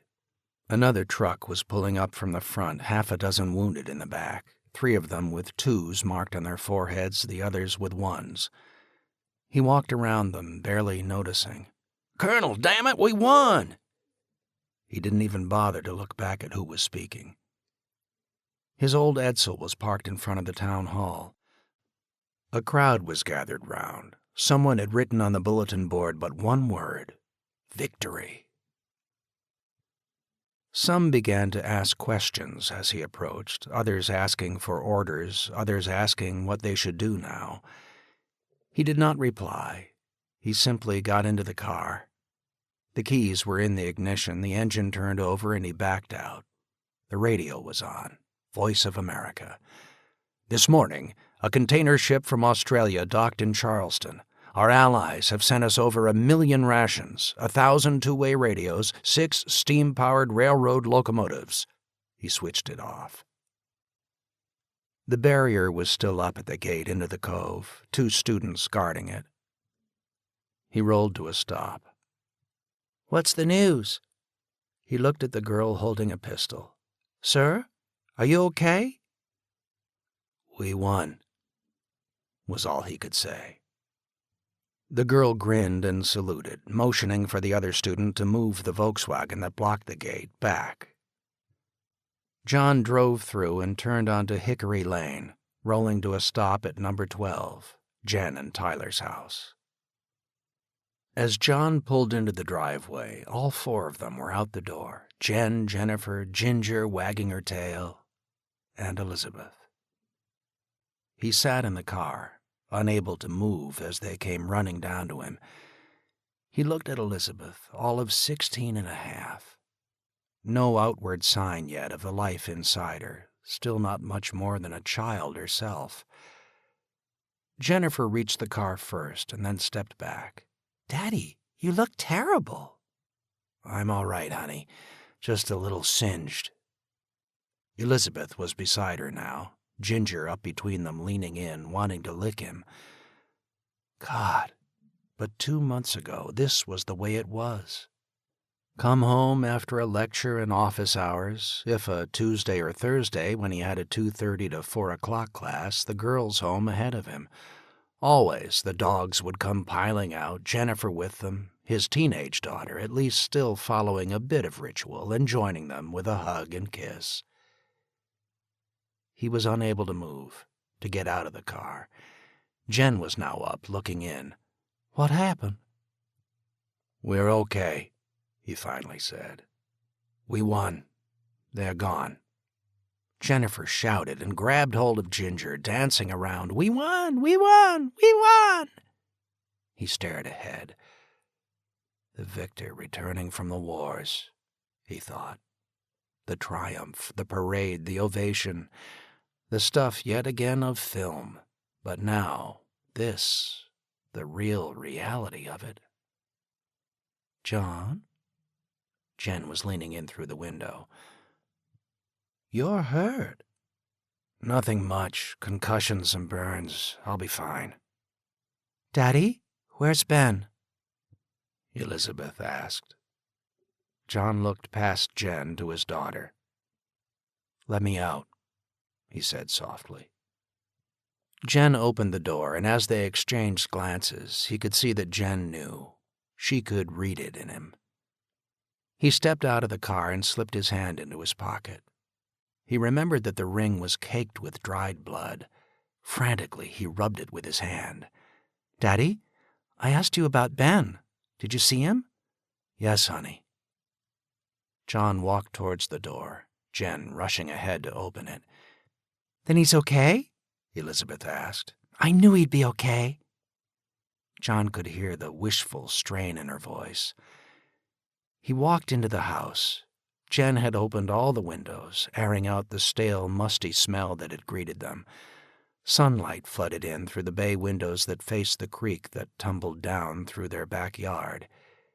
It had been Tyler's favorite place in the house, the bay windows open unless it was freezing cold, the sound of water tumbling over rocks, the deep, comfortable sofa facing it. John sat down. "Elizabeth, come here." "Daddy?" She was beginning to cry even as she sat down beside him. He reached into his pocket and drew out the ring. "Ben wanted you to have this," John said, fighting to control his voice, to not let the anguish out. She took the ring, cradling it in her hands. He had done a poor job of cleaning it. Flecks of dried blood rested in the palm of her hand. "Someday," he said softly, "someday you will give that to your child and tell them about their father. What a wonderful man their father was." She buried herself in John's arms, sobbing, hysterical, crying until there were no more tears to give. The shadows lengthened. He could recall Jen bringing him some soup, saying it was sent down by the chaplain from the college, and she had been over to see Ben's parents, who had moved into an abandoned house. John remembered Jennifer's voice in what was now her bedroom, talking to Jen, crying, then sang a prayer, the two of them reciting the Hail Mary together. The sound of Ginger paddling back and forth, then finally climbing up to sleep alongside Jennifer, sighing as she drifted off to sleep. As darkness settled, Elizabeth came back out, nestled against his shoulder, and cried herself to sleep. He held Elizabeth throughout the night, and would hold her until the coming of dawn. Chapter 11. Day 131. There was a ghost town feel to the village as John drove into Black Mountain and did his new morning ritual of circling through the downtown area to see if anything had happened during the night. Michaela sitting beside him, silent. Most likely, he thought, going over the plan they had for the phone call. Windows to once proud shops along Cherry Street were streaked and dirty. His old favorite, Ivy Corner, had burned down 2 weeks ago, the fire an accident caused by some squatters. The fire had been allowed to burn since it threatened no other buildings, and John had let the squatters go without punishment. Bits of paper, dust, leaves swirled in the street with the autumn breeze. At the corner of State and Black Mountain, a teenager had a booth, made up from an oak desk that had been thrown out of the furniture store when it was converted to a hospital. He had 2 plump squirrels and a rabbit hanging from a pole. "Squirrel 7 bullets, rabbit 20 bullets, willing to barter," read a hand-lettered sign. As food grew scarcer, the price was going up, but bullets were scarce now as well. John's earlier prediction that cigarettes might very well become currency had been wrong. Nearly every last one had been smoked long ago. He still felt the pangs for it. It was bullets that were now the currency of choice, especially .22 and shotgun shells. In his own hunting, he had set the .22 rifle aside, going over to the .50 caliber Hawkins flintlock. One of the reenactors from John's old Round Table group had started up a business of making black powder. The reenactor had figured out how to scavenge and process saltpeter and sulfur, and the lead for the bullets, That could be found in any old car battery. John circled past the military hospital. It was empty. The wounded who still needed treatment had been transferred up to Gaither Hall, which was being heated by the retrofitted boiler. Michaela now ran that hospital, tending to the nearly 40 who were still struggling to survive. The casualties had indeed been high. Over 700 dead, 120 of those students, and 700 wounded, of whom a third had died and some were still dying, even now. Nearly a third of the students had thus died in the battle or afterwards, another third wounded. A horrific price. In class so long ago, when he spoke of Civil War battles where a regiment would lose 2/3 of their men in a battle, it had always been numbers. Now it was real, so terribly real. Both Jeremiah and Phil had died in the fight, and so many others of his kids, as John had once called them. Just yesterday, he had attended another funeral of the girl Laura who had lost her leg above the knee. She just could not beat the subsequent infections. The funeral had been a heartbreaking affair. Only a handful showed up, those with the strength to show. And as she was laid to rest, the surviving members of the choir sang the song that somehow had become associated with the college and the battle, The Minstrel Boy. The minstrel boy to the wars is gone, in the ranks of death you will find him. The dead from the battle were all interred in the Veterans Cemetery at the edge of town, one slope of the cemetery given over to their graves.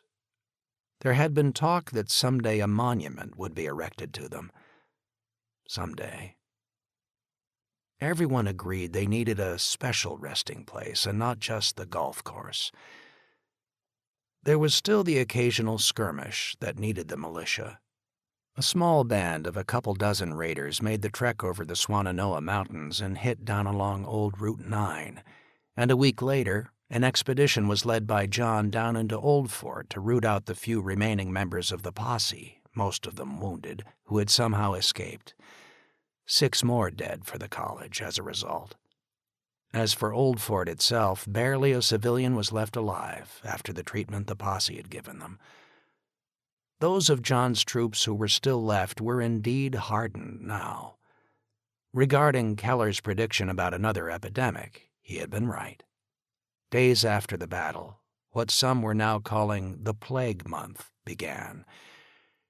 There were nearly 3,000 new graves at the golf course, one of them for Doc Keller. The medical staff had been particularly hard hit. There were only 2 doctors and 1 vet remaining. It had indeed been like the plague in years of old, most physicians heroically standing to their duty until they were felled. But one had just fled, hiding in his cabin, and was now an outcast, the town pariah. The simple combination of disease and starvation had created a death rate as terrible as that of the Black Death of the 14th century. Added in were hundreds with hepatitis A, others carrying B and C, which would kick in later, the usual injuries, the minor cuts that led to amputation and death. It was the dying-off time, and by yesterday's count, just over 40% of the 2 communities, which had been alive little more than 4 months back, were still alive. As a war, it was the most horrific since the Middle Ages. The legendary 25 million dead in the Soviet Union during World War II had been but 1/7 its population. And yet now, briefly, they were swimming in food. The carefully guarded cornfields had yielded a bumper crop. Every apple orchard was stripped of its fruit, even the wormy ones. Pumpkins had fleshed out to 15-20 pounds or more, and would not just be used this year for carved decorations. The college scavengers were bringing in bushel baskets of nuts, pine cones, sunflowers, and in some places finding remains of orchards up in the woods where a homestead had been 100 years ago, the long-forgotten trees stripped clean. But the food had to be carefully counted, for it would need to last until the coming of spring, and what seemed like a bounty was in fact barely enough, actually not enough, for all to get through the winter. As for meat, there was now almost none. Still the occasional squirrel, rabbit, raccoon, or possum, but deer, bear, even wild boar had been hunted to near extinction.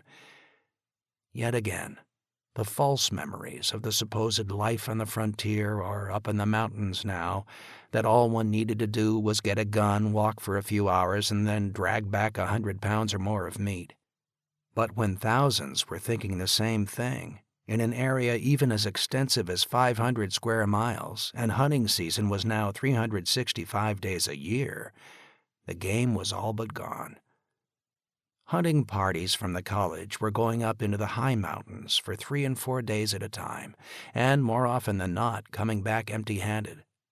The forest had been hunted clean. So there was food, but there was no balance to the food, and the dying continued, even as apples were carefully hung to dry, corn stacked up in dry sheds, all covered by armed guards 24 hours a day. The few elderly in the community still alive were pressed into service to teach the now all but forgotten art of canning. The problem was there were hardly any proper canning jars and gaskets, which sealed them, to be found. Every day he had been terrified for Michaela, who was in the thick of it, but she had survived, untouched. She had avoided their house during the dying month, only coming down to check when John was finally hit by it, and then Jen, though through luck or good nursing, the flu symptoms had run their course in a few days.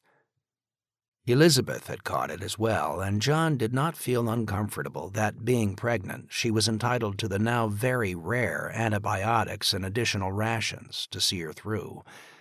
Fortunately, it had not touched Jennifer. But for her, the risk of flu was no longer the concern. It was Jennifer all were focused on now. The remaining insulin had finally lost all potency 2 weeks back, more than a month earlier than John had planned for. With the final bottle, Michaela risked several injections that finally totaled 800 units to bring Jennifer's blood sugar level back down from 520 to 145. It was now back over 600, climbing, and 6 days ago she had collapsed. All the symptoms that Keller had long warned John about were now full-blown. Extreme thirst at first, nearly uncontrollable urinating, a simple scuffed knee that had never really healed over, now raging with infection, red streaks up nearly to her groin, her fever soaring to 103.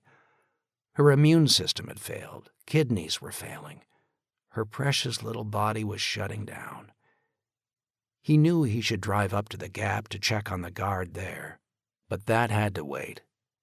The drive around town had fulfilled John's duty for the moment, though as he turned the corner past the ruins of the front porch, he could see, up the street, 2 bodies lying out along the curb, waiting to be picked up, and made a mental note to call Bartlett. John pulled into his usual slot in front of the town hall and got out, Michaela joining him. Judy was actually the person who was the center of the town as the switchboard operator, having risen from the quiet role of a secretary. She knew every call coming in and out, lived at the office, and at night monitored the battery-powered radio pulled out of the Blue Mustang, listening for news from the outside, which she would then post each morning on the whiteboard outside Town Hall. As he walked in, he could see the latest. A report that Asheville supposedly had a reliable 2-way radio link with Charleston. 4 emergency supply trucks had arrived in Greenville, South Carolina, and one was promised to Asheville by the end of the week. She had not posted the news, though, when she had called into him just after dawn that a helicopter had landed yesterday evening at Memorial Hospital, reportedly carrying a load of medicines. That knowledge would trigger an attempt by those still capable of moving to get into Asheville, and he knew that Asheville would not let any of them through the barrier near Exit 53 that was now a permanently fortified position, definitely payback for their defiance regarding the refugees back in the spring. The few refugees from outside trying to get farther west were allowed through. But anyone from Swannanoa or Black Mountain seeking to cross the line to barter was blocked. He walked into the office, Judy looking up from her switchboard. "Hi, boss." "Judy, connect me to Memorial Hospital. Put it through to my line and the line in the conference room." "I'll get on it." John went into his office, the office that had been Charlie's. John had not changed it all that much, the only addition a framed Polaroid picture of the survivors of what was now called the 1st Battalion Black Mountain Rangers. 81 soldiers standing in front of Gaither Hall, the picture taken a week after the battle. They looked 20 years older than the kids in another picture beside it, the annual graduation photo of all the seniors taken just 2 days before the day. Some were in both photos. The kids in the graduation photo looked fresh, ready to go out and take on the world with enthusiasm and joy. The Rangers, they looked as if they could take on the world by killing. The picture always made him think of a painting by Tom Lee, a combat artist of the Second World War, of a shell-shocked Marine at Peleliu, called The 2,000-Yard Stare. "Boss, I got a line open. Pick up." John lifted the rotary phone off the cradle, and there was a crackling hum. "Memorial Hospital." The voice sounded faint, distant.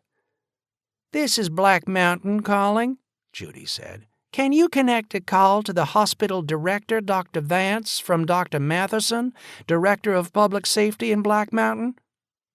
Michaela had advised Judy to use John's old title. Doctors of the MD kind looked down on doctors of the PhD kind, but still it would help to get through. "Please hold," came the voice from the other end. John looked across at Michaela, who was standing at the crank phone in the conference room. 5 minutes passed, then 10. He sat on his desk, waiting nervously, heart racing, the only sound static, and then a distant voice. "Vance here." "Dr. Vance, this is—" he hesitated. "Matheson, Director of Public Safety for Black Mountain." "What do you want?" He could hear the exhaustion in Vance's voice. John looked over at Michaela and nodded. He was afraid if he continued, emotion would take over, and the man on the other end had no time for emotional appeals.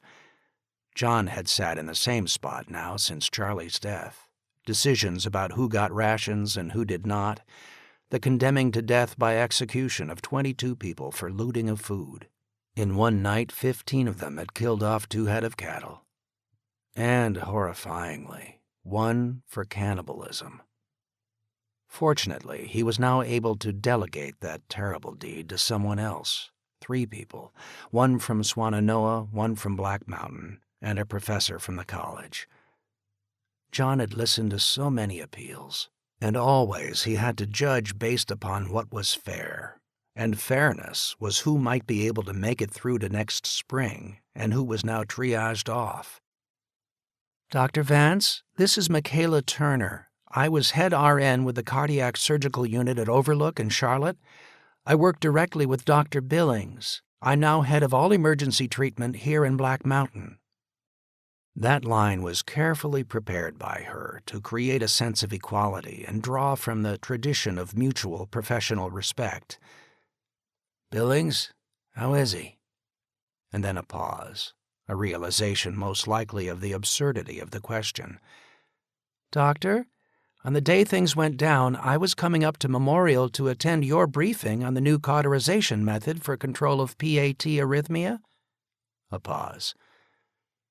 "Seems like 1,000,000 years ago." And John could hear the voice on the other side soften. Michaela had thought this out well. He looked over to her, but her back was turned to him, avoiding eye contact. "Nurse Michaela." "Turner," she said. "Dr. Vance, we have a situation here I think you can address." "Go on." And John could hear the tension come back into Vance's voice. We got word that a helicopter load of medical supplies was airlifted to your hospital last night." A long pause. "Yes, that is correct. Dr. Vance, we have a girl, 12 years old, type 1 diabetic." "And she's still alive?" There was an incredulous note in his voice. "She's been carefully monitored and is a tough kid. Her father was able to obtain enough insulin to last 5 months, but the stock has degraded and all potency is gone." "Amazing she lasted this long."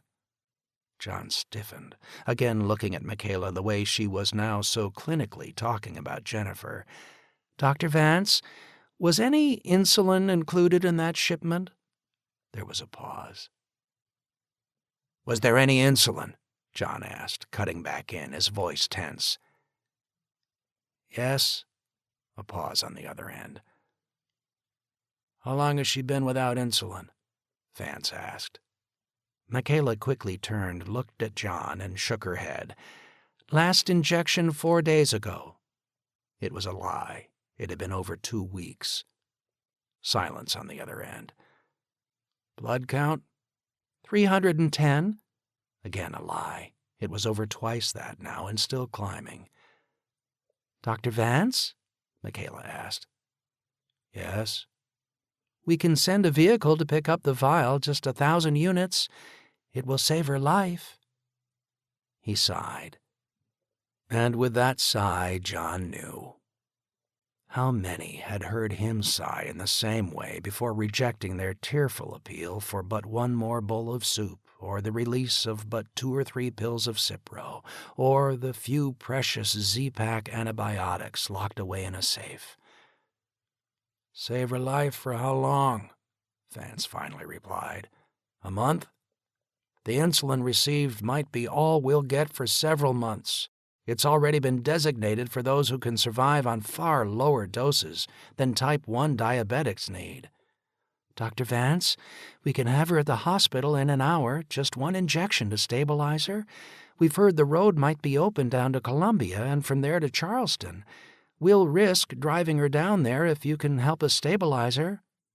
"You and I both know the road is not open. A dozen people from here tried to get through just to Greenville yesterday and were wiped out by raiders in Saluda Gap," Vance replied. "And even if you did get through, there's no chance she'll be given more.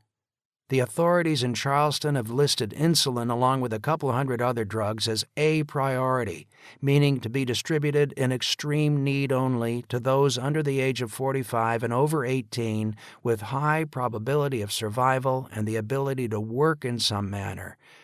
They sent me exactly 5 vials."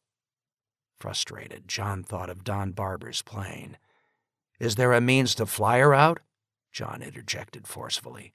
"Surely you must have planes down at Asheville Airport that are still flying." "We did, but we don't now. We lost the last 2 a week ago.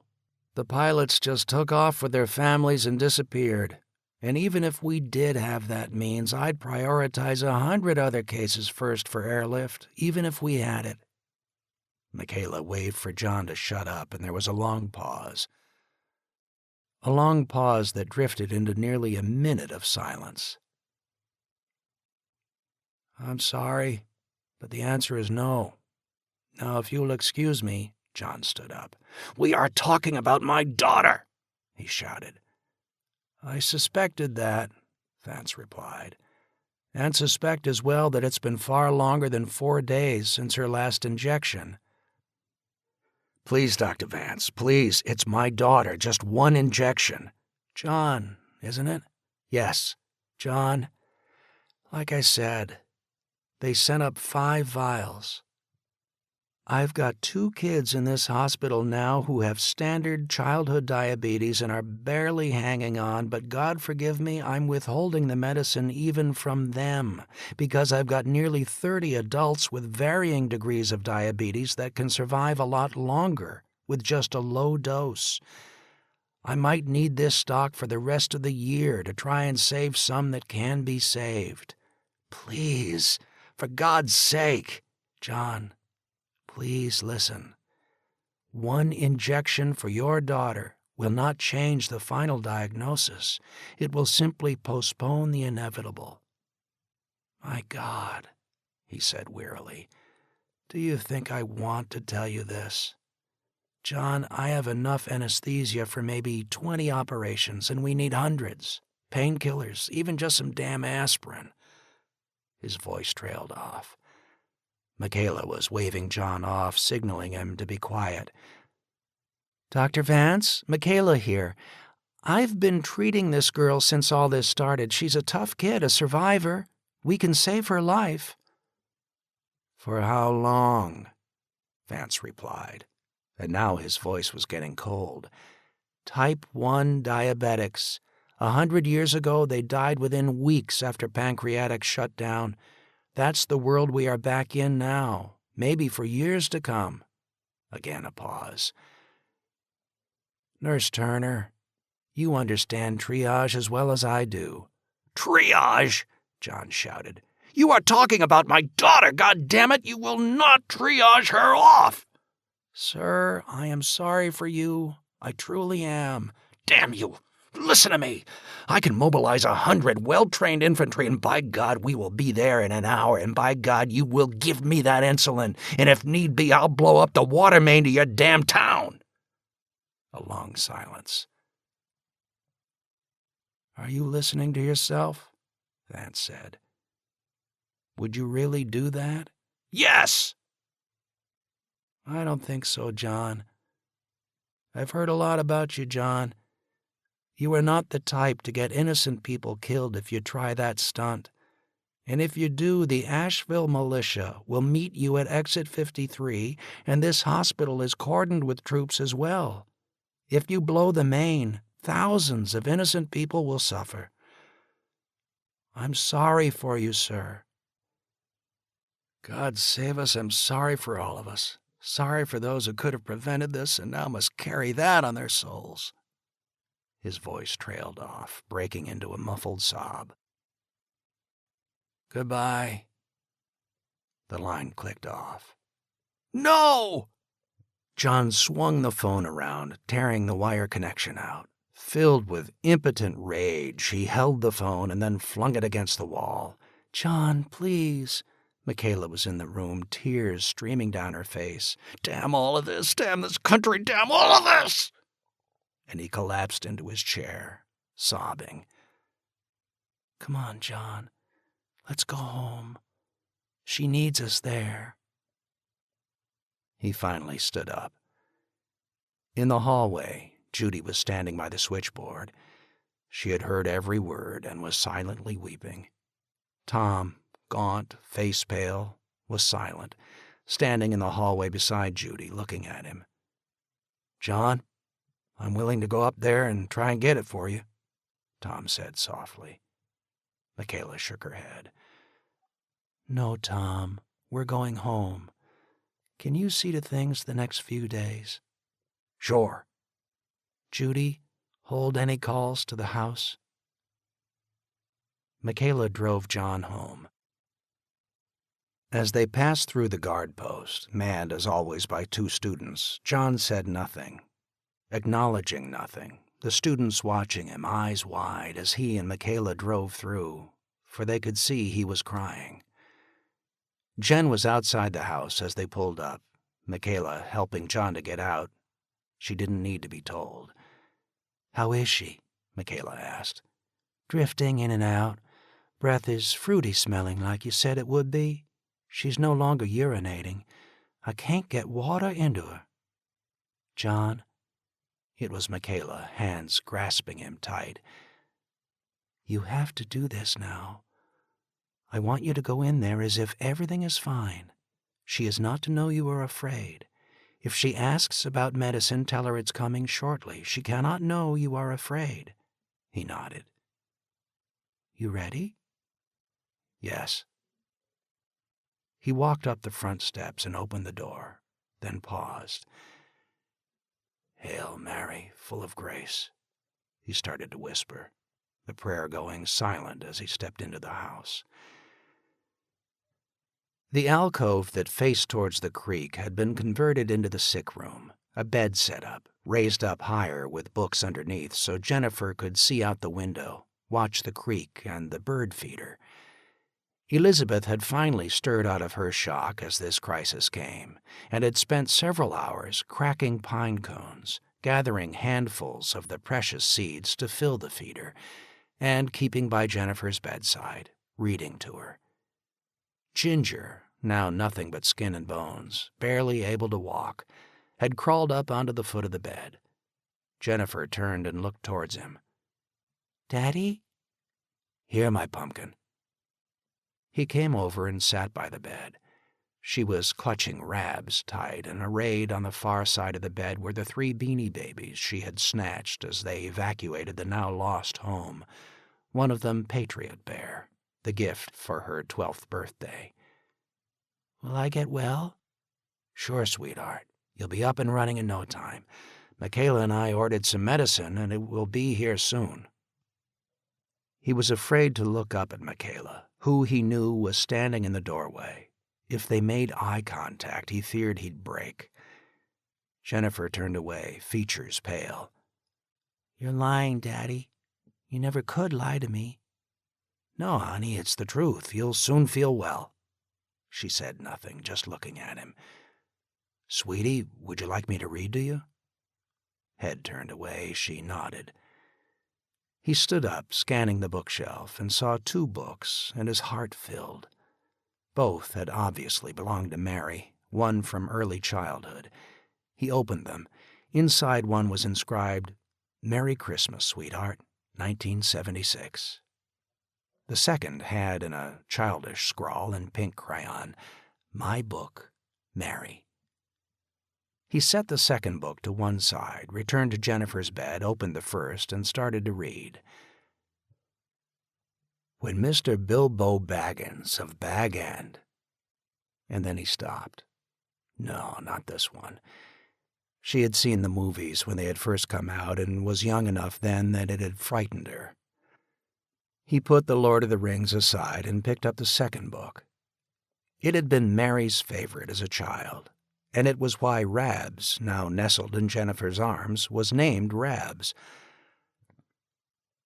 On the day Jennifer was born, he had placed Rabs in her crib, and Mary had cried at the sight of the snowy white rabbit from a story she had loved in her own childhood days. Rabs, now so dingy gray from years of being held, kissed, and loved, was nestled in Jennifer's arms. "The Adventures of Rabs the Rabbit," he began, swallowing hard as he turned the first page, remembering so many nights when Mary would read Jennifer to sleep with this wonderful old classic that mother and daughter had so loved and cherished together. One day when Jennifer and her best friend Rabs had nothing else to do. The real name in the book was Kathy, but Mary had always used Jennifer's name, the same way when she was a child her mother had used hers. He looked up at Jen, who stood silent by the foot of the bed, who, unable to speak, could merely nod her head. He felt such love and pity for her at this moment, for all that she had lost as well. And he began to read. The house was silent throughout the day, except for John softly reading, pausing when Jennifer was obviously asleep. The shadows lengthened, the windows still open, the cool air drifting in, but he did not close them, the soft rushing of the brook outside the window soothing with its gentle murmur. Jennifer stirred, Michaela trying to get her to drink. She wouldn't, so Michaela just sat by the other side of the bed, moistening Jennifer's lips with a damp towel. "Daddy?" She looked up at him, eyes open. "Sweetie?" "Remember your promise?" "Which one was that, Angel?" "Let me stay close to you and keep Rabs warm and with you. He loves you too." Of course. Of course." And control did finally break. Crying, John leaned over and hugged her, kissing her forehead. She tried to put her arms around him, but couldn't. and as he took her hands, he could feel how cold they were. He tucked Rabs back under her arms, floppy head of the much-loved stuffed rabbit resting on her chest. Michaela sat on the other side of the bed, gently brushing Jennifer's brow. Elizabeth had led Jen away, the two in the next room, sobbing. Jennifer was no longer sweat-soaked, and he knew what that meant.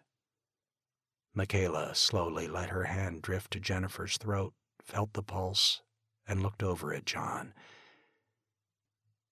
He picked the book back up. It was nearly finished.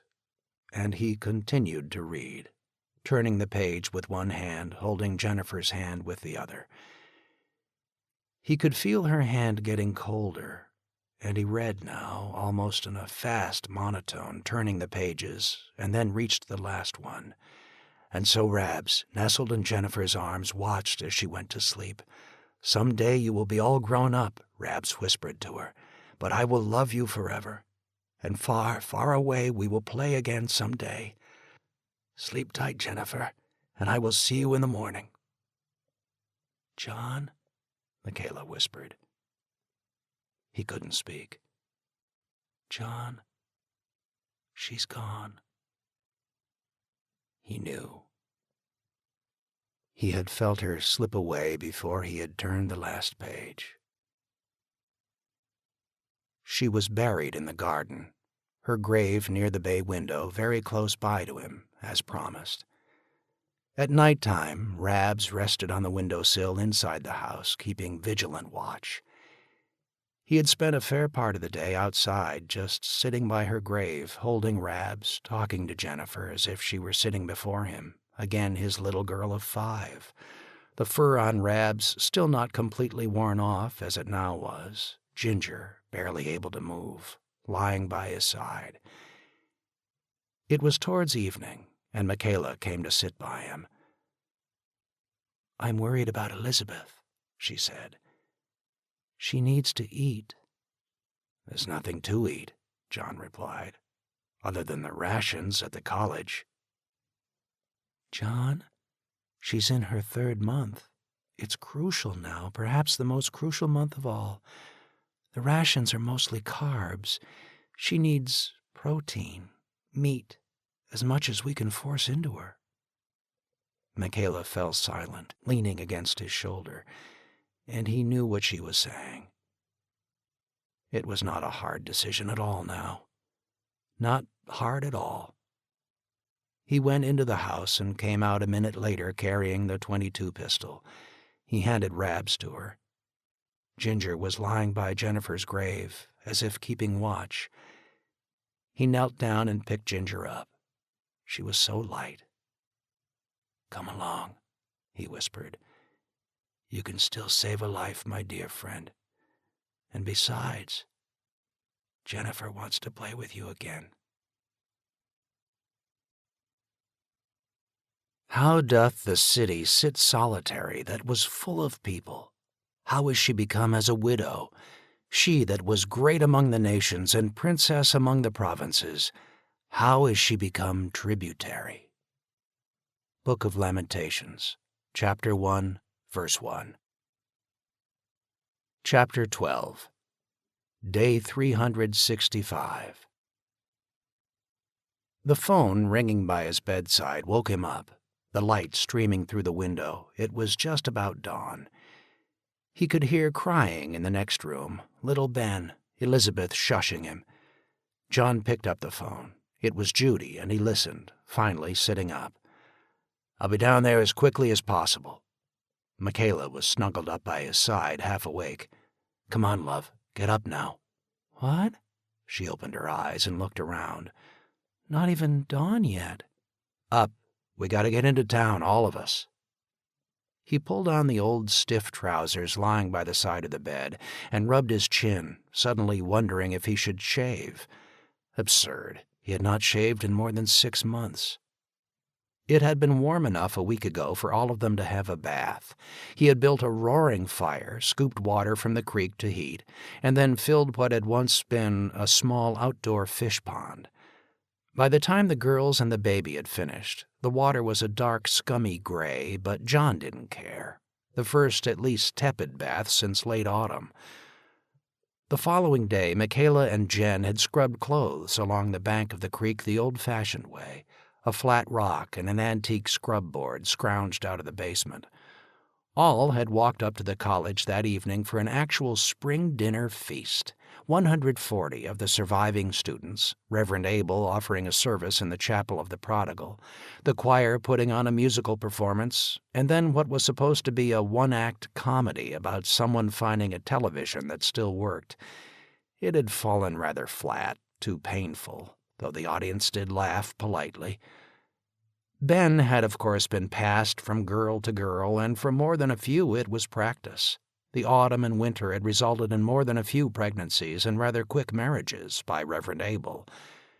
The dinner, of boiled corn mixed with apples, garnished with ramps and the first dandelions of spring, had at least been filling. After the dinner, music, and play, he had met with Abel, Malady, and the surviving faculty to talk about trying to get at least a few courses up and running. But the conversation had fallen away. It was time to struggle to bring in the first greens, to get hunting parties out, to maybe, just maybe, get the turbine project finished at the dam and finally hook electricity back up. Courses could wait until the fall. He walked out into the living room, Elizabeth standing by the window watching the sunrise, Ben nuzzled against her, nursing.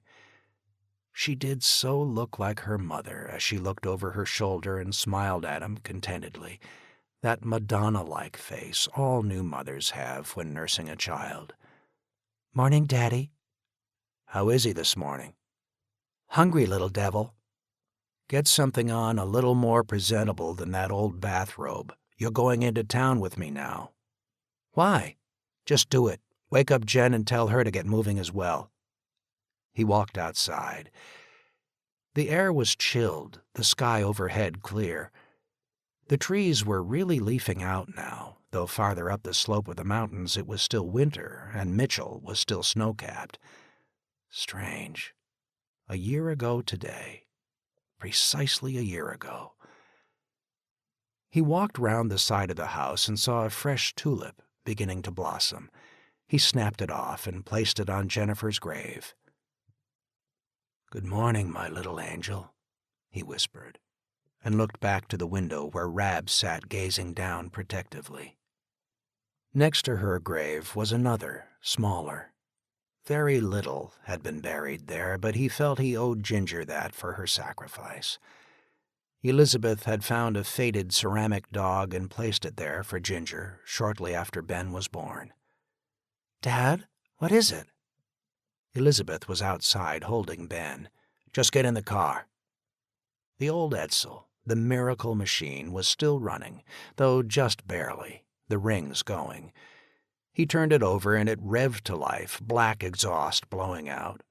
Their remaining stock of gas was increasingly contaminated. Jen came out, helped by Michaela. The two had indeed bonded over the long winter. The starving winter, it was now called by those who had survived it. Jen was failing. Though she stood proudly straight a year ago, osteoporosis was taking over. She was developing cataracts also, but could still see well enough to at least read, which had become her source of comfort during the long, cold winter months spent next to the fireplace. The firewood. Though he argued against it, students made sure the house was supplied and provided extra rations for Elizabeth as well. Jen got into the back alongside Elizabeth, and Michaela climbed into the front seat. He backed out and started towards town. "What the hell is it?" Jen asked a bit peevishly. "Did someone get a bear?" That had happened 3 weeks ago, and had been the cause of an actual celebration in town. Bear stew, enough to feed 1,000 when some of the precious dried corn and apples were mixed in. 1,000, 960 actually, was the number now, at least as of yesterday afternoon. The starving winter, as Keller predicted, had taken down most of the rest of the survivors. The months of cold, increasing solitude as already weakened neighbors died away, Fires going out, the weak far too weak to crawl out, bring in wood, and relight the flame, curling up and then just going to sleep. The death rate soared once more. Just yesterday at the town council meeting, Michaela, now head of public health, had raised the terrible issue of burials. It had broken down by February. There were too many dead and too few left with the strength to bury them. It was estimated that hundreds of homes might now actually be morgues, the entire family dead. 100 or more bodies were lying in the graveyard decaying. The decision was made to burn them, the grisly task to be seen to by those who would accept triple rations as payment. That now was a horrible irony as well. With so many dying during the long winter, there was now actually enough food to see the rest through to summer. John drove down Black Mountain Road, the road that had been his daily commute for so many years.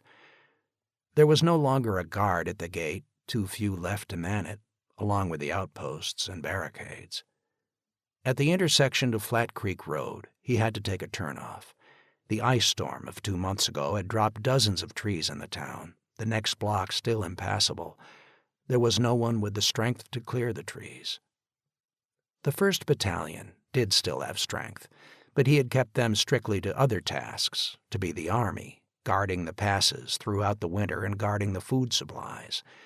Their survival rate had been just about the highest. Black Mountain had lost close to 80% of its population in exactly 1 year. The college just over 60%, including the casualties from the war. Part of it was the resilience of kids in their late teens to early 20s, part of it the strict discipline, created by Washington Parker, continued now by Kevin Malady, and the slow, heroic sacrifice of President Hunt and his wife, who died from starvation a month after the battle so that our kids could have another meal. That memory had stayed with them, bonded them, inspired them. And as for the bonding, the campus chaplain had to perform 8 weddings, and a couple of the girls were coming close to due, and like Elizabeth, 2 of them would be mothers who lost the fathers in the war. Cutting around the fallen trees, John pulled back onto Black Mountain Road, continuing in towards town. A number of houses had burned during the winter and were gutted-out shells, others just abandoned, all within dead. The few with life still inside had yards already planted with this spring's victory gardens. There wasn't a lawn to be seen. The town was quiet, more a ghost town now, but still had some survivors, and many of them were heading down to the center of town, some of them nearly running. They all looked like survivors of a death camp, skeletal, children lanky with swollen stomachs, nearly every man bearded, nearly all in clothes several sizes too big. John drove faster now, heading down the center of the road, the sides filled with debris, broken branches from the storms, cars abandoned since the first day. And as he came around the bend to the center of town, he saw them, and at the sight of them, Elizabeth, Jen, and Michaela all let out a shriek, screaming so loudly that Ben burst into tears. John pulled into the town hall complex, not even bothering to find his parking slot. Hundreds were gathering, some even running. He got out of the car and looked at them. A Bradley armored personnel carrier was at the front of the column, fluttering from a pole strapped to its side, the flag of the United States of America.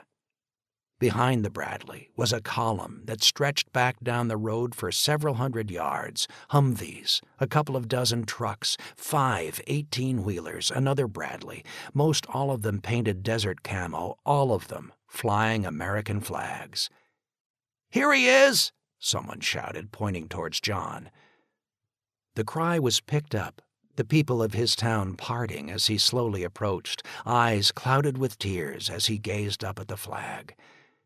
An officer was standing in front of the lead vehicle, surrounded by nearly a dozen of his own troops who should be back at the Gap, the 1st Battalion of the Black Mountain Rangers, talking with soldiers decked out as soldiers as John remembered them, Kevlar helmets, a mix of uniforms though, some desert camo, some standard camo green, a few in urban camo.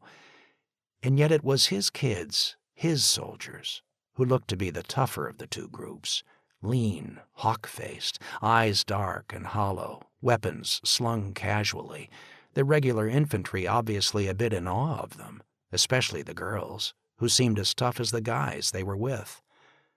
Nation-makers, he thought. He could see it now.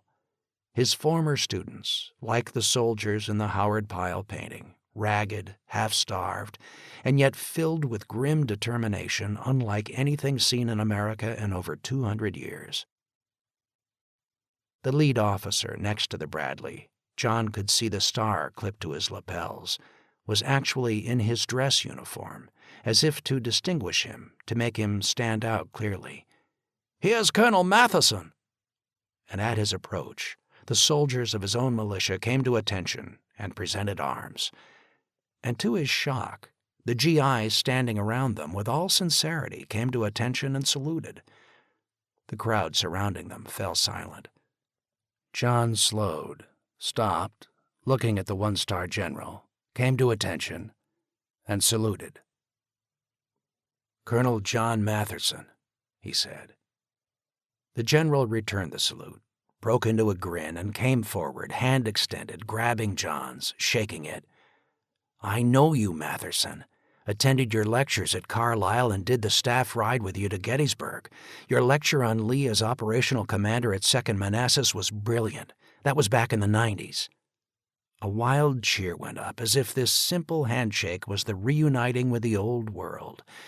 The crowd surged around them, soldiers suddenly finding themselves being kissed, hugged, more than one of them obviously disconcerted, since many of those showering affection had not bathed in months, and more than a few were crawling with lice.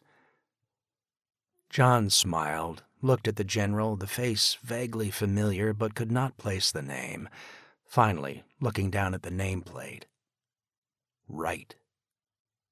John wondered what Wright was seeing. Americans?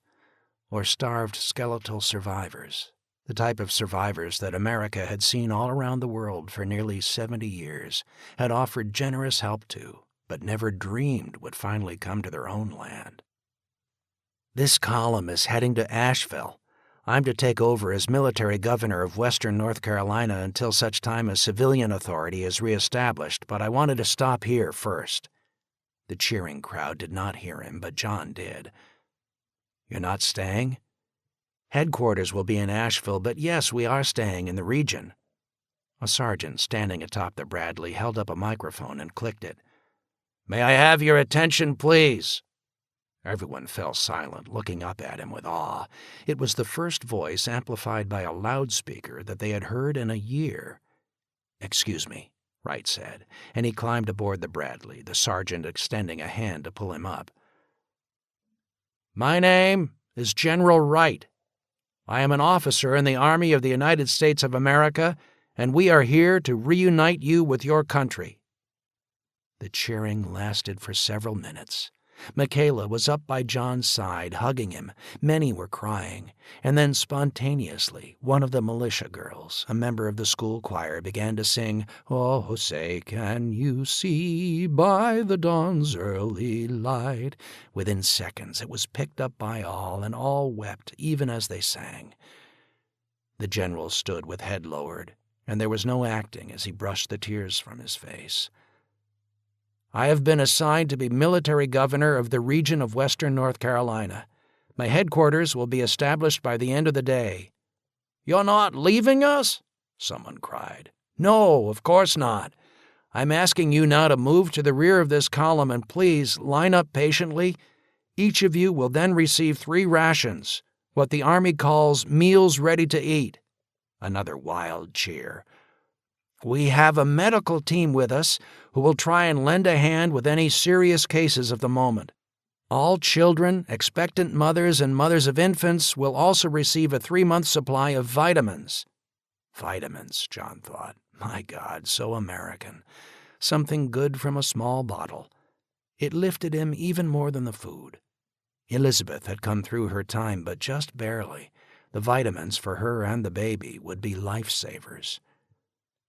This column must depart in 1 hour for Asheville, but I swear to you as a soldier of the United States of America, we are here to stay. By next week, another supply column with more food and medicine should arrive."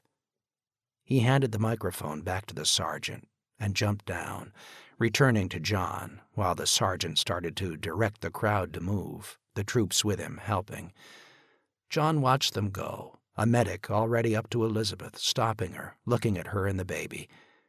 The mere sight of that again filled John with tears. Soldiers were already passing out single sticks of chewing gum to children, who, upon learning about the treats, were swarming round. As the crowd flooded past, the general motioned for John to walk with him. "How bad was it here?" "Very bad," John said. "Yeah, I saw your greeting card at the top of the pass."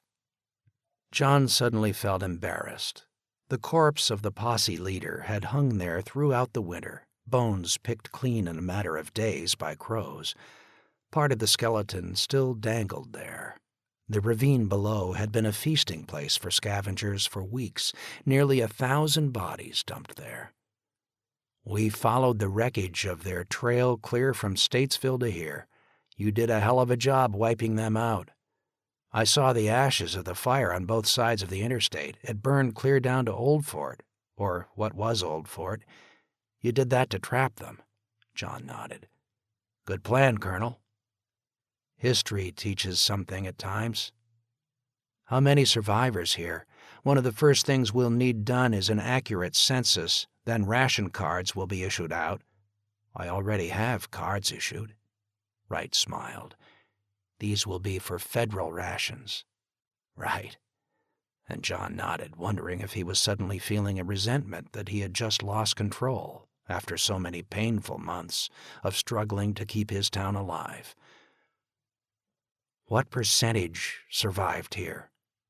"Around 20%, maybe a bit less if we count those who came in after it happened." Wright shook his head. "Is that bad?" John asked nervously, wondering now if he had failed. "Bad? Christ, it's incredible up here. Places like the Midwest with lots of farmland and low populations, more than half survived, but the East Coast?" He sighed. "Here in the East, it's a desert now. Estimates are maybe less than 10% still alive. They hit us at the worst possible time, early spring. Food would run out before local harvests came in, and a lot of crops, especially farther north, had yet to be put in the ground." He looked off. "They say in all of New York City there's not much more than 25,000 people now, and those are either savages or people hiding and living off scraps of garbage. A thermonuclear bomb hitting it directly would have been more humane. Cholera actually broke out there last fall, and the government decided to abandon the city, just to isolate it, and no one was allowed in. The few in were not allowed out. A friend of mine stationed there on duty said it was like the Dark Ages." He sighed and forced a smile, as if realizing he was rambling, talking about something best left unsaid. "You did good, Colonel Matherson, real good. We ran into a few refugees on the road, bitter that you wouldn't let them in, but one old guy, a vet, said he admired you folks. That word was you actually stuck together while the rest of the country went to hell." He nodded, unable to speak. Wright stood silent, then lowered his head, his voice a whisper. "They say nearly everyone in Florida is dead. Too many people, too little land devoted to food." "What about all the oranges and cattle land?" "Everything broke down. People killed the cattle for a single meal, and in that heat by the following morning most of the meat was rotting and swarming with flies, so they ate it anyhow, and you know what then happened." "The ocean? All the food out there?"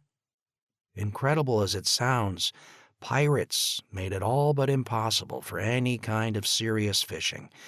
It was like something out of the 17th century. The coast is riddled now with pirates. The Navy is hunting them down. A couple of small towns, especially along the Keys, set up good defenses, only one road to block, and their own navies to guard the fishing boats, so they got through relatively okay, but the hurricane last fall knocked them over pretty hard. Hurricane? He had all but forgotten that natural catastrophes that had once riveted the nation and caused massive outpourings of aid would still continue, and if striking but 100 miles away, be all but unheard of. Another Katrina, bullseye right on Miami, a smaller one Tampa St. Pete a few months later. He fell silent for a moment, looking off. This time around, though, no outside help to come pouring in like in New Orleans. It was a death blow for those still alive.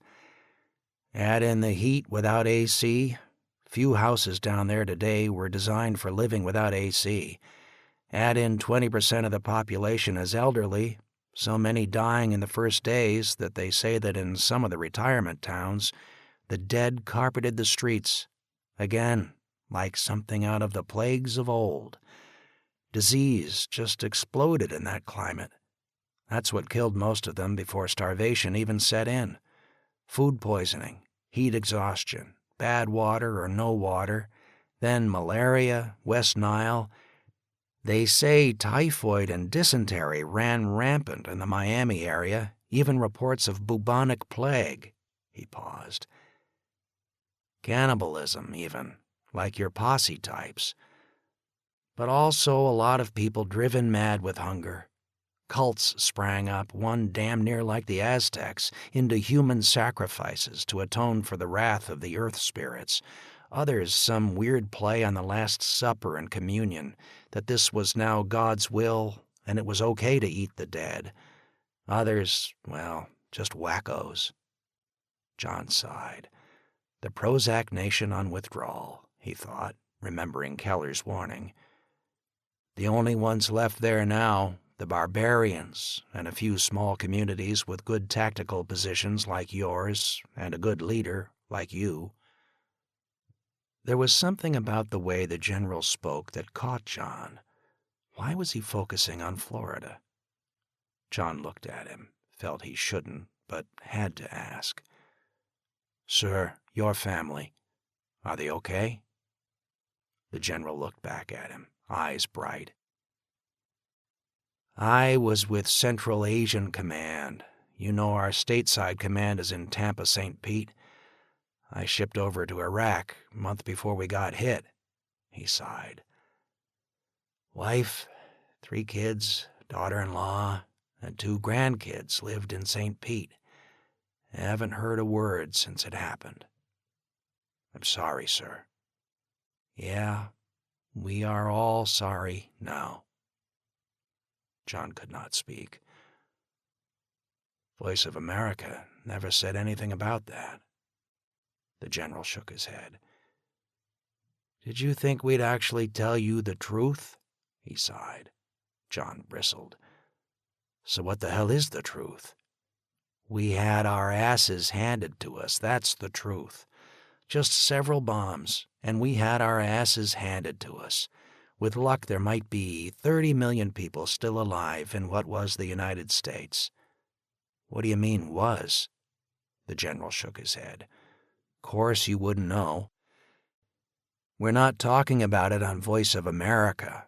You can write off the Southwest, including Texas, unless we can dig up another Sam Houston and Davy Crockett. During the winter, Mexico moved in, claimed it was a protectorate to counter the Chinese. What? China? Oh, they came with aid, plenty of aid for the few survivors after 60 days of anarchy and disease. And now there's 500,000 of them on the West Coast, California to Washington State, clear up to the Rockies. Who? Chinese troops. Here to help us, of course, Wright said, his voice bitter. Oh, they're giving out aid, even helping with some rebuilding.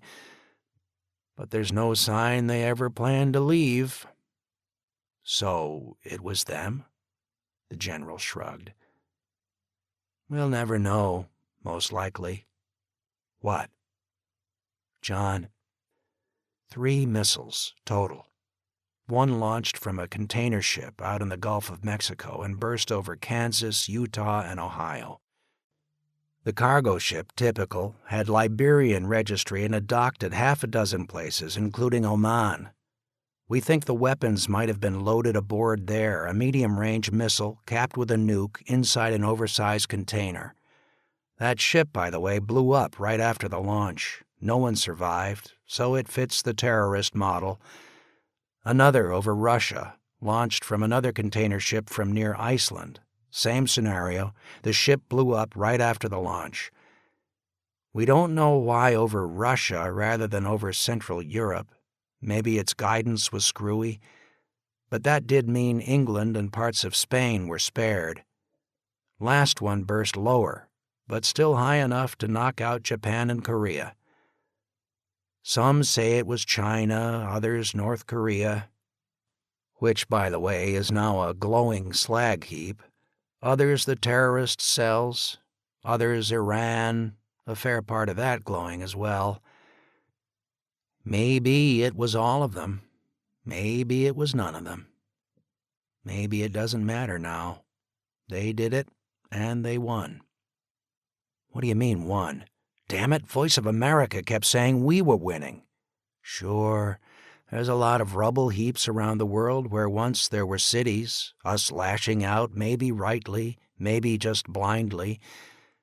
But did that change things here? I was deployed back here from Iraq.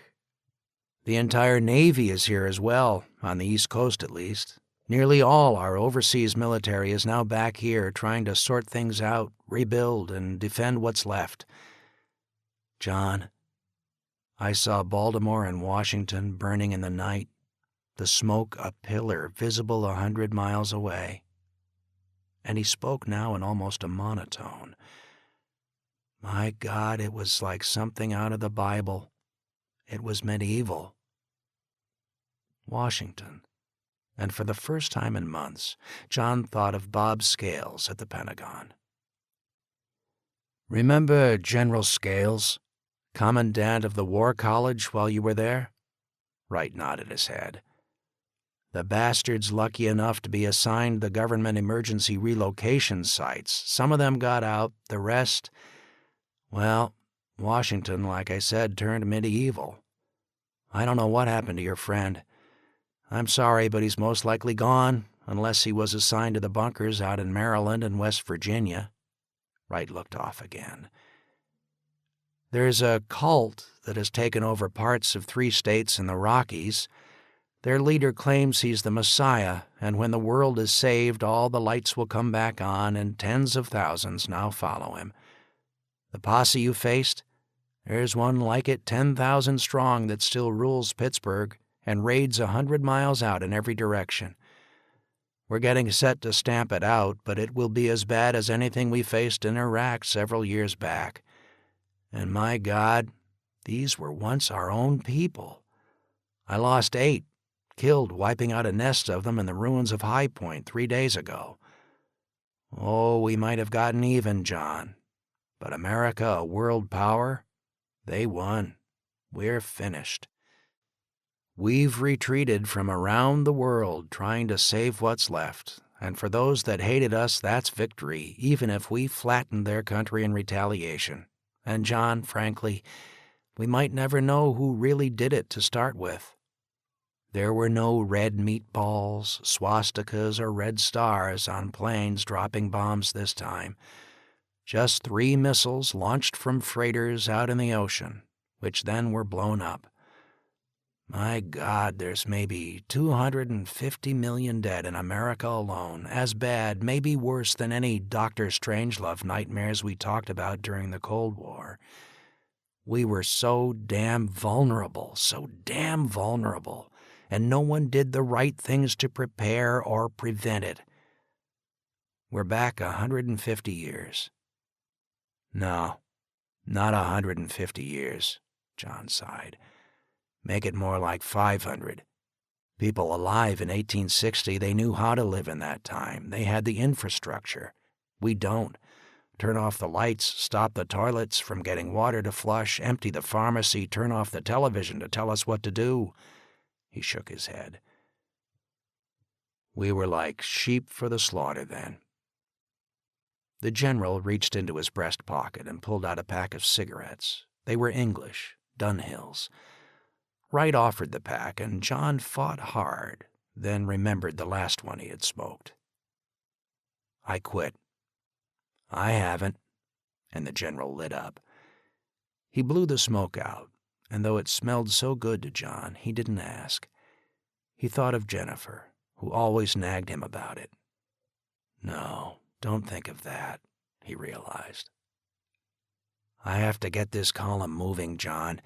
Will you come up to Asheville in a few days so we can talk more?" "Sure. But will you be confiscating vehicles?" Wright looked at him in confusion. "Nothing, just a little problem I had a very long time ago. And by the way, once up there, fire the schmuck running the place. I'm willing to bet you won't find him underfed, nor those around him." Wright nodded.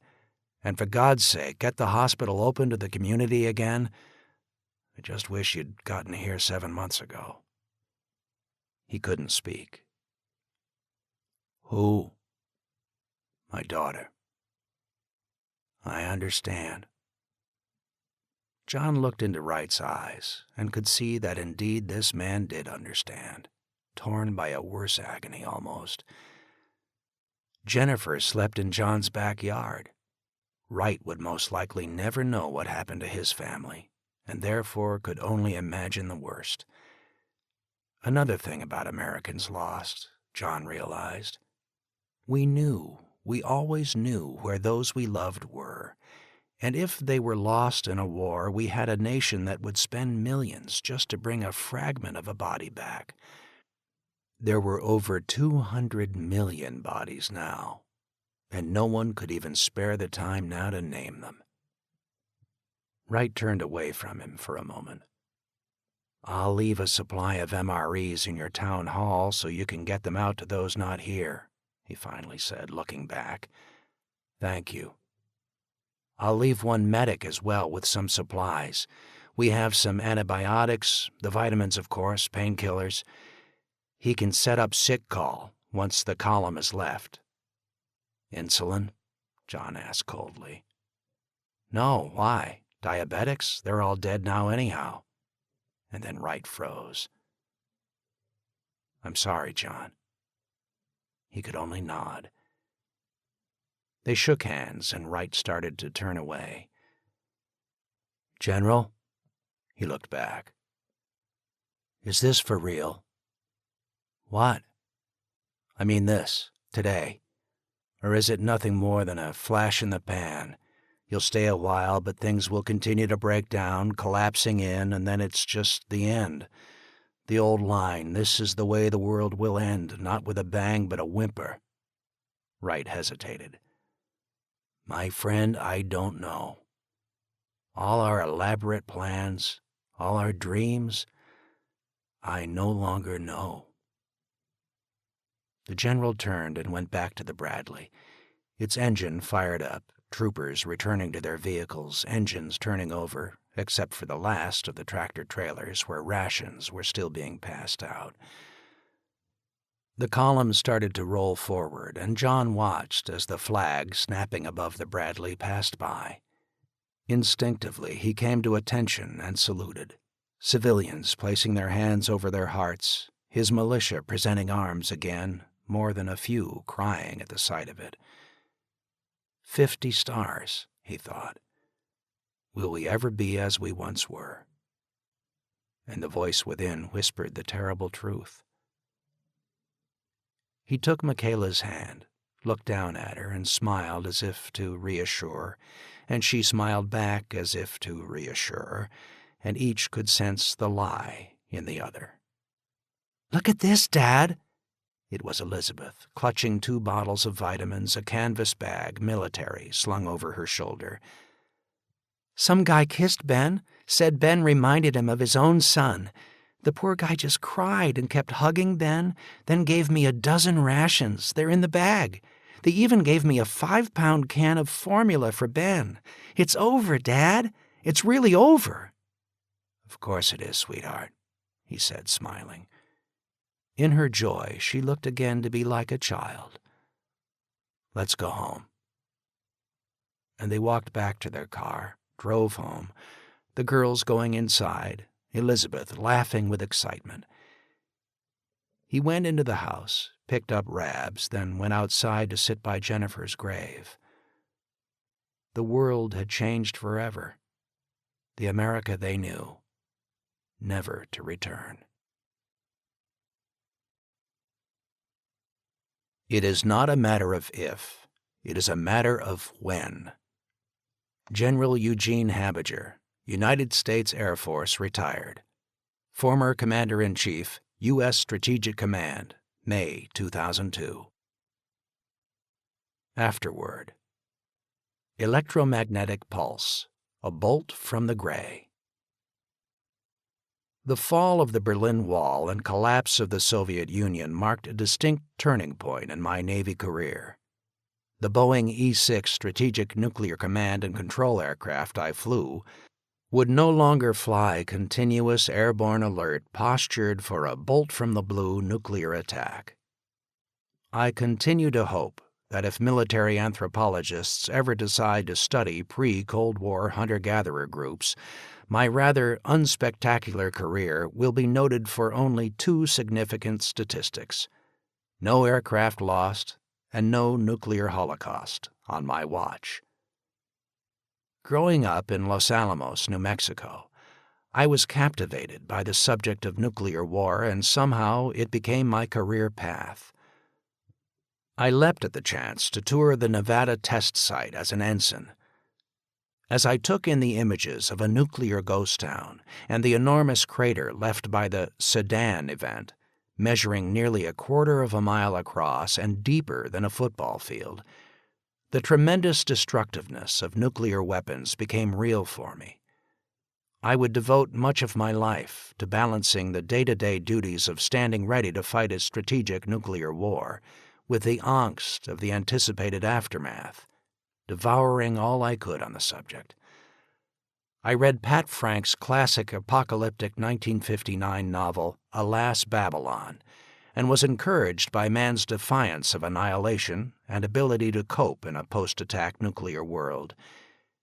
The image of Slim Pickens as Major T.J. King Kong in Dr. Strangelove provided dark comic relief every time I inventoried a double-locked safe of nuclear codes. After being promoted to captain, I reread Neville Shute's classic, On the Beach, and wondered if I had the courage of the submarine captain Dwight Towers to gracefully face the end of civilization. I wish my imagination would have allowed me to just sit back and enjoy my friend Bill Forstchen's novel, 1 Second After, as another science fiction story, but I could not. It was an emotional and gut-wrenching read, because it could actually happen. An electromagnetic pulse, EPM, explosion over the continental United States would have devastating consequences for our country. The detonation of a nuclear weapon produces high-energy gamma radiation that travels radially away from the burst center. When the detonation occurs at high altitudes, greater than 25 miles, the gamma rays directed towards the Earth encounter the atmosphere where they interact with air molecules to produce positive ions and recoil electrons called Compton electrons, after the physicist who was awarded the Nobel Prize in 1927 for his discovery of the Compton effect. The gamma radiation, interacting with the air molecules, produces charge separation, as the Compton recoil electrons are ejected and leave behind the more massive, positive ions. The Earth's magnetic field's interaction with the Compton recoil electrons causes charge acceleration, which further radiates an electromagnetic field as an instantaneous electromagnetic pulse. Additionally, a high-altitude nuclear burst also produces a relatively slow magnetohydrodynamic EMP, whose effects are like those from geomagnetic solar storm disturbances, causing the flow of very low-frequency current into the Earth and into long transmission lines. The reality of the damage to electrical and electronic equipment by EMP has been established in various nuclear tests and by the use of EMP simulators. The intense and invisible energy pulse cannot be sensed by people and doesn't damage the human body. Unlike a lightning strike, an EMP explosion is both much faster in producing damaging power surges and much broader and far-reaching in causing simultaneous burnout and failure of electrical and electronic systems over a large area. A well-designed nuclear weapon detonated at a high altitude over Kansas could have damaging effects over virtually all of the continental United States. Our technologically oriented society and its heavy dependence on advanced electronic systems could be brought to its knees with cascading failures of our critical infrastructure. Our vulnerability increases daily as our use and dependence on electronics continues to accelerate. As former Speaker Newt Gingrich describes the potential catastrophic consequences of an EMP attack over the United States, he notes that this is not idle speculation, but taken from the consensus findings of 9 distinguished American scientists who authored the report of the Commission to Assess the Threat to the United States from Electromagnetic Pulse, EMP, Attack. Unfortunately, the report of the Commission to Assess the Threat to the United States from Electromagnetic Pulse, EMP, Attack was released the exact same day the 9/11 Commission's report directed most of America's immediate attention to the rearview mirror to find out why we failed to prevent the horrific terrorist attack of 2001. As television commentators pored over the 9/11 report and offered in-depth analysis of the failure of imagination, the stark warnings and recommendations of the EMP Commission went largely unnoticed into the backlogged pile of congressional failures of implementation. So why are we reluctant to realistically address the threat of an EMP attack? Skeptics will continue to regurgitate bureaucratic babble such as, while it is technically feasible, it is highly improbable, or we do not have any credible intelligence indications and we must remain focused on near-term concerns, and other canned responses of downplayed threat perceptions prevalent prior to 9/11. Fortunately, while there is no clear objective method for analyzing relative risks and costs for comparing large-scale disasters, there is a high value to preventing, preparing for, and being able to recover from large-scale disasters, such as hurricanes, floods, and regional power outages. The thorough work of the EMP Commission provides a clear look at the nature of the problem, mitigation strategies, and recommendations. The solution is feasible and well within our means and resources to accomplish. One of the EMP commissioners, Dr. Lowell Wood, noted nuclear physicist involved with EMP weapons for 3 decades, characterizes an EMP event as a continental time machine that would move us back to the 19th century. When questioned that the technology of a century ago could not support our present population, he unemotionally replied, "Yes, I know. The population will shrink until it can be supported by the technology." Farming expertise, horses, and mules would be in short supply. As EMP weapons do not distinguish between military and civilian targets, it is especially critical that our electrical power infrastructure be hardened against EMP. An EMP attack should not be viewed as a Cold War bolt from the blue, but prepared for, as an anticipated asymmetric bolt from the gray. We have been warned that our country is vulnerable and virtually unprotected against an EMP attack that could damage or destroy civilian and military critical electronic infrastructures, triggering catastrophic consequences that could cause the permanent collapse of our society. 1 second after an EMP attack, it will be too late to ask 2 simple questions. What should we have done to prevent the attack? And why didn't we do it? Captain Bill Sanders, U.S. Navy.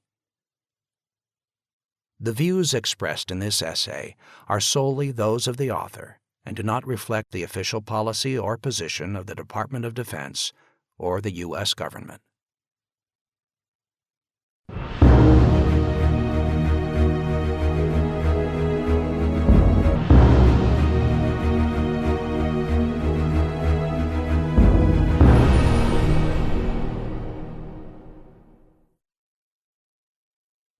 This concludes the reading of 1 Second After by William R. Forstchen. Copyright 2009 by William R. Forstchen. This book was read by Joe Barrett. This unabridged recording was published by arrangement with Spectrum Literary Agency and was produced in 2009 by Blackstone Audio, Inc., which holds the copyright. Neither this recording nor any portion of it may be reproduced or used for any purpose without prior written authorization from Blackstone Audio, Inc.